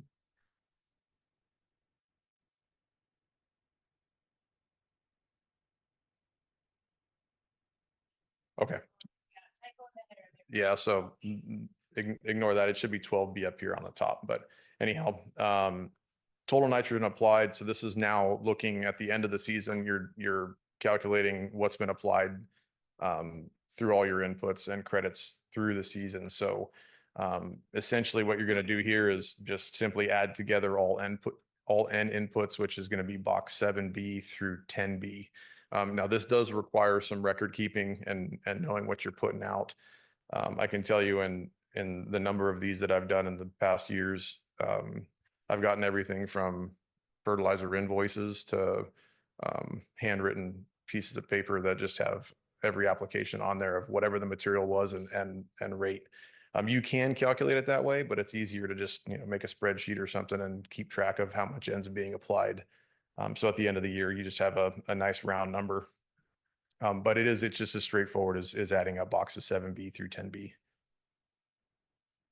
So again, looking at these, so 7B, 8B, again, is going to be your fertilizer inputs. Box 9B, any credits from organic amendments or organic fertilizers. If you had them, you're not always going to have a value for this. And then 10B, you will most likely have a value for this is going to be any end credited from your irrigation water. So based on the provided values for boxes 7B and 10B, calculate the total nitrogen applied. So what you're going to do here, you're essentially adding up these four values here. Note there's no box 11 value here, but you're going to add these four values for a total in box 12B of your total applied for the year. So take a second and do that.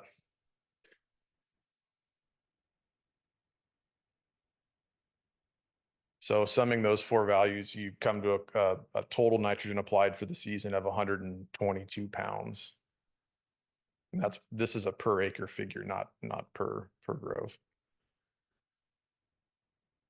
So 5.7 key points. Crop end requirement can be estimated based on end removed during harvest or crop specific research, field research, and total nitrogen applied, box 12B on your report or on your plan, is a sum of nitrogen applied from all sources.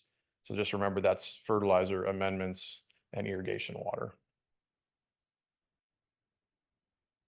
Okay, so lesson 8, nitrogen applied versus nitrogen removed. So this is kind of getting to the end of it, and kind of the whole idea of this exercise is to be able to calculate this whole applied versus removed or ANR. Learning objectives here is to calculate nitrogen removed during harvest based on yield, as well as a nitrogen removal coefficient. Essentially what the nitrogen removal coefficient is, if it wasn't already clear, is how many pounds of nitrogen per harvest unit of your crop. So we talked about harvest units earlier. And then we're going to calculate the ratio between your total unapplied and removed during harvest. So this A versus R, or applied versus removed, is really what the Regional Water Quality Control Board is most interested in. It's being used as a metric to determine the potential for nitrogen loss. So essentially, the more nitrogen being left in the field, the greater the potential there is for nitrogen leaching below the root zone or becoming an environmental pollutant. The overall goal here really is to reduce that amount left in the field and tighten that up as best we can. That's kind of the spirit of it. So the ANR is not required on the INMP worksheet or INMR. So just another quick recap: nitrogen applied. Again, this is going to be nitrogen credited from any nitrate in your irrigation water, any N that's found in organic amendments, your dry liquid fertilizer N, and then of course any additional foliar N if you're using foliars. So which nitrogen source is included on the INMP worksheet but is not included in the ANR calculation?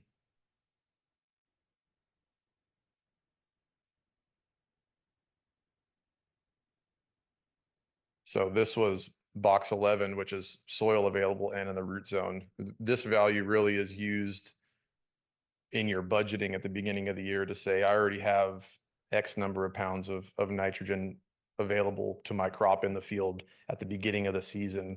And so you can adjust your budget by whatever amount that is. I will say in tree crops, this isn't really the best metric. We don't really do a whole lot of nitrogen in the soil to kind of adjust, and it has to do with timing, when that nitrogen becomes available, how it's cycling in the grove. So keep that in mind if you're a tree grower. So nitrogen removed, this R value is going to be your yield. So again, keep in mind, that's yield being removed from the field times your removal coefficient. Again, there's that same link again to the draft list of removal coefficients per crop.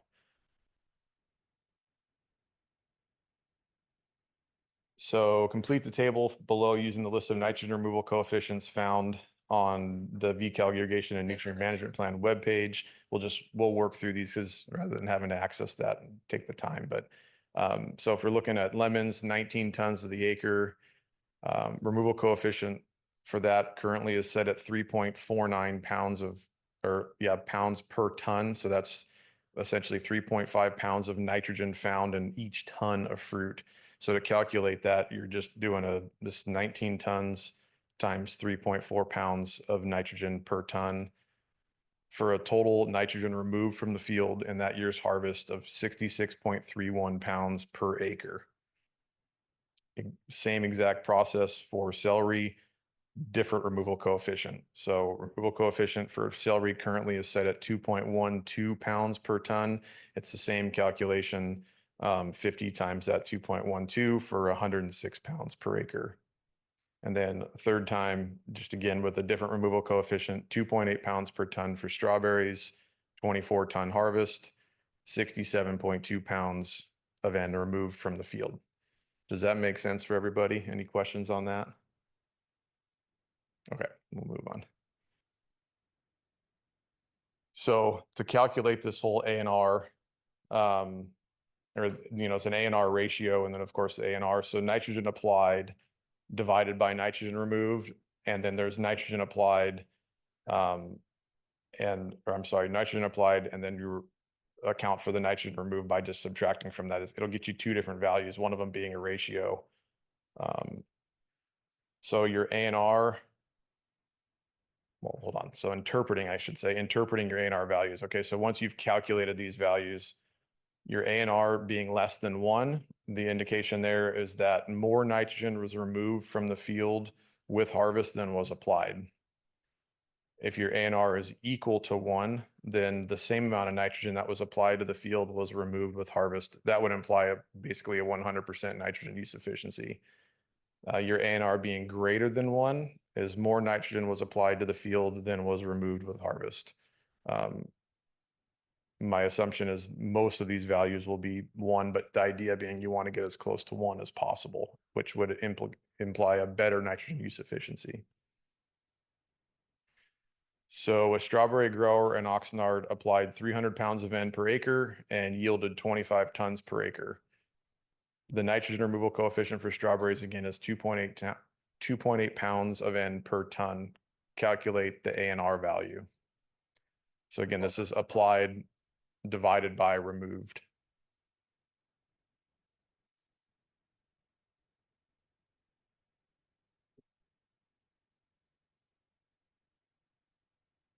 So your applied is 300 pounds of N per acre. And then you've got to calculate your removal using that nitrogen coefficient at 25 ton harvest times the coefficient of 2.8 pounds of N per ton is the equivalent of 70 pounds being removed.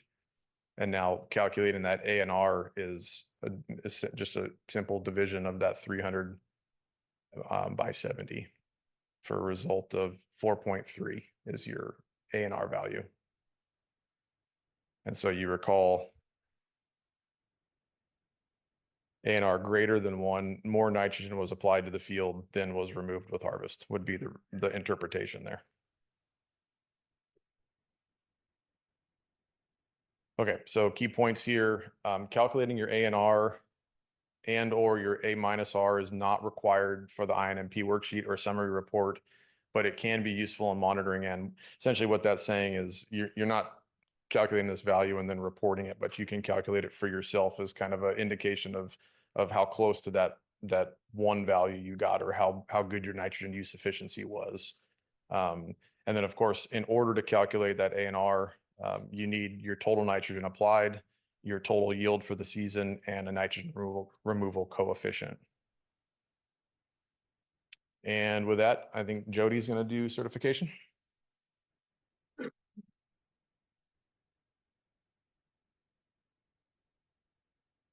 Okay, everybody. So we've got 2 more modules to get through, but they're fairly quick. So I'm hoping to wrap up around 11:30 so we can get everybody to do the test and whatnot before we get you out of here by noon.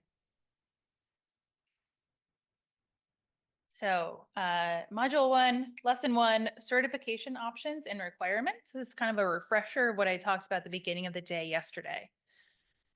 So what we're going to talk about here is determining when the INMP worksheet requires certification, listing the options for INMP worksheet certification, and recalling the requirements to obtain and maintain your eligibility to self-certify your INMP plans.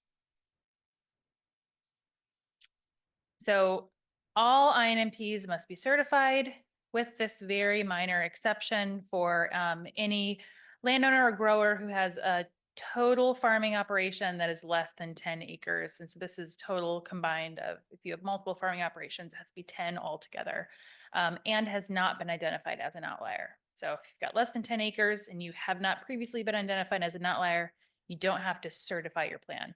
You still have to do the plan and you still have to report on the plan. It just doesn't actually have to be certified. The person certifying the plan has to complete this section. So this is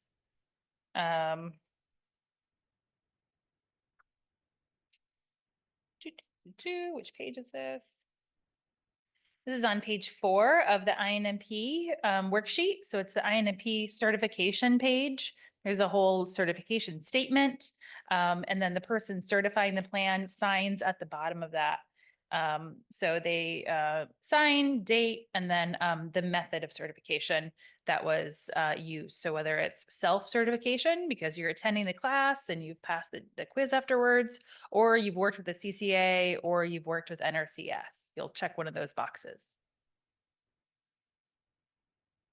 So those are the 3 options that I just outlined there. Again, self-certification by the grower, working with NRCS, or working through a certified crop advisor.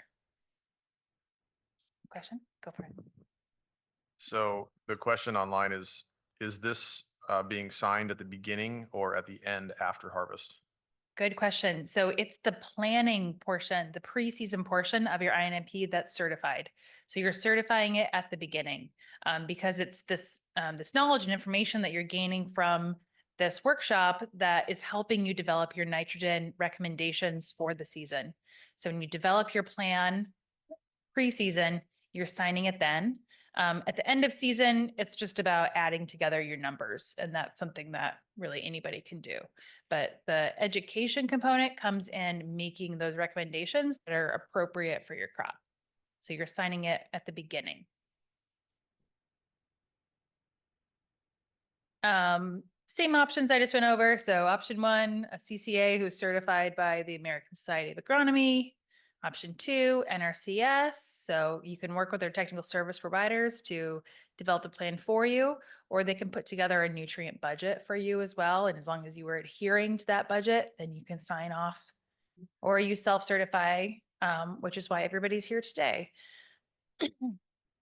So to be credentialed to self-certify your plan, you have to attend the full training. So you've been here yesterday and all through today, and then also take the test afterwards. And I'll talk more about the test at the very end, but 30 question, multiple choice, you have to get 70% or greater to pass, and you can retake that. And then to maintain your certification, you participate in continuing education. So continuing education requirements are 3 hours every 3 years. And whenever we advertise a workshop, we usually put, VCALG CEUs, however many hours those are. We will additionally list CDFA INMP credits as kind of another category of CEUs, so that you'll be able to see for each workshop, maybe this is approved for VCALG CEUs, and maybe also CCA, CEUs, as well as the CDFA INMP credits. So that's what you want to look for. You need 3 hours every 3 years. If a workshop qualifies for CDFA INMP credits, it will definitely qualify for VCAL credits as well. So you can, tick both of these off at the same time. And those workshops really just have to focus on irrigation or nitrogen management.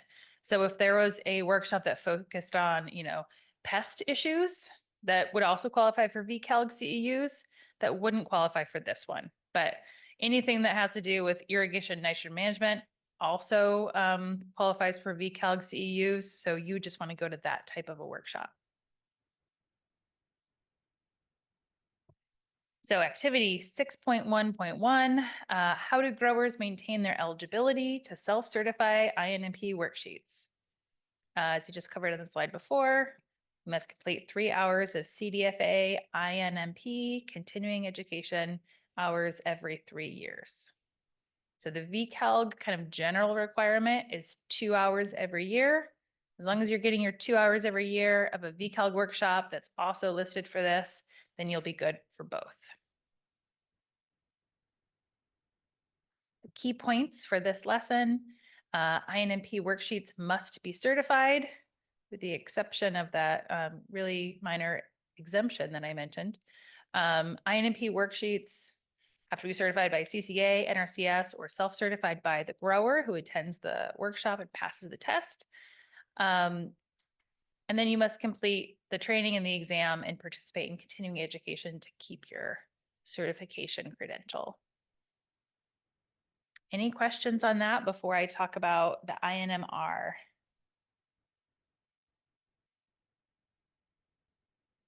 Cool. So last module, we're going to be talking about the irrigation and nutrient management report, which is essentially a summary report from your INMP.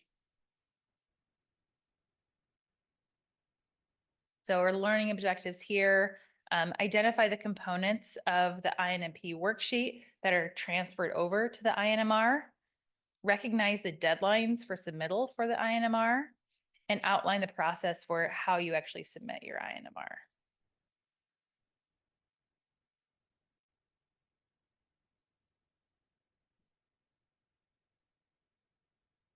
So while you don't have to submit your INMP, because this is the plan that you maintain on farm, certain information from that plan has to be carried over to your INMR, and then that is submitted.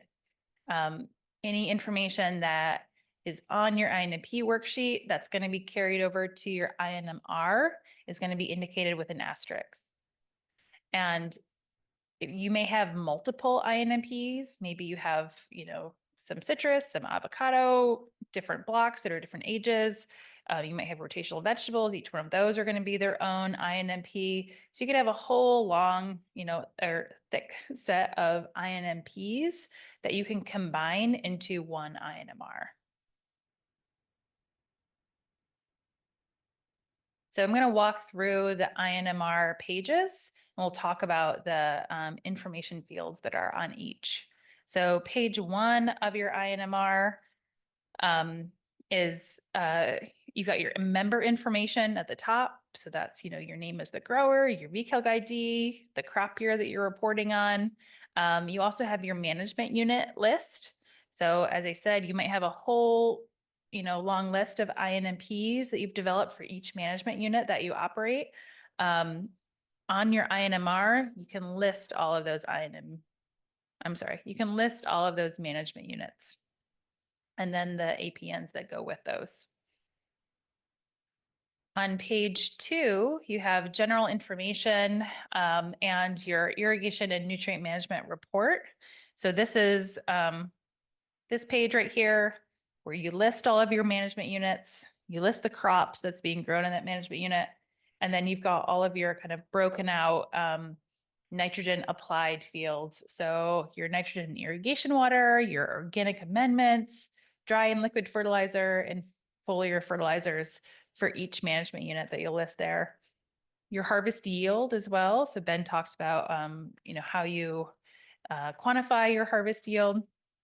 your production units. So if you're reporting that in pounds or tons, and then any additional yield information, that's kind of a qualifier for anything that happened that year that might have been an anomaly. And then page 3, this is your answers to your irrigation and nutrient management practices. So again, you can list all of your management units and then check off that box. And I'm going to go through each of these in more detail now.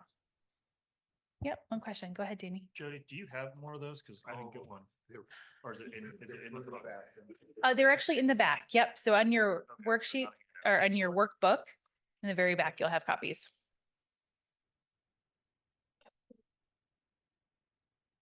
Okay, so page 1 of the INMR. This pulls information from your parcel management section of the associated INMP.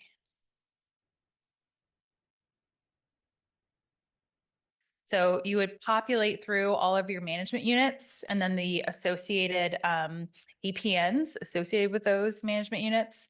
And one thing I want to stress here is that these forms are, it's fixed kind of cell size. It's a paper form.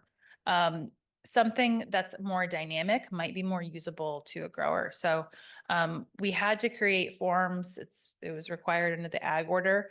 But as long as you are recording this information, if it's easier for you to use an Excel spreadsheet or something else to be able to fit everything in, really it's about collecting the information so that when it's time to submit it in the Clearwater system, you have everything there.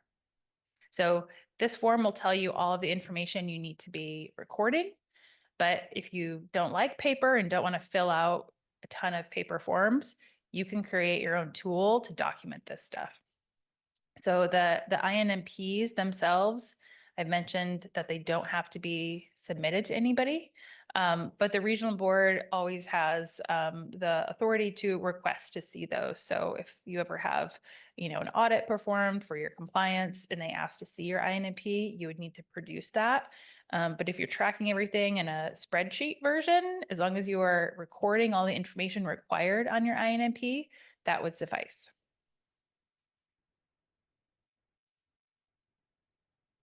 So a couple things to point out here.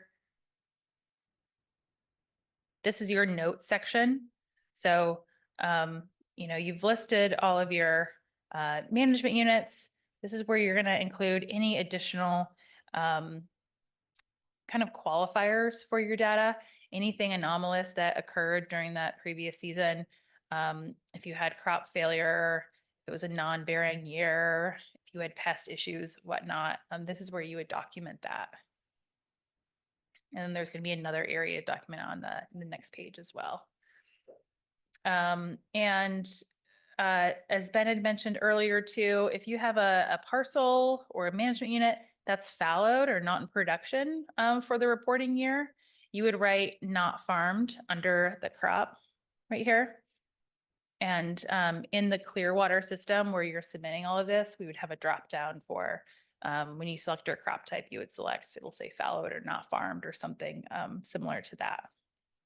The reason why that has to be accounted for is because by submitting an INMP for your fallowed farm, you would still be marked in compliance. We would have accounted for that parcel as having submitted a report demonstrating that it was fallowed during that reporting period, as opposed to a field that was in production that just didn't submit the report. So this is how you will be flagged in compliance still, even though you don't actually have a crop that season. Okay, so page 2 asks for information on the outlier status and certification method for the associated INMPs that are listed there. And then it pulls information from the irrigation, the harvest data, and the nitrogen management section of your INMPs. So this is where this question right here, the top box of your INMR, asking, have you been notified by VCALG that you are an outlier for previous years? If you had been notified, you would select yes. This first year, obviously, everybody's going to select no because there was no prior reporting. But going forward, if you are ever notified that you are an outlier, then on your future INMRs, you would have to check yes. And then you would also check off the certification method. So how did you certify your INMPs? Self-certified, CCA, NRCS, or this last one here. If you were not required to certify your INMP because you have less than 10 acres, then you would check that box. So the INMR table itself. So to complete this table, you're going to enter the management unit here. So for each management unit that you have, the associated crop, the crop age, if it's a perennial crop, if it's an annual crop, you leave this blank. The total irrigated acres. So you're going to add together all of the irrigated acres from those individual parcel numbers in the management unit. You're going to put that here. And then this line right here is where you're going to add together input your nitrogen from your irrigation water, your organic amendments, your dry or liquid fertilizer, and your foliar fertilizer. So this together will be your A value. This is your nitrogen applied value.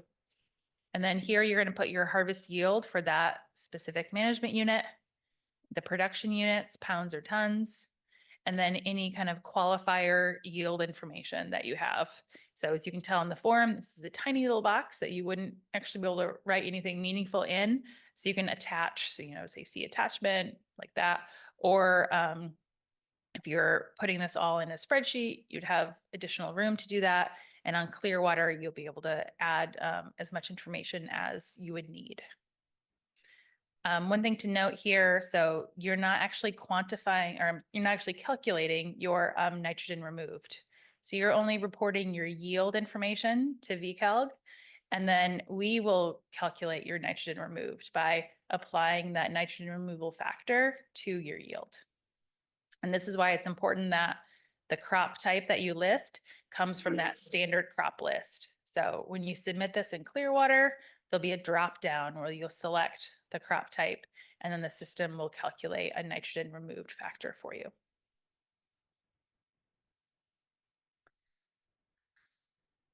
Do you have any other information? If you don't apply nitrogen to your field, these are all just going to be 0. And maybe you would still have a harvest yield depending on what your operation is. So next you'll complete the section on page 3 for each of your management units. And this is going to pull information from your INMP, and that's your irrigation methods and your various management practices that you are implementing. So again, here you've got a couple of different boxes I'll go through. You'll list each of the management units and then check off the corresponding primary irrigation methods, secondary irrigation methods, and irrigation source for those management units. Same with your efficiency practices. So you're listing your management unit ID and then checking off the irrigation efficiency practices that you're implementing and the nitrogen efficiency practices. Nitrogen application practices, and then data-informed decision-making.